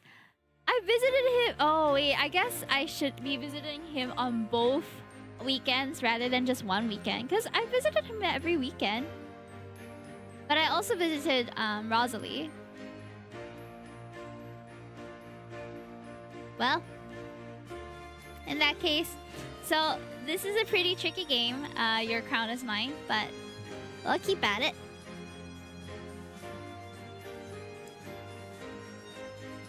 Oh, hold on. Return.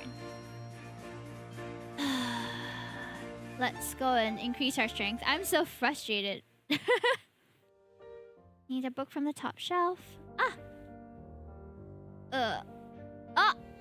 Edgar, you alright?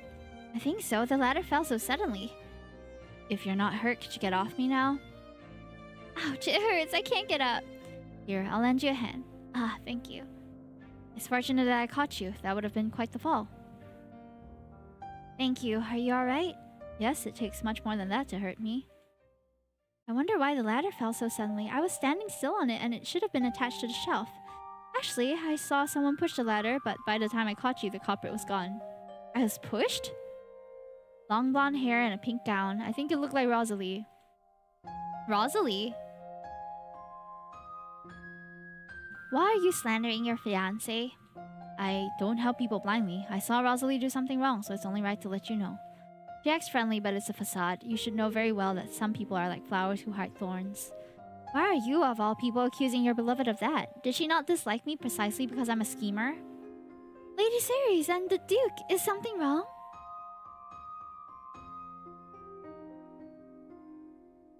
Oh. Edgar, she doesn't seem like the culprit. Pardon me, culprit? What's happening? I'm totally lost. I fell from the ladder just now and Edgar said he saw you push me. It doesn't make sense why you would return here soon after. Pushed you? I never... Edgar, you...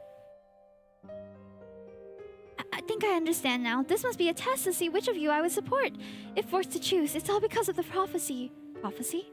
A fortune teller said I would help the future leader of Irian, that my support would lead to their coronation. That is an obvious truth, hardly a prophecy. You're being scammed. As the people's Saintess, of course your support is influential, and this doesn't answer the question of why I was pushed. What? I didn't push you, my lady. This can't be. The Duke did it, and he's pinning the blame on me to make sure I won't support you. Rosalie, you agreed that you'd go along with any of my plans. Edgar, I won't forgive you. This is ridiculous. How did you think this would work? Do you think I'm stupid? Your Grace, this is far beyond what we have agreed. You almost let Lady Ceres get harmed, and if she believed your lie, she would loathe me forever. Your Grace, if you don't confess now, I'll go public with this news. You go that far. Alright, sorry. I didn't expect it to get out of hand, Lucina. Rosalie admired you so much that I feared she would team up with you instead of supporting me, and now I realize I'm ill-suited for scheming. You were really bad at scheming. Please don't try this ever again. So it was true. Edgar, your biggest strength was your sincerity and honesty. You hated schemers, so why? I'm very sorry, truly. I thought I wouldn't be able to compete if I didn't scheme like everyone else, but I'm no match for the city's politicians. So you attempted to sabotage me by framing your own fiancé? You're a hypocrite to have called me a schemer when you're one too, just more incompetent. Rosalie, he claims to love you, but was willing to throw your name in the mud for a petty scheme. Is this who you're supporting in the election? We're stealing her! We're stealing her! My lady, it was a marriage of convenience in the first place. We agreed that we would help each other, whatever we needed. My reputation is fair game. But I didn't think you would go to this extent. Please forgive me for keeping this from you, my lady. It's been gnawing away at me for so long. Huh? You two didn't get engaged out of love? Yes, we both needed something from the other. With this betrothal, I could finally enter high society and help the villagers. And have you noticed me? I don't know what I'm saying. I've gotten my words all mixed up in the confusion. Wait, Rosalie, why did you want me to notice you? Lady Serious, do you not remember? Back then, when the village first met disaster from the previous war, I was still living there. The Imperial Guards called for us all to evacuate. Yeah. I've been helping the children get to safety, but I became stuck, surrounded by debris from the landslide and couldn't evacuate on time. I thought I was going to perish there, but one of the Imperial Guards found me. Soon after, I fell unconscious, but I know that guard carried me out of there. By the time I woke up, the guard who saved me was gone, probably assigned elsewhere or saving someone. Still, I have always admired that savior. Sending a gift wouldn't be enough to thank my savior. Perhaps it was also my selfish desire. I wanted to stay by your side and help you achieve your goals. That was you that I saved? I was just doing my duty when I saved you. My sister wanted me to serve in the Imperial Guard for a few months to build character. I wanted to see you again, but with my lowly status, I could not even make my way into the city to thank you. The distance between us was too great. One day I managed to get copies of the newspaper, and there I saw your face again. I had to enter high society to be worthy of standing by your side. So that's why you wanted to support me and prove your sincerity? Thank you. Oh. Rosalie's secret, let's go. No, I should be the one to thank you. Not just for saving me. As I got to know you better, my admiration for you only grew. I don't necessarily want to support the Duke over you in the election. I haven't even kissed him. It's just a contract marriage for the villagers. You haven't kissed him? Yes, I would only do that with someone I like. Lean closer. Ha, then would you kiss me? Rosalie's current affection is 12! Oh! Sure. Oh! We got that kiss chat! It's soft. She took my place as a future Duchess, but now I've taken the Duke's place. Hey! Rosalie's popularity was the key to Duke's success. Now that it's mine, the crown will be mine as well. So sweet. Oh! Wow. Win-win. Yuri moment, yeah.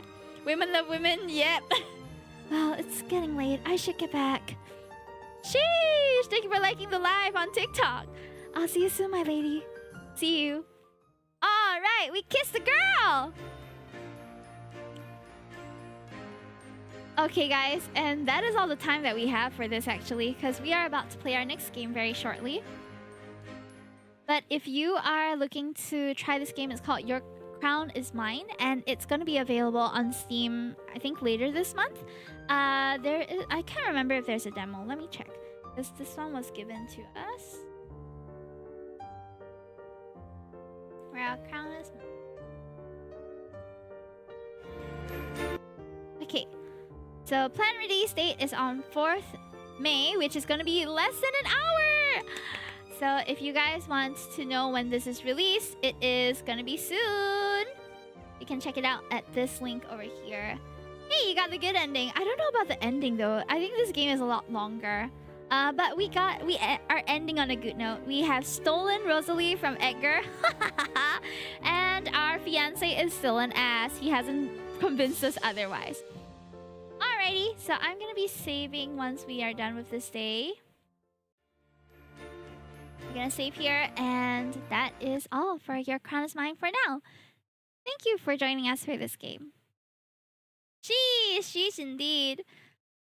Okay, I'm going to be showing you the next game that we have in our roster, which is called Sweet Valentine Chocolatier. And it is super cute. At least I think it's super cute. Show you guys the trailer first before we play the game. There we go.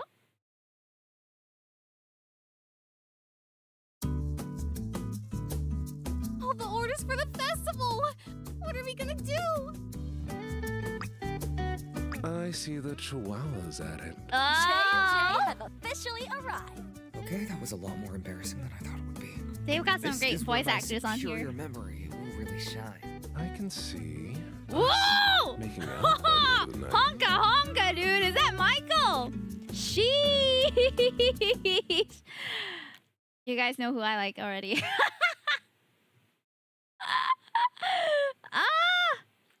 Well, time to play some sweet Valentine chocolate. I guess we're gonna get some sweet Valentine chocolate of our own. Woohoo! It's gonna take a while to load. Meanwhile, I hope you guys are enjoying. Sabi, Ixie, honka honka, have fun, Hime. Thank you so much, Sabi, and happy birthday. Was it happy birthday to you? It's your birthday? Question mark. I think so.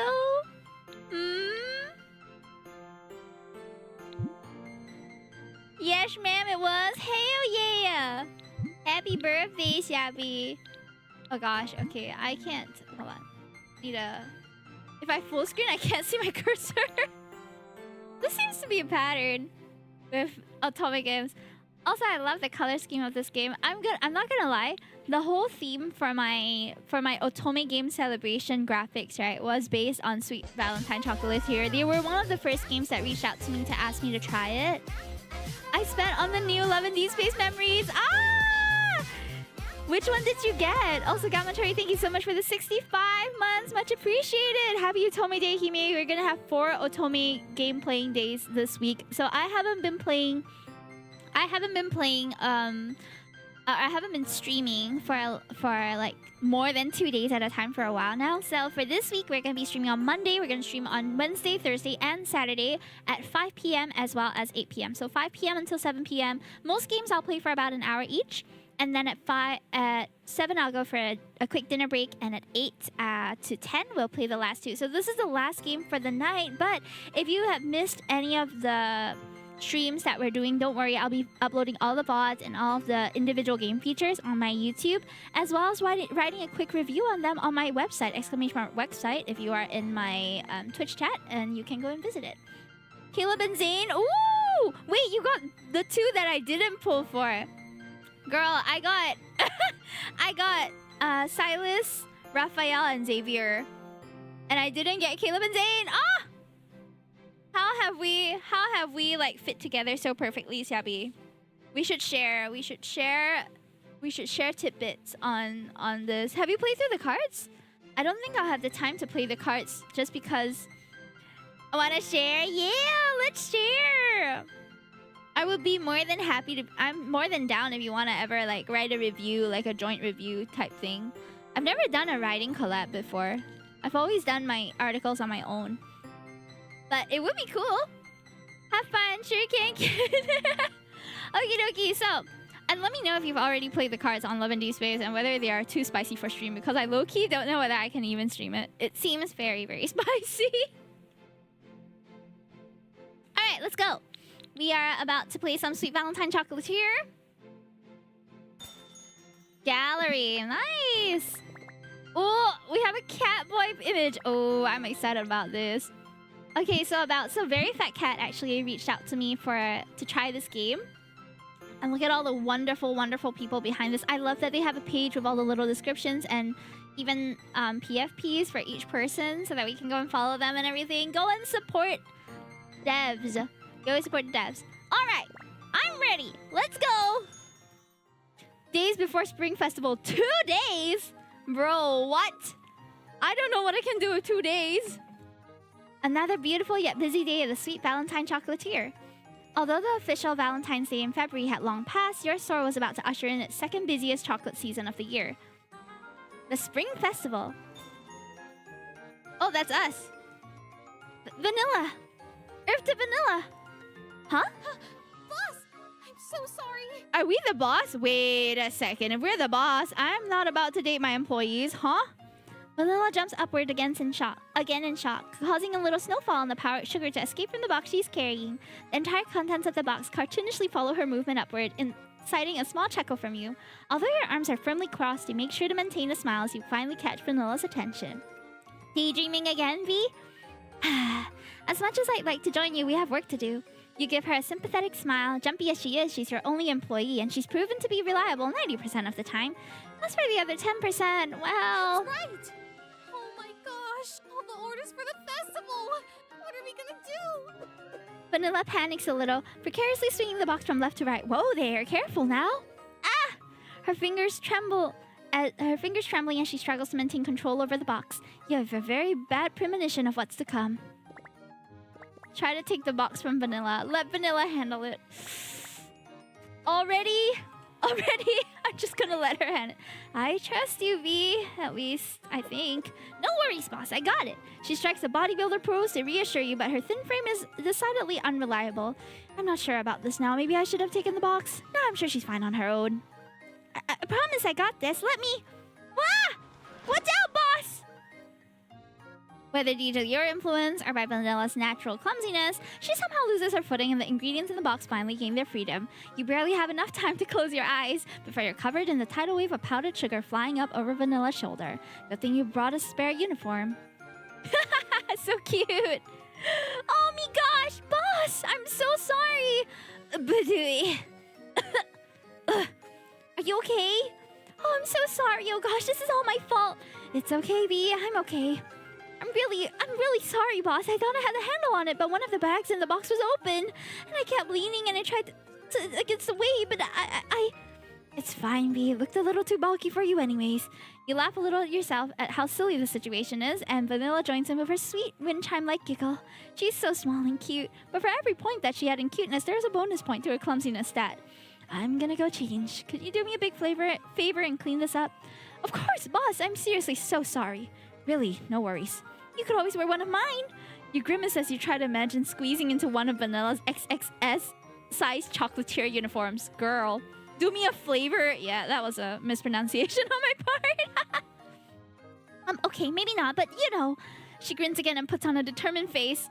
If she looked at me and I looked at her, like, girl, I am not fitting in the XSS uniform. I'm a M minimum. You go change, boss. I'll get this cleaned up ASAP. Chuckling to yourself, you give her shoulder a light pat and head into the small employee bathroom in the back of the stall. I guess I better start cleaning up. As you strip off your sugar-coated outfit and start to clean up the white powder obscuring your features, your image in the mirror goes clearer and clearer. Ah, there we are. We can do a little customization. Okay, the music is a bit soft, but we'll get there. Honestly, if I'm gonna just base this off my actual self, this is probably the closest to the bun on top. But if I'm basing it off Hime, probably something a little longer will do. I did have a wolf cut at some point, though. I guess this is kind of like me. Whoa! I got jump scared by the sports bra chat. Whoa, that's quite the design. Oh. Oh, this is pretty too. What would I wear? I think I would wear this, probably.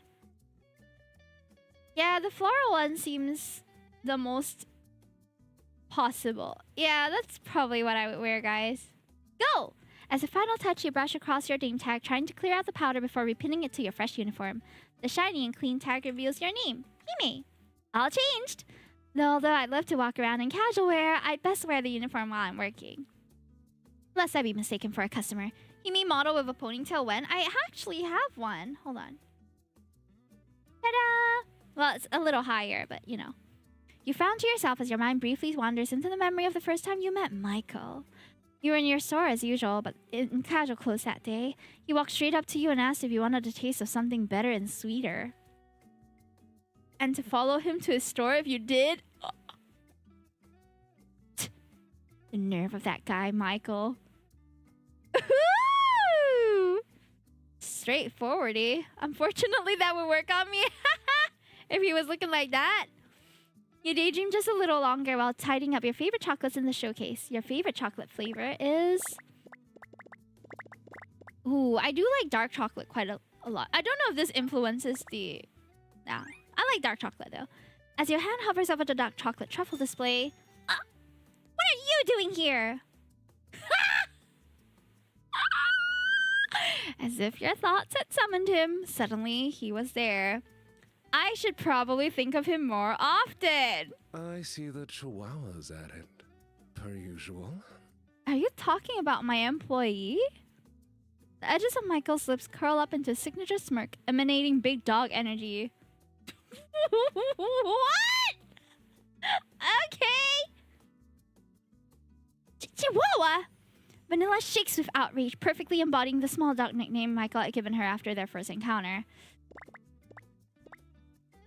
Well, well, well, look what the cat Jack did. At this, Michael cocks an eyebrow. You mean the Chihuahua? I mean, I'm about to drag your ass out and get into a cat fight with me and give you a taste of some cat punches. You hold your fist up, smiling wider, lovingly punch you in the face. This produces a full-blown laugh from him. I wouldn't mind getting into a mess of tangled limbs with you. Ah! Okay! Ah! What are you saying? Vanilla covers both ears with her hands. Ah! Look away, chat! If you're under the age of 18, this man is about to push the boundaries. But boss! He's being weird. Michael, you're scaring the kid. Sorry, Vanilla. Mom and Dad need to argue every so often. Keep our romance alive! What? We hate this guy, don't we? We're not dating him yet, are we? What? Why does he behave like this?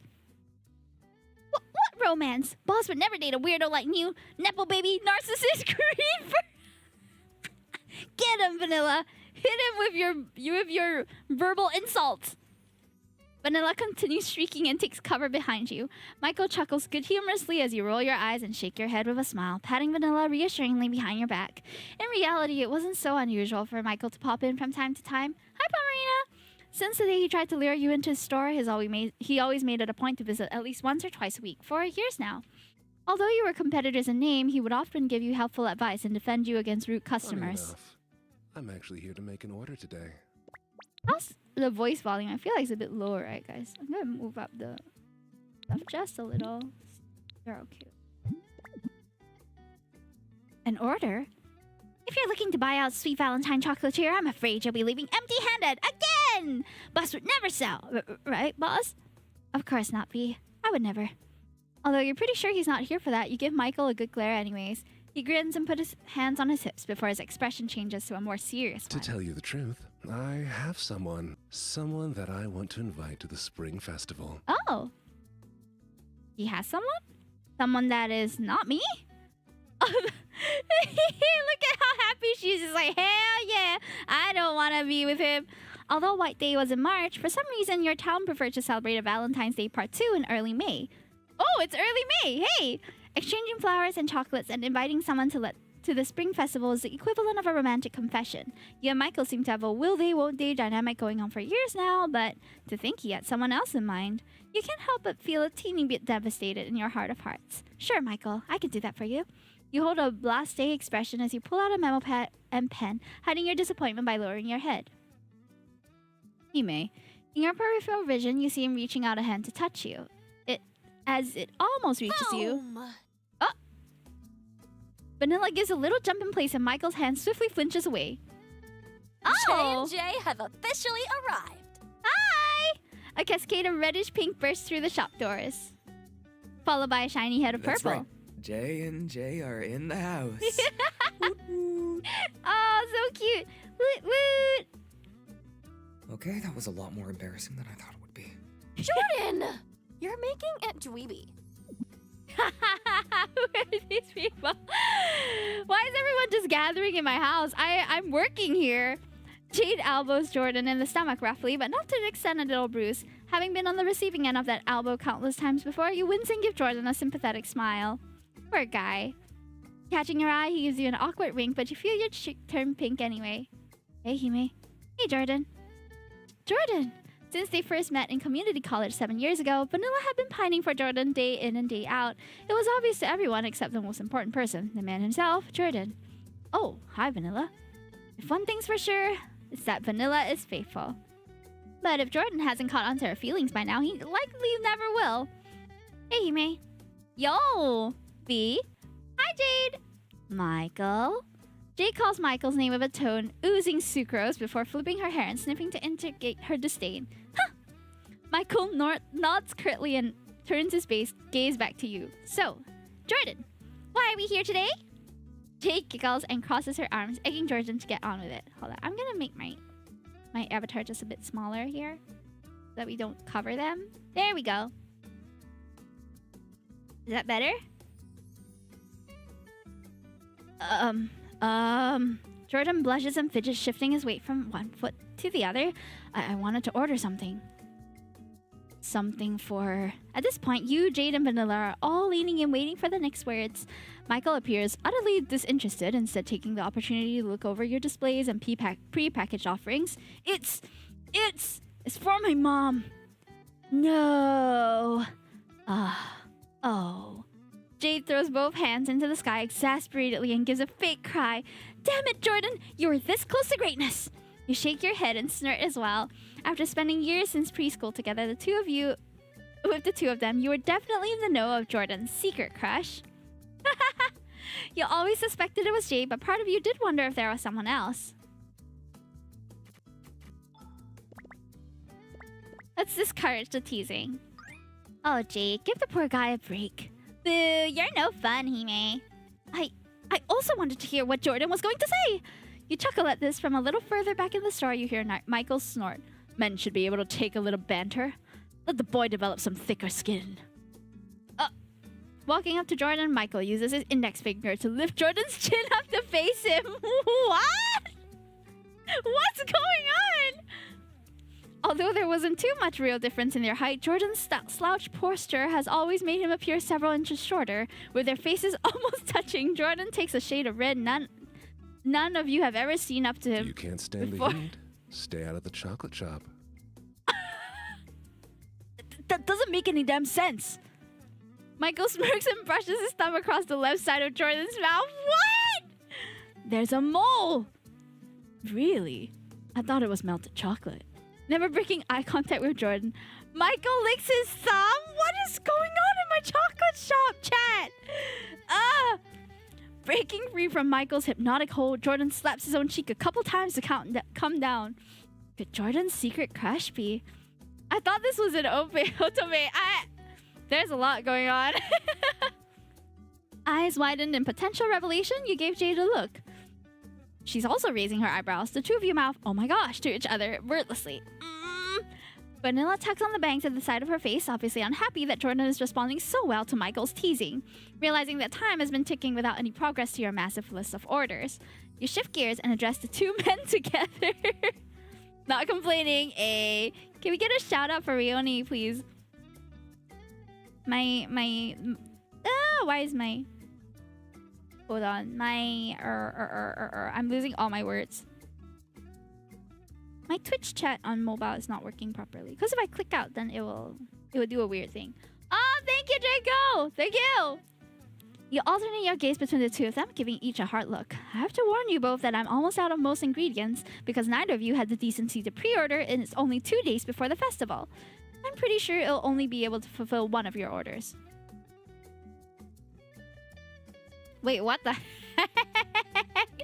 Bro, they flagged my TikTok live because I said the word like slap. Cause he like, you know, tapped his cheeks a little bit. What the heck? Nonsense. This AI tagging tool is really... It's so silly. It's so silly. Alright, we'll continue though. I'm pretty sure I'll only be able to fulfill one of your orders. With this, Jade gasps in surprise. Oh shit! Damn, Hime! Business is blooming this year, eh? Congrats! Too bad I'm strapped for cash right now. Otherwise, I'd totally join the bandwagon of last-minute ordering too. She gives you a flirtatious wink. I'd love to see who'd you pick between the three of us. Ah, yes, I forgot that you were a broke bitch now. Everyone turns to Michael, face uniformly aghast. Michael! Whoa, what the frick, dude? Ah! Vanilla gives an outraged scream. Her words, not mine. In an instant, Jade's shoulders droop and her face falls, even though it was true that she had been the one to jokingly proclaim herself a broke bitch in the beginning. After getting laid off from her dream job as a product manager, Jade was having a hard time getting back on her feet. Aw, poor girl. Jordan, still working as an engineer at the same company, watched as half of their staff was chopped during the right sizing. Still moping about the job loss? Been like, what, 5 months? Hate to butt in here, but what are you gonna move on? Hey, you don't get to talk like her to her like that, you asshole. Meanie, asshole, dickwad, ugly. Oh dang, not cool, Michael. You put your arm around Jade's shoulder protectively. Unconsciously or not, she leans in closer to you, seeking comfort. It's okay, Hime. Besides, if I was really desperate, I'd come work for you. Oh, like Hime could afford to take you on? Hey, you. Not cool, Michael. Hi, Davia. Nice to see you. Honestly, if your shop's middling performance, you could only afford one employee after paying the real estate costs each month. While you had passion and quality, there was no way your tiny store could ever compete with Michael's Chocolate. Yo! We can't compare with Michael's Chocolates.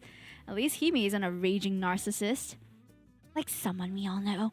Yeah! Michael had everything you didn't.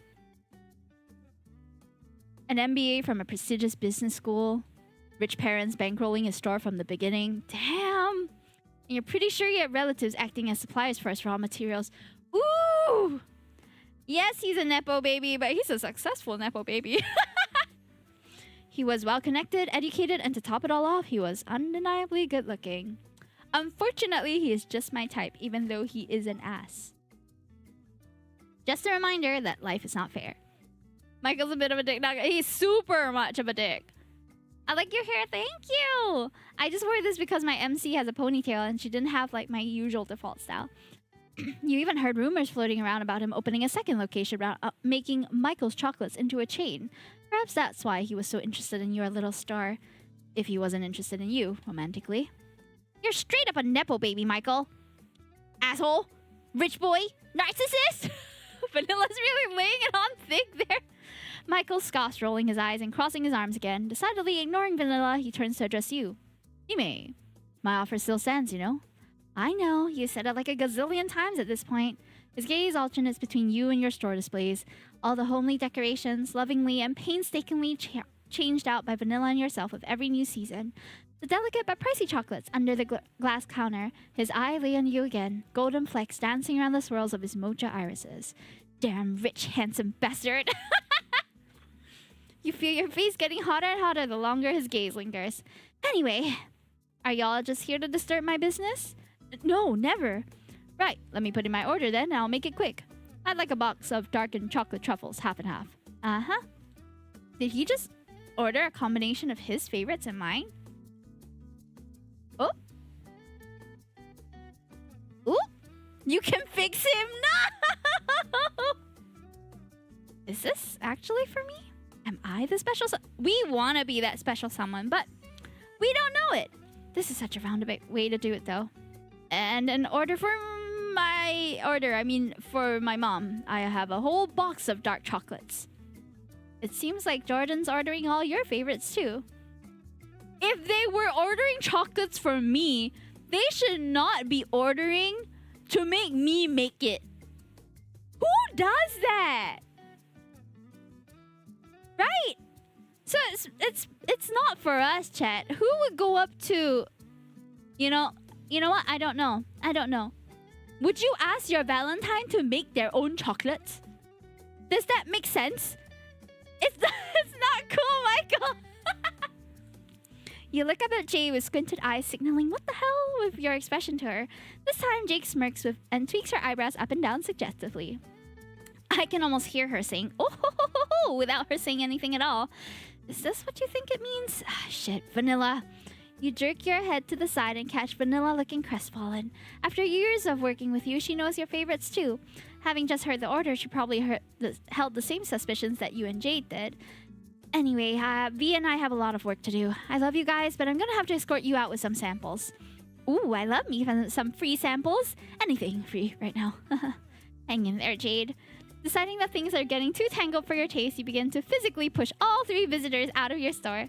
Lovingly sniffing a small truffle into each pair of hands, you pat them each goodbye warmly but sternly. As they all leave, they can't help but utter a parting line like some kind of cheesy anime. This is a cheesy Otome game after all. You won't regret fulfilling my order. Michael seems to enjoy the feeling of your two hands pressing against his back as you physically push him out the door. He lets the weight of his 183 cm body provide some resistance as you push him out. Now that you're so close to his neck, the smell of his cologne dances around you like a carnivorous flower tempting a poor fly. Get out of here, you amazing smelling bastard! With a golden chuckle, he's finally gone. Next up is Jade. Hime, you better call me after the festival. She brushes a strand of hair behind her ear mischievously and gives a side glance at Jordan. You gotta fill me in on what happens. What are you gonna be doing during the festival? I don't know, maybe find someone who will take me on a hot date? She winks and does a sassy clawing motion with a roar like a baby tiger. After unceremoniously stuffing her free truffle in her mouth and giving you a quick hug, her figure disappears in a whirlwind of pink curls as she starts running down the street. Why is she running? Wait, Jade! Jordan turns to you and Vanilla, smiling apologetically. Bye, Hime. Bye, Vanilla. Bye, Jordan. Vanilla gives a sad little wave and averts her eyes as Jordan says goodbye. Ah, this might be bad. I'll call you, Hime. This might be very bad. Robotically, Vanilla begins trudging towards the back of the store. I'll go sort the materials at the back. She looks up to meet your eyes. Thankfully, she doesn't seem like she's ready to cry. You should get started on those orders, boss. You stare back at her apologetically, not knowing what to say. After working together for years and being friends for even longer, you recognize the two of you probably need a little alone time to sort out your thoughts. Thanks, V. I'm sorry. There's nothing to apologize for. I'm gonna get on with it then. Trying to regain her chihuahua energy, Vanilla grips both fists determinedly and scurries off to the back. I really hope she's not scurrying off to cry. Oh, poor girl. Shaking your head at the mess things have become right before the festival, you decide to dive right into making the orders. Oh, we've got packaging time! Yay! We gotta do a little work. Oh, that's so cute! The order does not matter. If you mess up, feel free to hit the trash button to start over. Also, feel free to use the autocomplete if it seems a little too much. Good luck. Alright! Look at us go packing chocolates! Yay! So many chocolates, guys. I just gotta throw them in the box. 1, 2, 3, hi! 2, 2, 3, hi! 3, 2, 3, hi! 4, 2, 3, hi! This is pretty simple compared to some of the stuff we've had to do in some other games like Kuloniku, and other Cats and Cups. Oh man, Cats and Cups. I'm a master chocolatier! Yay! Look at it, so cute! Hee hee hee. Oh, it's late. Supply will be a little tight, but just enough for my pre-orders. As for the 2 orders I received today, I can only fulfill one, since neither of them had the decency to order in advance. Looks like there's no avoiding making a decision here. Oh! Fulfill neither? Oh! I think for today, we're gonna fulfill Michael's order, and unfortunately, I can't deny we have crazy chemistry chat. It's crazy. That hot, insufferable bastard. She knows it! Shaking your head, your hands seem to grow a mind of your own as they start to move and fulfill Michael's orders.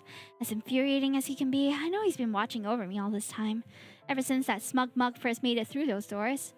A smile tugs on your lips as you recall the subtle hints over the years, the lingering stares, the unintentional brushes against each other. Looking back at it now, could he have made it any less obvious?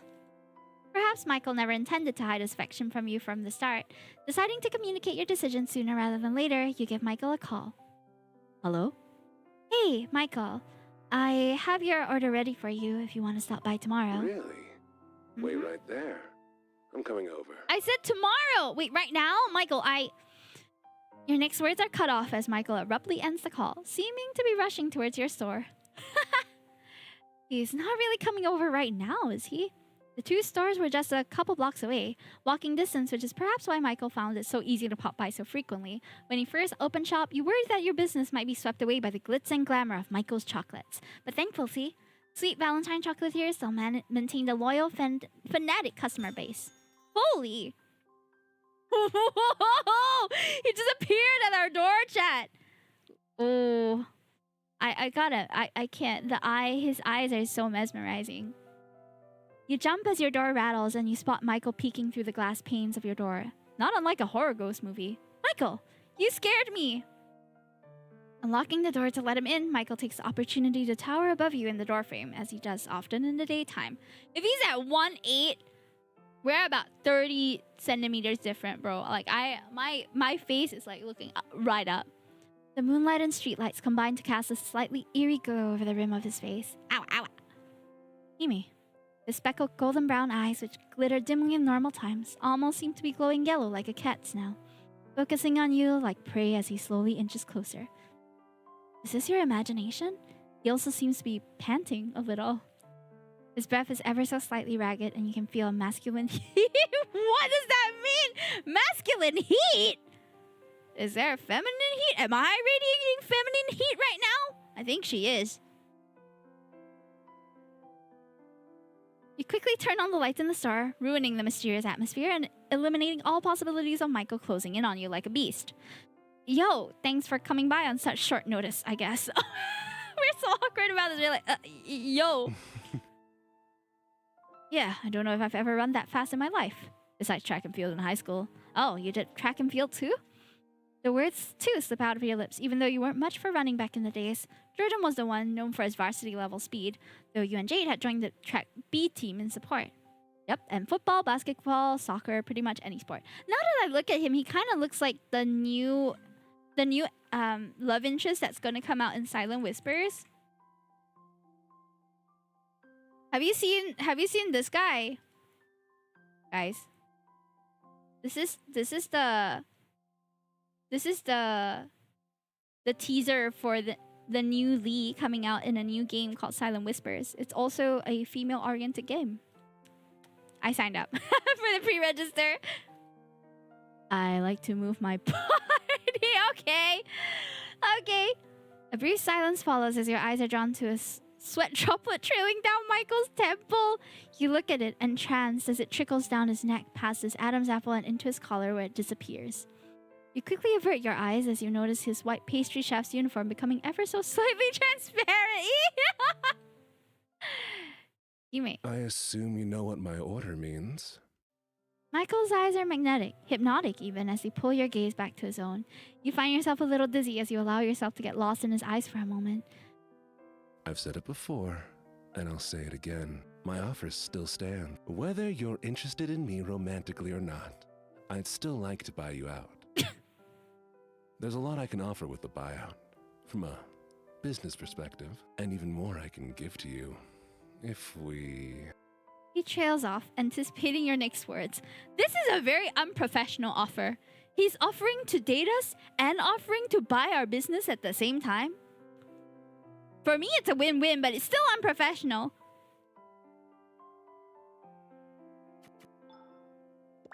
I'm listening. You cross your arms, unsure of what will come out of his mouth next. A couple strides brings Michael almost body to body with you.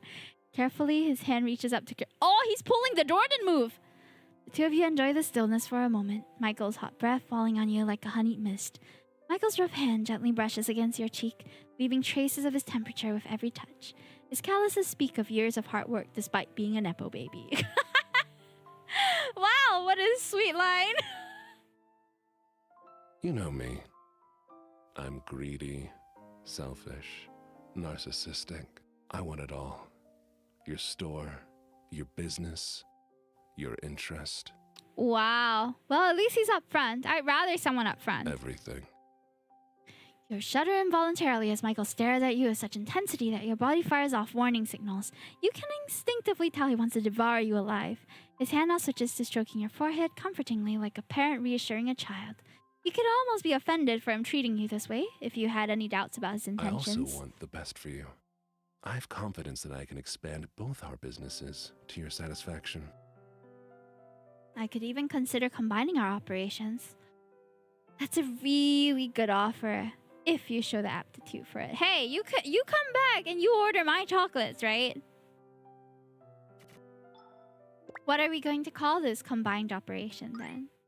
Roused by the implied challenge, you also bring your hand up to stroke Michael's cheek, mirroring his... Oh, look at us! We're just like, oh, you want to stroke my cheek? I'm gonna stroke your cheek! What are we gonna call this combined operation then? I'm prepared to be blown away. And I'd be severely disappointed if you try to call it Michael and Hime's chocolates. You want me to give it a name right now? Why not? I have to admit, I wasn't ready for you to accept so easily, so I haven't thought of a name right just yet. Putting his other arm around your waist, Michael pulls you in even closer until your noses are almost... Isn't Vanilla still in the kitchen? Is he going to kiss you? You're not sure if this is too soon or just right, but I'm sure we'll figure it out. His smile, combined with the full glory of your store's ceiling lights, is blindingly bright. I assume this means I can take you to the festival then? Bold of you to assume, but yes. Aww. For better or for worse, you pull away from Michael's cozy embrace and retrieve his order. See you, Canalisty. Slowly, you reveal the delicately wrapped, heart-shaped chocolate box you prepared for him just moments ago. Did you ask for these to give to me, or were you gonna eat them? Seems a little messed up to order chocolates from me for me. That's what I was saying! Smirking, Michael flashes a mysterious smile. You'll see. Anyways, I'll show you how well we mesh together on a date. Alright. I'm ready to be blown away, Michael. Don't make me regret this. Michael chuckles again, his soft, deep vibrations ringing like bells in your heart. I'll make sure you won't. With another laugh, Michael takes your hand and brings it to his lip. You can't tell if he actually kissed it or not, but his breath feels even more ticklish up close against your fingers. Do I have your permission to pursue you aggressively? I'm down! Yes! But don't push your luck, wise guy. I may be a chef, but I know how to use a knife. I may not be a chef. All right. I'll pick you up on the day of the festival then. Yay! We're going on our first date! With a wink and a promise to meet up, Michael makes his grand exit. Leaving you to reflect and finally let the crimson blush you are holding in completely take over your face, butterflies split around in your stomach as you close up shop and basically float home. Ah! The spring festival has finally arrived. After a quiet day to reflect and perhaps coming to the realization that you turned Jordan down, Vanilla seems to have regained some of the pep in her step. Honestly, it would have been way too messy to start dating Jordan without talking to both of them, you know? Michael's just an easy outlier, honestly, and a really hot, handsome, good-smelling, hardworking outlier who wants to give me money and a stable life, which I'm welcome to. Boss, I got the last few orders wrapped and ready. Thank you, V. Are you really sure you'll be fine taking care of the store by yourself? Leave it to me. Pumping her fist reassuringly, Vanilla opens her mouth to speak. But your train of thought are derailed by a loud honking noise coming from right outside the store. The hell? Expecting some kind of traffic jam or parking issue, you brush it off and continue talking with Vanilla. The two of you both frown and turn to check on what's happening through the window of the shop doors. Is that Michael? Vanilla energetically bobs left and right, closing in erratically to get a better look through the glass. Boss!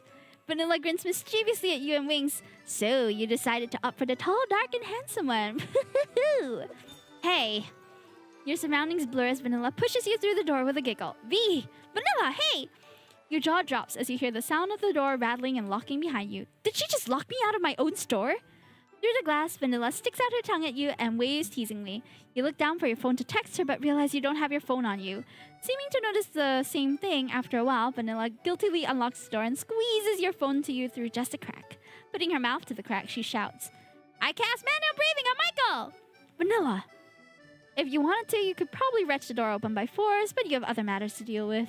Whoa! Look at this! Romantic. That is so old school. Leaning against the car with a bouquet of flowers, muscles bulging and all that. I appreciate it. Michael's velvety baritone falls on your ears, causing a faint blush to creep up on your cheeks as you turn around.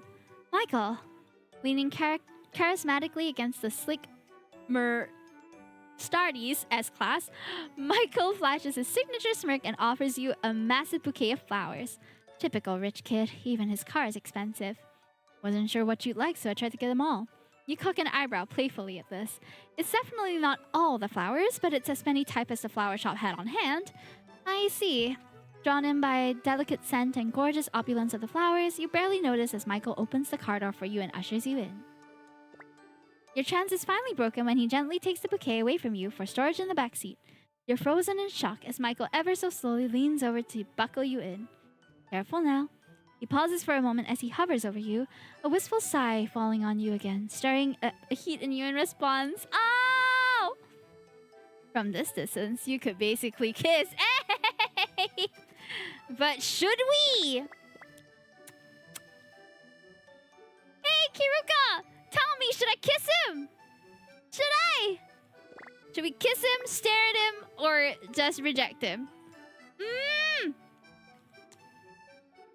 I don't know. He's been a pretty good... He's terrible, but he's great at the same time. I'm kind of conflicted about this guy. But we did choose to date him. Do we vibe with him? We are very attracted to him, but I don't know if we vibe on like a soul level yet. It's very primitive and shallow right now. Reject him! I think he'd be willing to wait, yeah? Good call. It's a little too much for me too soon. Did we save already?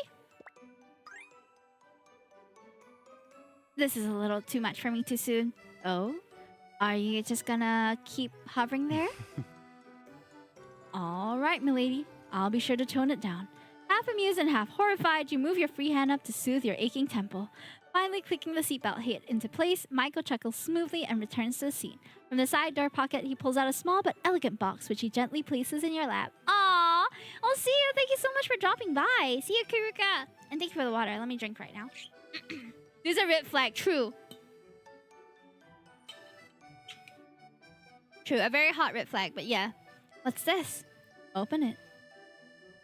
Untying the ribbon, and gingerly brushing your fingers past Michael's chocolate logo on the box lid, you've met with Michael's version of the order he placed with you. Although they look different, you're familiar enough with his chocolates to recognize these are the same flavors he asked you for. As if to say the two of you are the same. Feelings mutual, reciprocated, two sides of the same coin, or two sides of the same chocolate box? Thank you, Michael. Michael smiles seductively in response and pushes the car into gear. Somehow managing to snag a sweet spot near the festival entrance, Michael makes quick work to open the car door for you. Thanks. Don't mention it, it's what I do. Gesturing forward, Michael waits for you to start walking before matching your pace. It seems like he's already purchased tickets online, so the two of you have no need to wait for entry. Wow, this date is going great, actually. Just a quick QR code scan and the two of you are in. Thank you, you really didn't have to do all this for me. My pleasure, I promise you. Chivalry is not dead to some extent. Ha ha. Well, congratulations. All the choices you've made up to this point have led you to this moment. I am now yours for the entire evening. You cheeseball. I thought you said you were gonna take me out. Yeah, but that doesn't mean I have to make all the decisions. I brought us here, didn't I? Raising both arms jokingly for a moment, Michael grins and rests his hand on his Where do hips. we go? You lead. Casting your gaze around the area, you immediately lock onto the shooting gallery. That looks like something he'd enjoy. Fancy a shooting competition then? A competition, eh? Sure, I'm always down to compete against you. Challenge accepted, then. Let's go! Oh! Oh no! Wow, I'm bad at this, I think.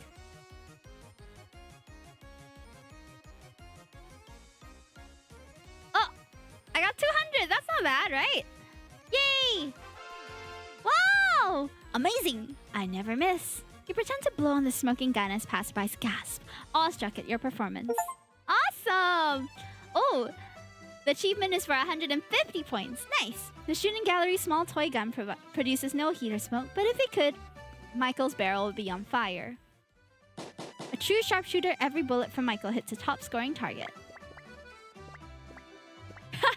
Impressive guns! Praise Michael's shooting. I guess we can be a little generous, right?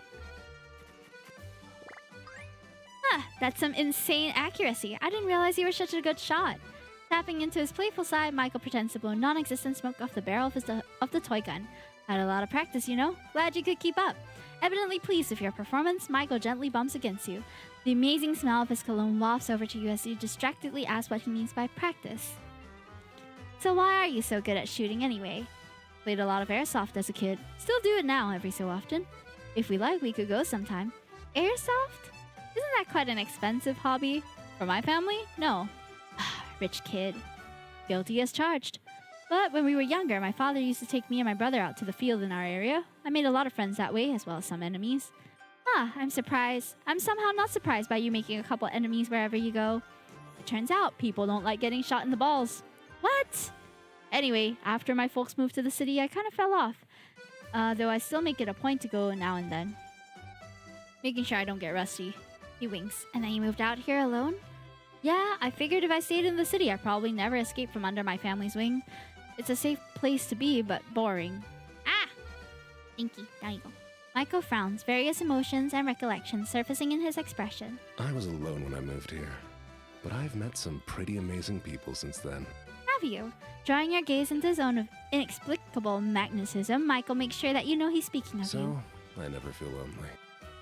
Briefly reaching out and squeezing your hand, a rare, soft, and genuine smile flits across Michael's lips. No false bravado or arrogance. And I might not be alone for much longer. Hey. If this date goes how I expect it to go. Hey. Laughing, Michael takes your hand and starts leading you to the next stall. A racer, huh? Why not? We could give it a try. This is so childish. I can't believe you're making me do this. We're pretty much obligated to give it a chance. With this, I think we'll have done the full circuit of festival games. Huh. I'm gonna go with the cat.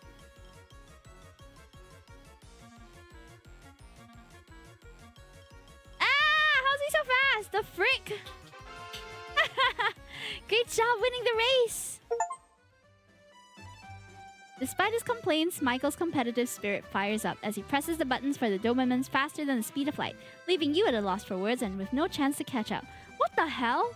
You burst out laughing after he turns to you with a victorious grin, looking uncharacteristically boyish, miles away from the mature image he usually tries to project. Noticing his personality fumble, Michael clears his throat, wipes his hand on his pants, and holds your hand again as if it's the most natural thing in the world. I think that's enough of that. You look back longingly as the store owner tries to hand you the second plushie, but Michael is determined to drag you away from the scene of the crime. I kind of wanted that plushie, though. Embarrassed, Michael harums and squeezes your hand tighter for a moment. You already have one from the shooting gallery. What's wrong with wanting one more? Fair point. Grinning sheepishly, Michael continues pulling you toward the food stalls. Look, candy apples. Both our stores aren't offering that yet. Should we do some taste testing? You're just trying to distract me with food. Is it working? Aw, cute! Michael smirks and leans in, brushing a stray strand of hair behind your ear.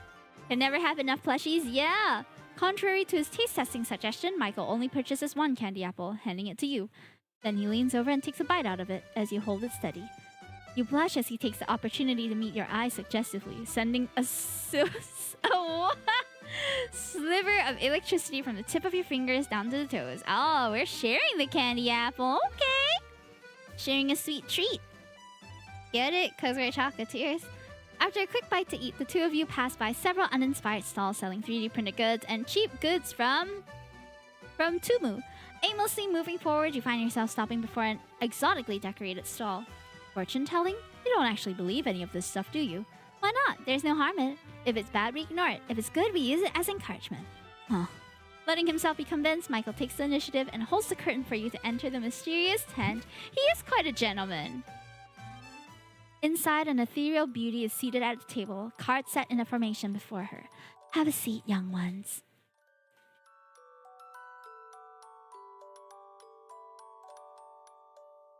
I'm not sure that this is how fortune telling goes.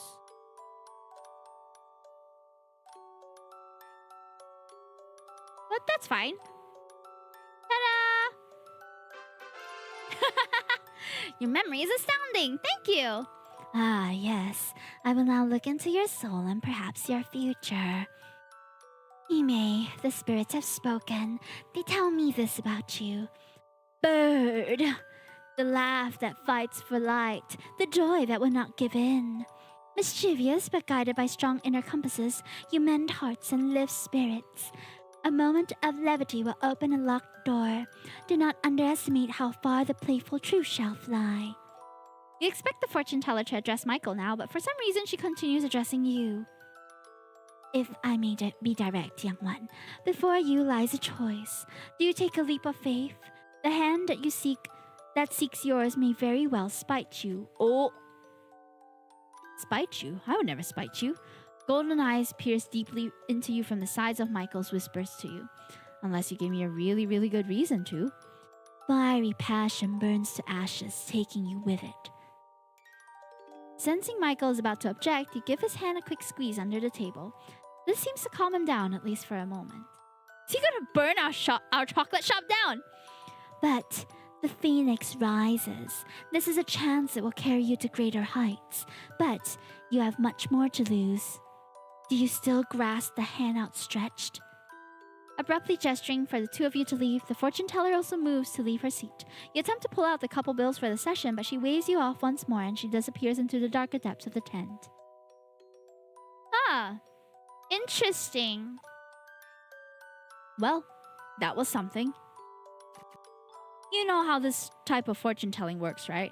It's a form of pseudo-psychology, usually performed by people who are very good at reading others psychologically. It's the same type of people who would make great therapists, usually narcissists. Narcissists? You mean like you? Yeah, just like me. Gently taking her hand, Michael starts walking you to a certain direction. I can act psychic too, you know. Oh, how so? I can see that kid over there is gonna drop that ice cream. Following the direction Michael's fingers pointed in, indeed you watch as the little boy's neon pink ice cream tumbles to the ground, crocodile tears forming as the child starts to wail.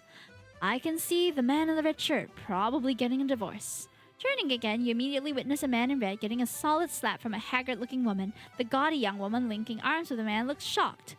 That's more deduction than prediction, though, wouldn't you say? What about things more in the future? The future, eh? I can see. Putting his free hand to his head and closing his eyes to get more into the role, Michael continues, speaking as if he's pulling secrets from the deeper I can universe. see a great future for the two of us. Oh, I can see us making out by the end of the night. oh no, he has great intuition with me. You give him a pointed look. Maybe. Okay, not yet. We'll revisit that one. Hey, All right. I'll be a little more serious. I can see us combining our businesses, leading to massive success. Michael. He takes his hand out to yours and places both hands gently on your shoulder, gently bringing the two of you face to face. His eyes, unflinching, unmoving, stare directly into your own. Oh. Trust me. Sell me your store, or don't. I'll let you manage. It'll still be your store. But let's consolidate. I want to do business together. Please. Why are you so fixated on this issue? Like I told you last night, a couple nights ago, I'm greedy. The first moment I saw you, I thought you were gorgeous. But I was honestly more concerned with scoping out your store. As I got to know you, seeing you do business all by yourself, Hey, no worries, putting Troy. your best effort forward in every aspect, I found myself becoming more and more attracted to you. The thing is, I can't tell if he's like lying to us or whether he's being sincere about all this. You know what I mean? Ah, I started thinking about how much more you could do, how much more we could do together if I gave you guidance. That's how I started coming around more often and giving you advice. Though I'm not sure if it's helped. It has, Michael. It definitely has. I'm ambitious.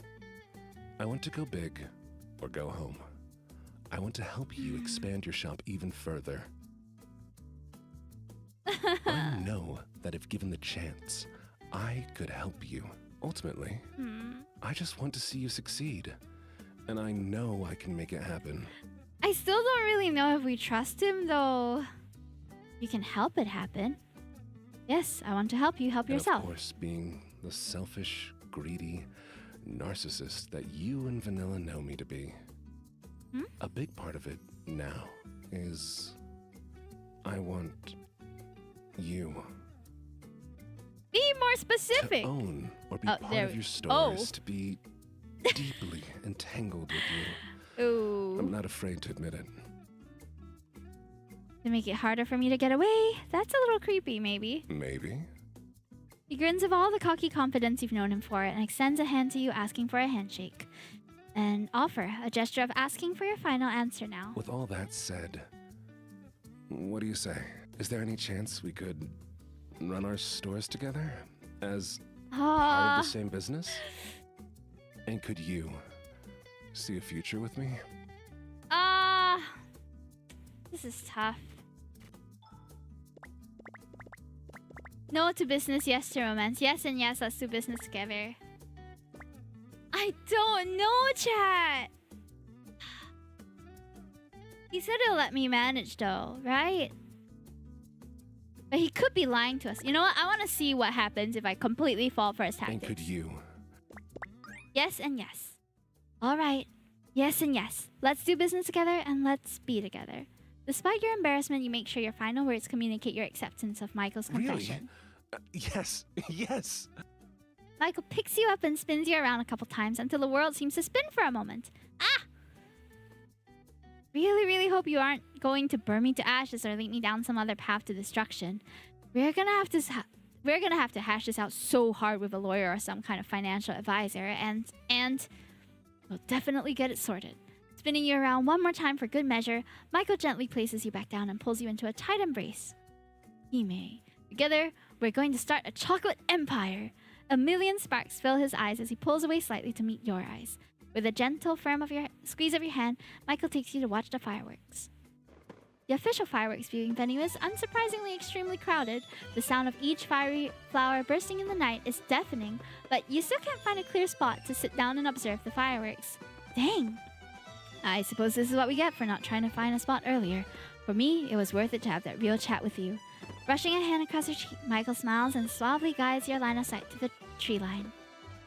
Why don't we see what the view like is from there? Standing from your tiptoes and straining to see past a particularly tall man in front of you, you finally acquiesce. I'd never encountered that word in my life. Alright, you're vaguely aware of Michael's sneaky intentions, almost as he giddily tugs you to the trees. Beautiful. From your new vantage point, you realize that you have a much better view of the fireworks, and the sound and smells of the general festival are much less overwhelming. You want to focus on the fireworks, but you can't help but be distracted as Michael leans in closer to you. You know what's coming. Oh!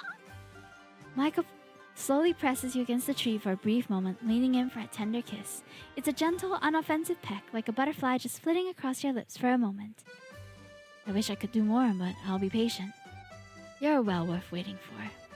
The two of you enjoy a moment of stillness. I still can't believe it. That's such a good CG, dude. Oh, look at his eyes just staring into our soul.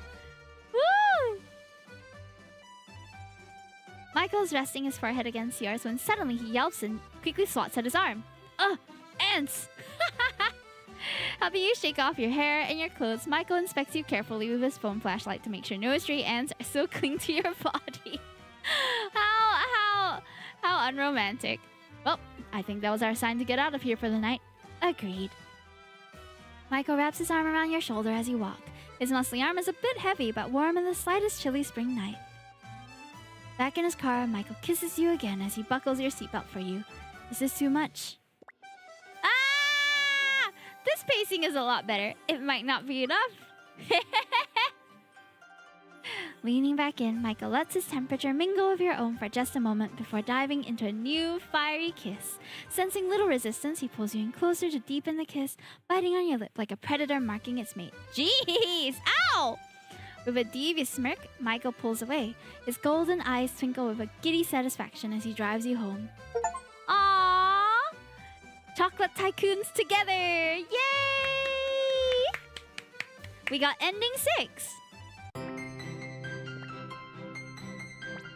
I wonder what the other options would have given us. Chat. Let's see. Let's go through them one by one before we end today's stream, okay? No to business, yes to romance. I'm sorry, Michael. I already told you I'm not interested in changing ownership of Sweet Valentine Chocolatier. That is my final decision. Well... This is honestly a bit of a blow to my ego, but I'll survive. Then, what about us? You don't want to consolidate our stores. I get it. I respect your decision. But would you still want to... I'm still interested in you, Michael. Just because I don't want to do business with you doesn't mean I'm not interested in you romantically. Because I am. You are? Michael's eyes are filled with renewed hope as he hangs on to your next words. I am. I know this whole discussion might have left a sour note on this date, but I would still like to try being with you. You're not going to try to turn around and reject me for not wanting to combine our operations now, are you? Appalled, Michael gasps and fiercely shakes his head. Never. I like you. I want to be with you. Even though you rejected my business proposal, I still hope you'll accept my feelings. You should have just said that like that from the start. Would you have accepted if I led with that? Maybe. Playing hard to get? Michael wraps his arm around your shoulder and pulls you in for a tight hug. You know you like me too. You know you do. Shut up. Say it. What? No! Come on. Say it.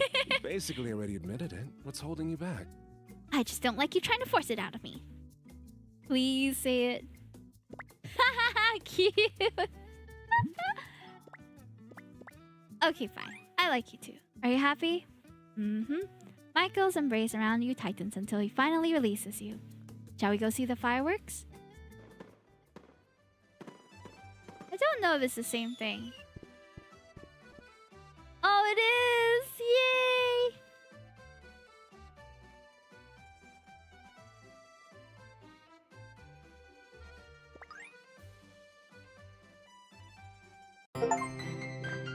Oh, okay.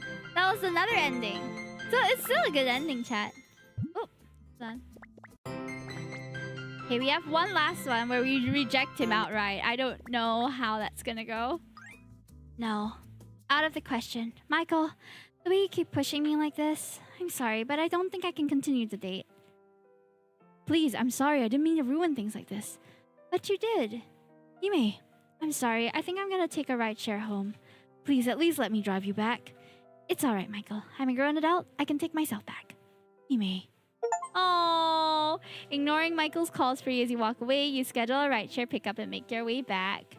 You feel a deep sense of emptiness and loss thinking about what the relationship could have been, but every time you wonder if you really made the wrong decision, you remember your store. The quaint but stylish exterior, the delicate decorations you and Vanilla painstakingly changed out. Over the years, the flavors that you personally combined, which endlessly delighted your customer base. This was your store and no one else's. It could never be anyone else's. It was your pride, your joy, your home. And if Michael couldn't understand that, then he wasn't worth your time. There'll be more men, but for you, there will only be one store. Ending 10, putting my store first. Aww. He's a good man. I mean, it seems from the ending that he is a good guy. You know, with our best interests in mind and all that. It's quite wholesome, actually. So, apart from Michael, there are other people that you can romance. I think all of them might be an option. So, you can romance Vanilla, if I'm not mistaken. You can also romance Jade and Jordan. Jordan for sure. I'm not sure about the other two, though. Maybe there's some navigation needed for you to pick their routes. Honestly, all endings seem pretty happy. Yeah. It's a very positive kind of note that this game ends on. So if you want to explore your relationship with Jordan or Jade or Vanilla, I think if we went back to the choices here, no, not this one. I think here. Hold on. So you can fulfill Jordan's order and then you can also fulfill neither order. So I think if you fulfill neither, then you can romance Vanilla and Jade.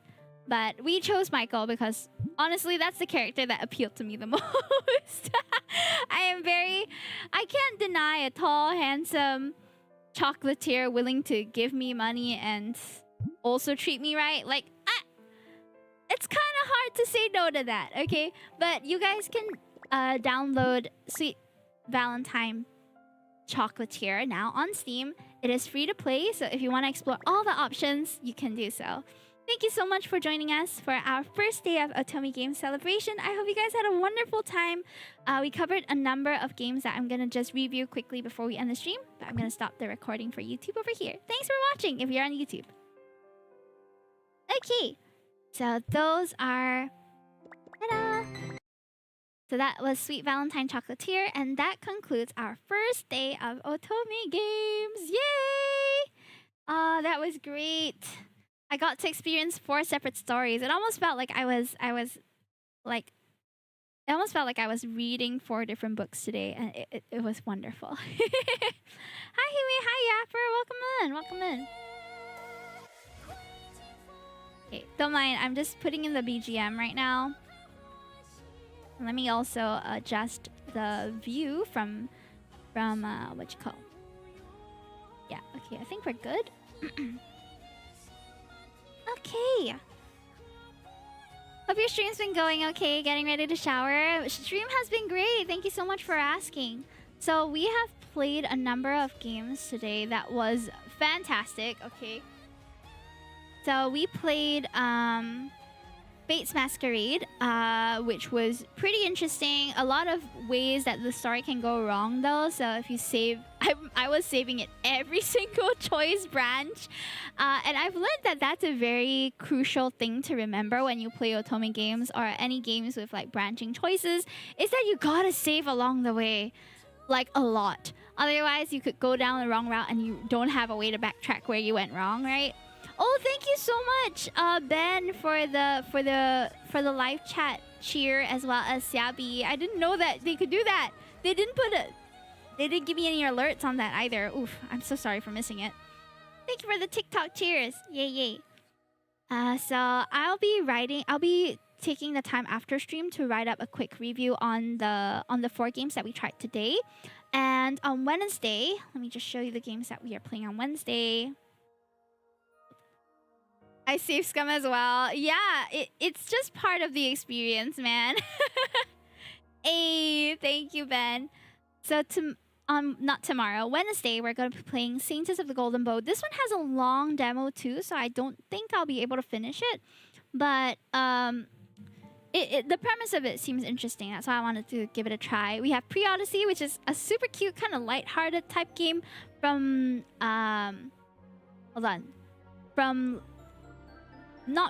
but inspired by Greek mythology.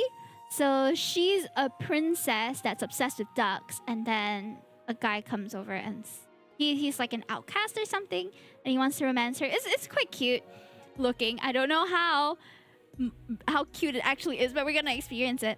Of the Lilies and Poetry in Purgatory. So these are the 4 games that we played today. Fate's Masquerade, A Date with Death, which is apparently something that was really popular a couple years ago. Really happy to have gotten to try it, even though I didn't get to experience the voice by Jonah Scott, but it's okay. We were voicing him sort of in our own way, and honestly, I think of all the MCs that we had today, the Date with the Deaf one is the most fun to play as. Her dialogue options are just so fun and cute. And then we have Your Crown is Mine. This one is more management of relationships and things. So if that appeals to you and you like to like go through different days and see how your stats increase and how your decisions influence your ending, then this is something you can check out. Your Crown is Mine. But this is only going to be released in the next 12 hours or so. So it's not available on Steam yet. We kind of got early access for this festival. And lastly, of course, what we just played, Sweet Valentine Chocolatier. So these are all of the love interests in the game. We romance Michael on various levels already, but I might go and play the other routes in my own time. It's actually quite short. Within the 1 hour that we played, we covered the prologue, went through the major choice routes, and we also managed to complete the good endings for Michael. So I'm assuming that the rest of the routes are also reasonably short if you are looking for something quick and kind of lighthearted too. So tomorrow's is going to be Saintess of the Golden Bow, which is this one. And then we have Pre-Odyssey, Odysseus, Penelope and her ducks. Love at first Quack. This one looks super cute. I don't know how long it's going to be though. And then we have 2 with similar like color palettes almost. We have Of the Lilies, which I can't remember what it's about, but I know there's a bit more angst and like sort of political influence type decisions too. And Poetry in Purgatory, which is very unique art style for visual novel, and they have quite a few characters, as you can see. So I'm very curious to see how this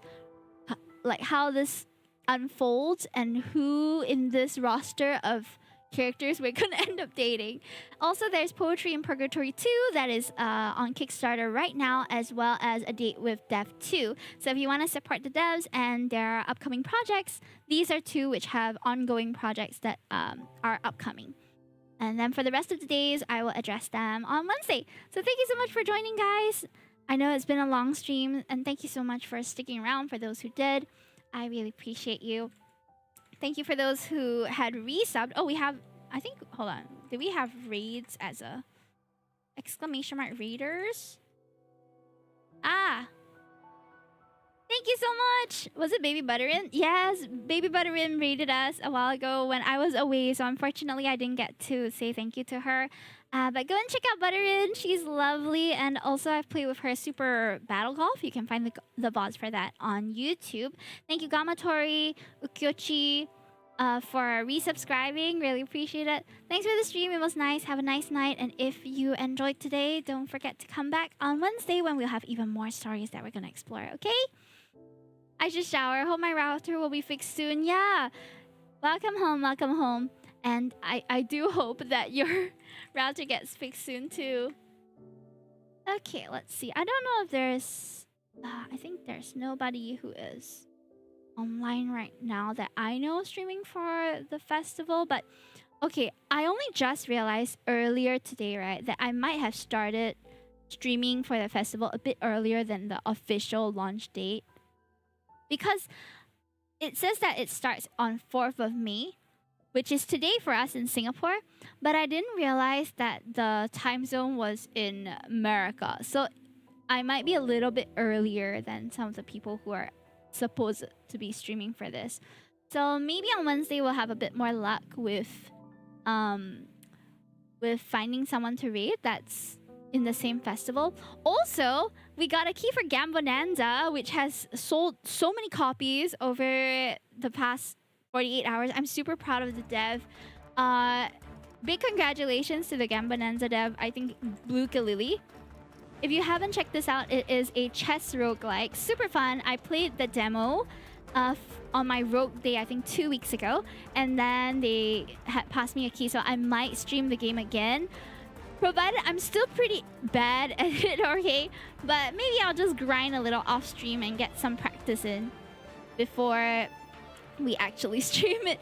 So yeah, this one's really fun. I promise you're gonna have such a fun time. If you like stuff like Balatru, if you like some things with strategy, it's very, very unique. And I think if anyone has any bases in chess, you like kind of trying to think ahead and stuff, you're gonna love this game. So go and support Gambonanza. They just released 2 days ago.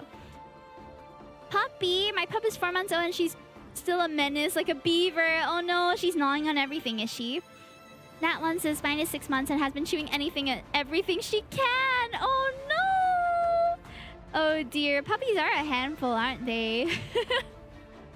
Well, I'm sure they're in good care though with you guys. Hold on, why is the music so intense?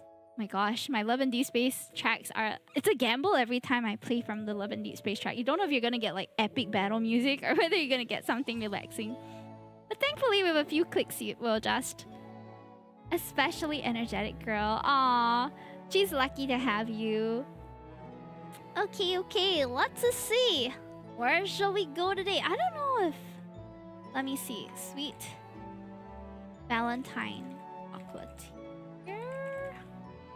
I wish it was easier to find, but you know what? Let me just go to Games Plus demos and maybe we'll be able to find some people who are streaming similar themed kind of games.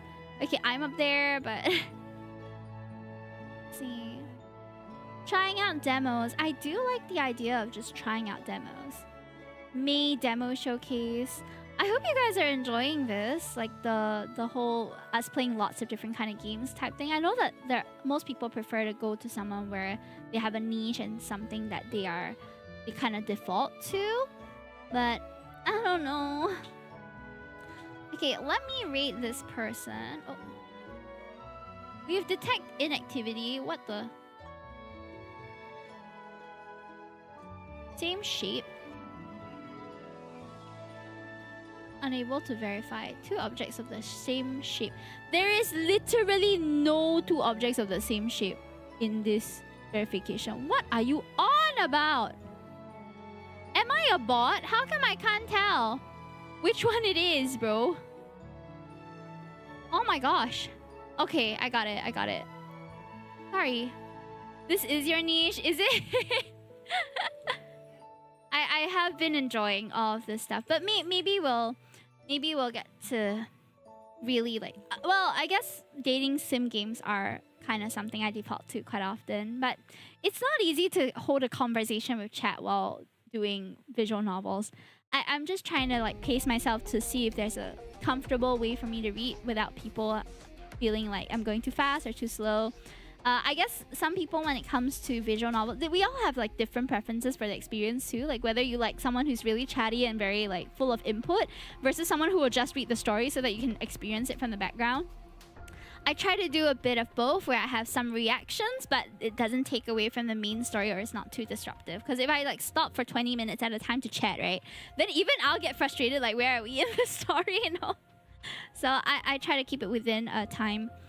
Okie dokie, so I found someone to raid. We are going to be going to OK Ube. I'm not sure if they're going to continue for long, but they are chatting right now. So we're going to just go over and see how it goes, okay? For those on YouTube and on... Ooh, they're playing Ghost Hunting Journal. This is a gorgeous looking game. What the heck? It looks great. I don't know if you can see this, but this game that they're playing looks really good. Look at that, they're an angel. I'm also an angel sometimes. See you Wednesday, hopefully. Yeah, I'll see you on Wednesday. Such a cute stinger, oh my gosh. Is it a horror game? My god, pink hair anime. Miss Hime! Hi Milukalu! Don't worry, you'll see me 4 times this week if you're able to come by all the streams. So you'll see me today, you'll see me on Wednesday, you'll see me on Thursday, and you'll see me on Saturday. I usually don't stream so much, but I was really fortunate that there were quite a number of games that reached out to me to try their demos this festival. So I'm very honored to have access to them and to be asked to play them. I even have a little pin on my hair today to commemorate the festival. This is also gonna be what's used to censor my boobas when if I decide to change. Hold on. Yeah, like if I decide to wear this, at least I can censor it, you see. Yeah. Otherwise, my shorts always get axed. Okay, guys. Good night. See you on Wednesday. I'm gonna miss you till then. Bye-bye.